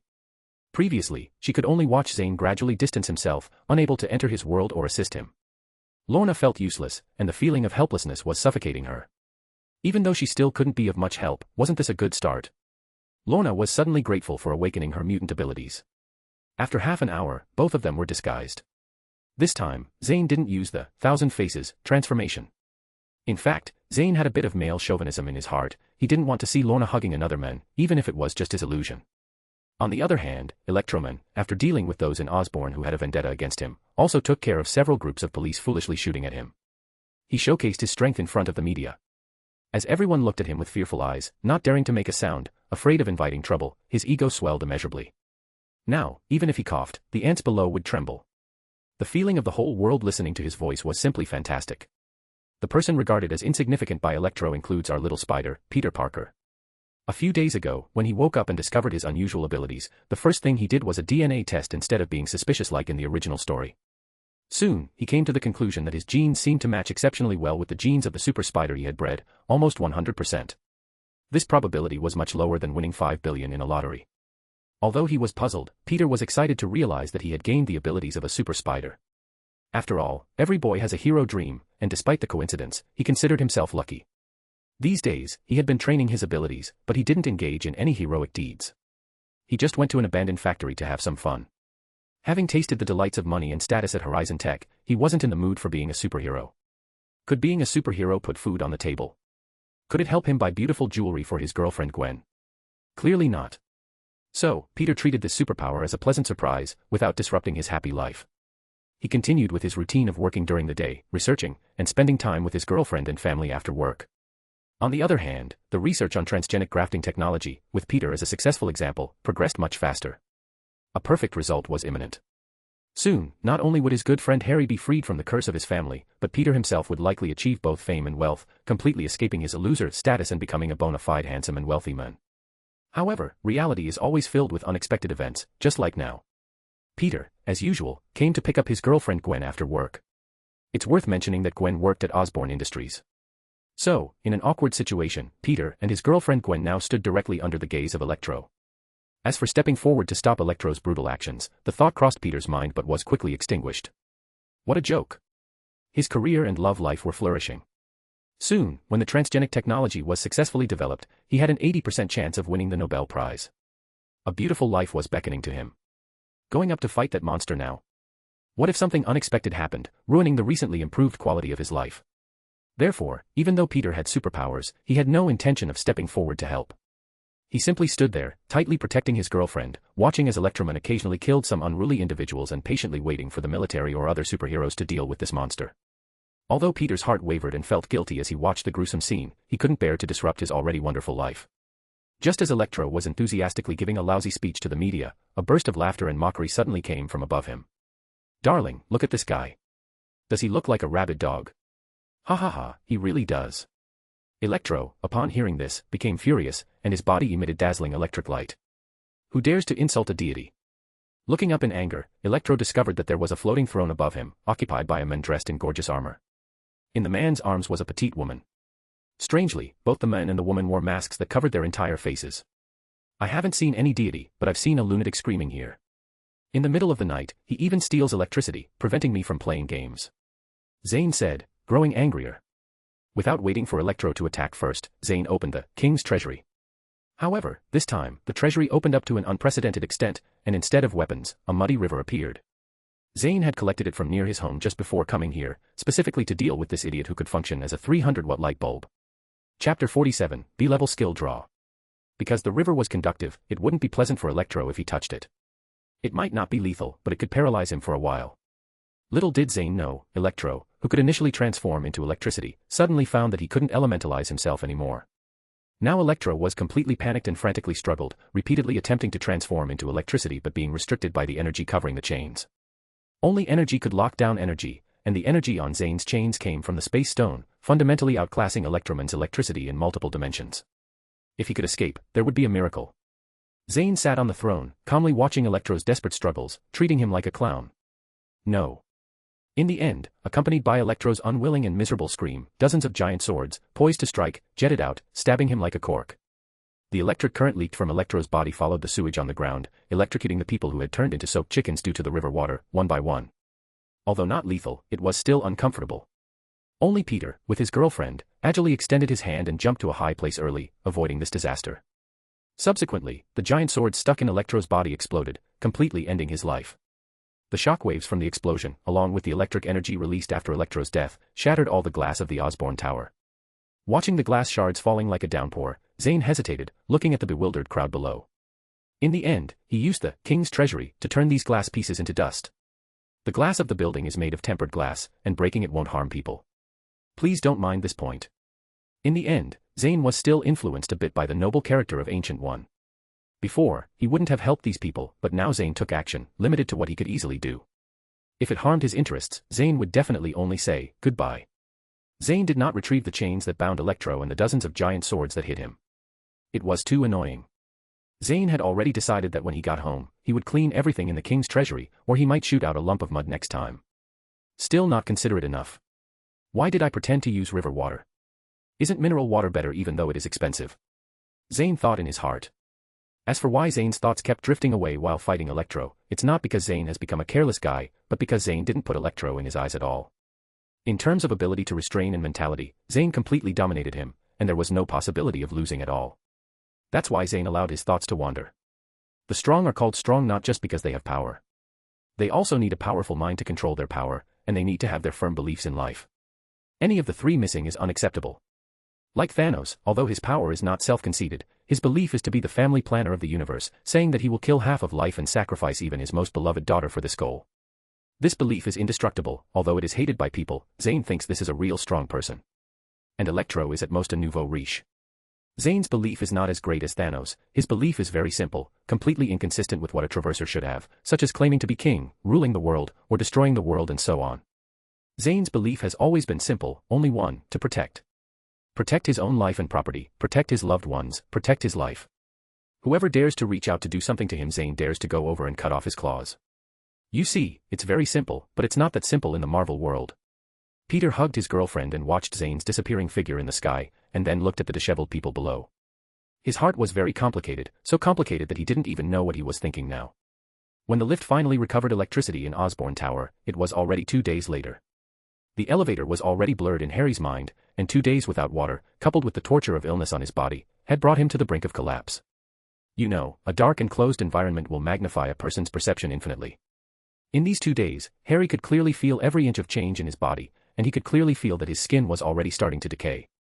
The endless waiting also made his mind fall into chaos, and now he hasn't gone crazy. The reason is that he has two beliefs supporting him. One is to get the spider serum from the -7th floor to survive, and the other is to seek revenge on Peter Parker and those high-level executives of Osborn Industries. Peter hugged his girlfriend and watched Zayn's disappearing figure in the sky, and then looked at the disheveled people below. His heart was very complicated, so complicated that he didn't even know what he was thinking now. When Zayn and Lorna just arrived home, the system's notification sound rang. Congratulations, Master, task completed. You have earned a B-level skill draw. May I ask if the Master wishes to proceed with the draw? Wait for a moment. After arriving home, Zayn and Lorna, without any coordination, rushed into 2 bathrooms, cleaning themselves thoroughly from inside out. It was evident that they were disgusted by that foul smell. As for why they didn't shower together, Zayn mentioned that he was afraid he couldn't control himself, and although Lorna was a bit expectant, her shy nature as a girl made it difficult for her to suggest that Zayn shower with her. This difference in concepts can be seen. Many boys and girls have intimate relationships by the age of 16. Yet, Zayn, with some traditional beliefs, stubbornly believed that it's only proper to engage in intimate activities with Lorna at the age of 18, otherwise, he wouldn't have a clear conscience. Perhaps Lorna understood Zayn well, so she teased him a bit, making Zayn burn with desire every time. He could only rely on kissing and caressing to release it, and the final act was something he wouldn't touch. This made Lorna more delighted, even a bit unrestrained. Zayn endured pain and pleasure, swearing that on Lorna's 18th birthday, he would make sure she wouldn't get out of bed the next day. After the shower, Zayn hugged Lorna and went to sleep.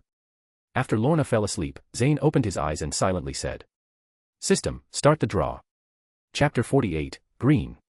Drawing in progress. Draw completed. Congratulations, Master, you have obtained the B-level active skill, Flash. Zayn opened the system interface to check the effects of this newly acquired B-level skill. However, this time, the system displayed two interfaces.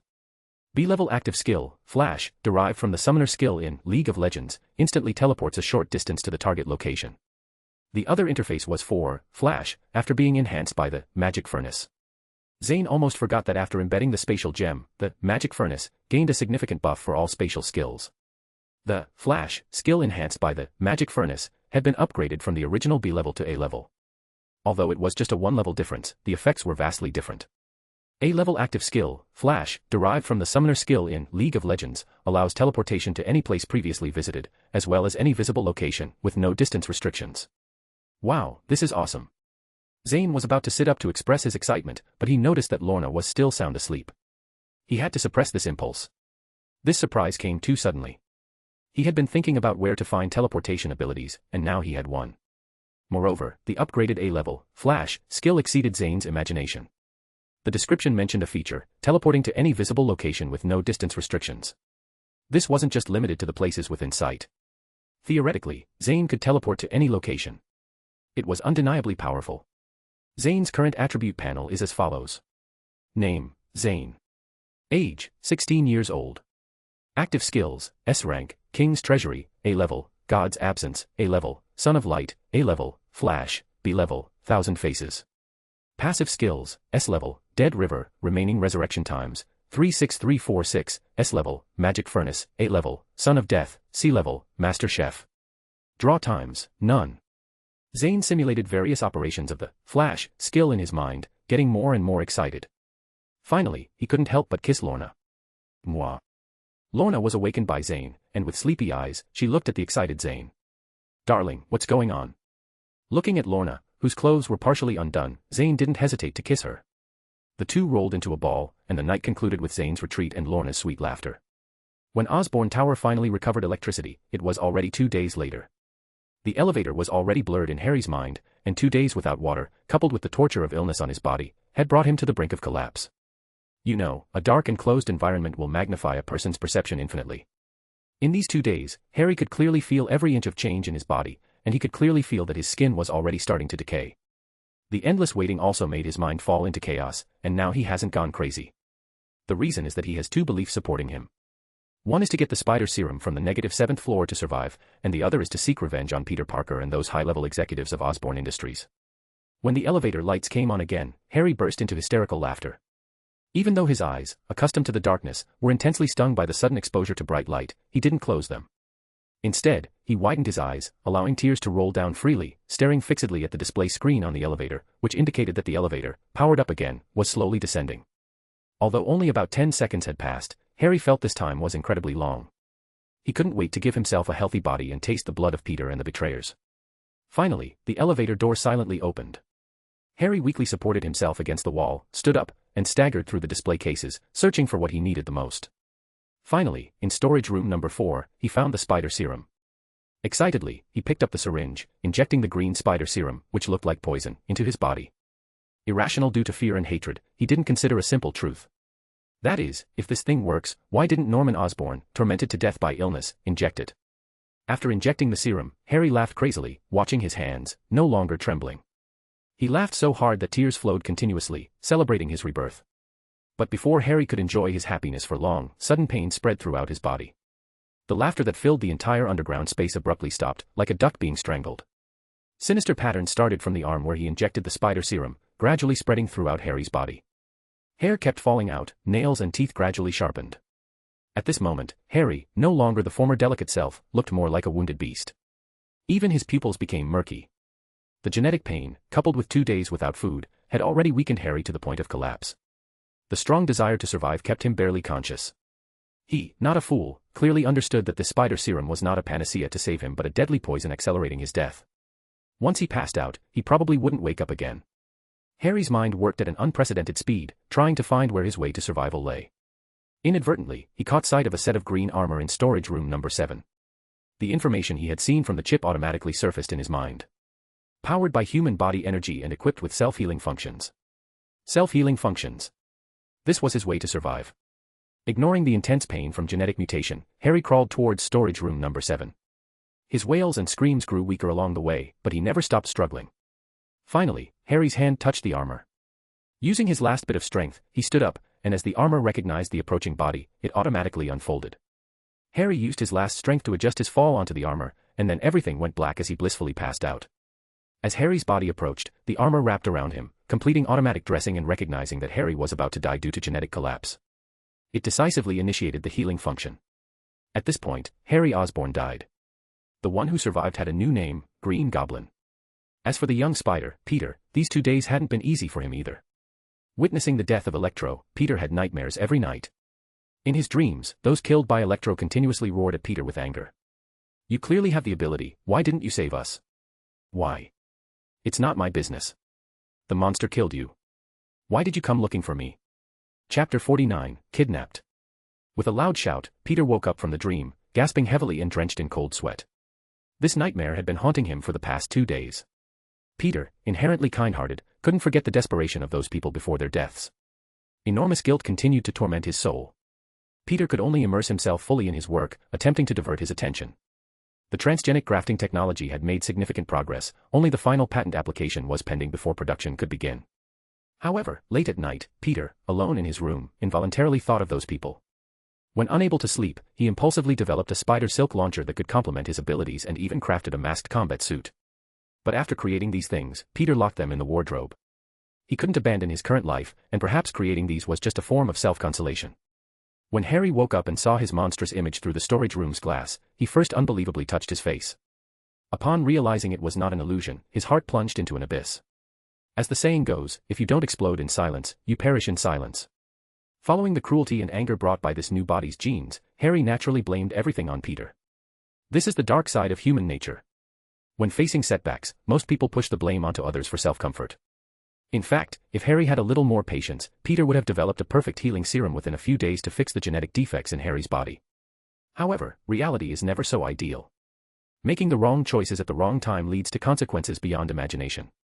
Thinking of how Harry was once young, handsome, wealthy, and in a superior position, but now transformed into a monster, one couldn't help but marvel at the twists of fate. Pun from translator, smiley face. Half an hour later, in the office of the current chairman of Osborn Industries, Harry, wearing the green demon armor, sat on the boss's chair, eating the fast food just delivered. After all, avenging oneself is impossible on an empty stomach. When Harry finished the 3rd serving of fast food, the person he had been waiting for finally arrived. A middle-aged, bald man pushed open the door and walked in. Following him closely was a fully armed bodyguard.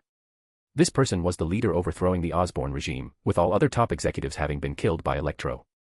After these 2 days of back and forth, he finally stabilized the situation of the Osborn group. "Harry." The middle-aged man, uncertain, spoke after entering. However, his personal bodyguard immediately pulled out a gun and aimed it at Harry. Judging by Harry's current appearance, it was obvious that he was hostile. Otherwise, why wear the armor? Seeing the main character arrive, Harry grinned and subconsciously licked his mutated fangs, making the bodyguard even more nervous. The next moment, Harry directly took out a gift box and handed it to the middle-aged man. "This is a gift for you." After speaking, he stuffed the gift box into the man's arms, ignoring the bodyguard's gun, and walked out of the office. The middle-aged man hesitated but still opened the gift box. Although he could clearly see that something was definitely wrong now, the man's inherent impression of Harry misled him into thinking it was just a prank by a kid. However, when he saw what was inside the gift box, his pupils suddenly contracted. Subconsciously wanting to throw the gift box away, the bodyguard also sensed that something was wrong. He tried to tackle his boss to the ground, but it was too late. The countdown of the pumpkin bomb inside the gift box had already reached 0. Boom. Accompanied by a violent explosion, the middle-aged man and his bodyguard were instantly blown into a bloody mess. They didn't even have a chance to struggle. The newly installed glass in the building was also shattered into pieces. The strong wind from the high altitude blew into the office, dispersing the smoke and dust. Harry, leaning against the wall outside the door, walked in, confirming that these two people were dead. Excitedly, he licked his fangs and then activated the flight device on the green demon armor, flying out of the Osborn building with a burst of maniacal laughter. Now, his target was only Peter. He remembered that when checking Peter's information before, the file included Peter's home address and the name of Peter's girlfriend. Since Peter brought him despair, he felt the need to give Peter a generous gift. For some reason, Peter felt uneasy throughout the day, often daydreaming even during experiments, leading to frequent mistakes. Suddenly, a ringing phone broke the silence. Peter took out his phone, and for some reason, he hesitated to answer this call. When Harry's familiar yet unfamiliar voice came from the other end of the phone, Peter finally understood the source of his unease. "Peter, I thought you would bring me hope, but instead, you brought me despair. Now it's time for you to experience what I feel." Listening to Harry's crazed words, Peter was completely panicked. "Harry, what do you want to do? Don't act recklessly. I've already prepared the healing serum, and I'll bring it to you now."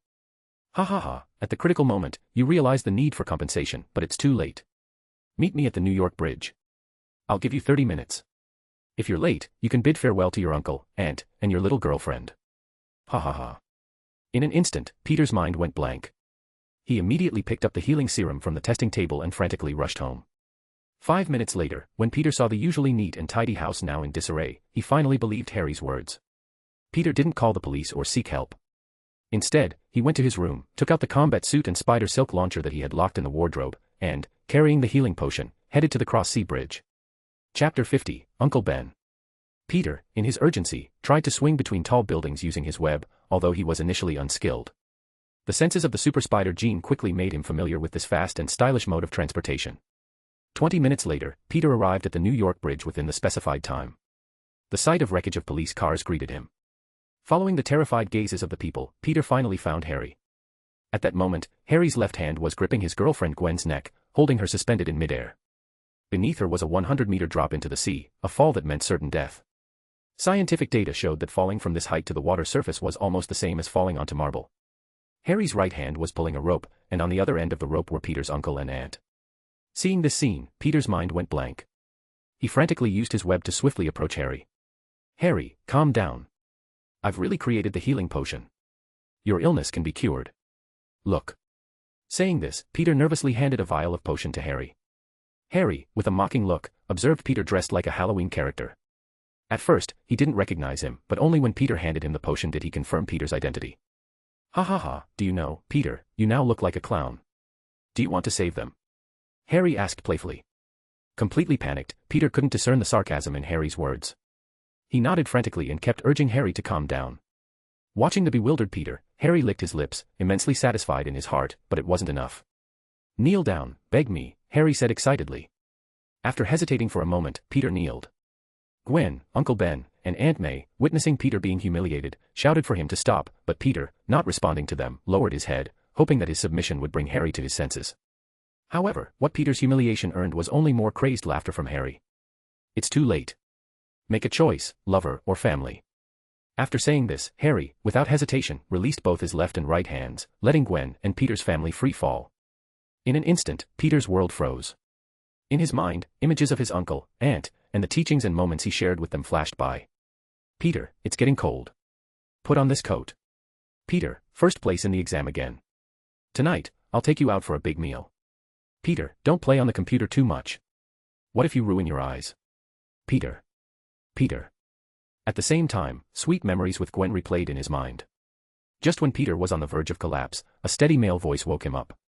"Peter, go save that girl, quickly." Instinctively following the voice's command, as if the command was everything, Peter dropped the healing potion, which shattered on the ground and jumped. It wasn't until Peter jumped into the air that he snapped out of his trance. Turning to the source of the voice, he saw Uncle Ben and Aunt May smiling at him with satisfaction. But in midair, Peter couldn't make a second choice. He could only use all his strength to catch Gwen, who was screaming, and then, using the web, he swung toward Uncle Ben and Aunt May. Fortunately, it wasn't too late.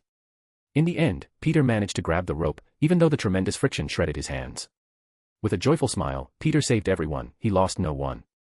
The little spider was happy, but he didn't notice how awkward his current situation was. Holding the web with his right hand and the rope with his left, Gwen clung tightly to him, making any movement impossible, accepting the ordeal. Watching Peter's performance from above with a cruel smile, Harry didn't hesitate to fly away on his aircraft. A blade popped out of the armor on his left arm, and he swiftly approached Peter. However, he didn't kill him. Instead, on Peter's body, he carved wounds, and Peter could only passively endure the beating. As time passed, more wounds appeared on Peter's body, and with the loss of blood, his body weakened. The rope he held also gradually slipped away, even though Peter exerted all his strength. In the end, Peter could only watch helplessly as his loved one slipped from his hands, until now when Uncle Ben was still comforting him. "Peter, it's not your fault." Along with Peter's roar, Uncle Ben's words dispersed in the wind. Though the police below had already set up a cushion, the height was just too great. At the last moment, Uncle Ben turned his body, serving as a cushion for his wife below. Just before passing away, with a smile, he said something to his wife. "May, your meatloaf is really terrible. You should have told me that 30 years ago, you jerk," Aunt May said, looking at her smiling husband, unable to hold back tears. With one hand freed, Peter was filled with fear. Using the web, he swung Gwen to safety and then again jumped down and used his webs to web his uncle and aunt, but alas he couldn't do it as Harry intervened. In rage, Peter shot the web onto Harry's aircraft. Taking advantage of the web's elasticity, he fiercely hit Harry in the face. The two fought on the small aircraft, and in the end, they both fell into the sea together.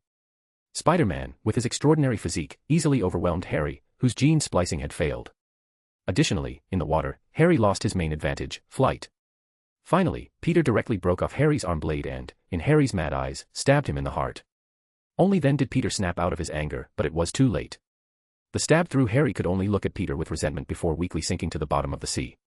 When Peter, exhausted, climbed ashore and rushed to the point where Uncle Ben and Aunt May had fallen, Uncle Ben was on the verge of death. His internal organs had been torn apart by the powerful impact, and what kept him alive was the need to clear things up with Peter.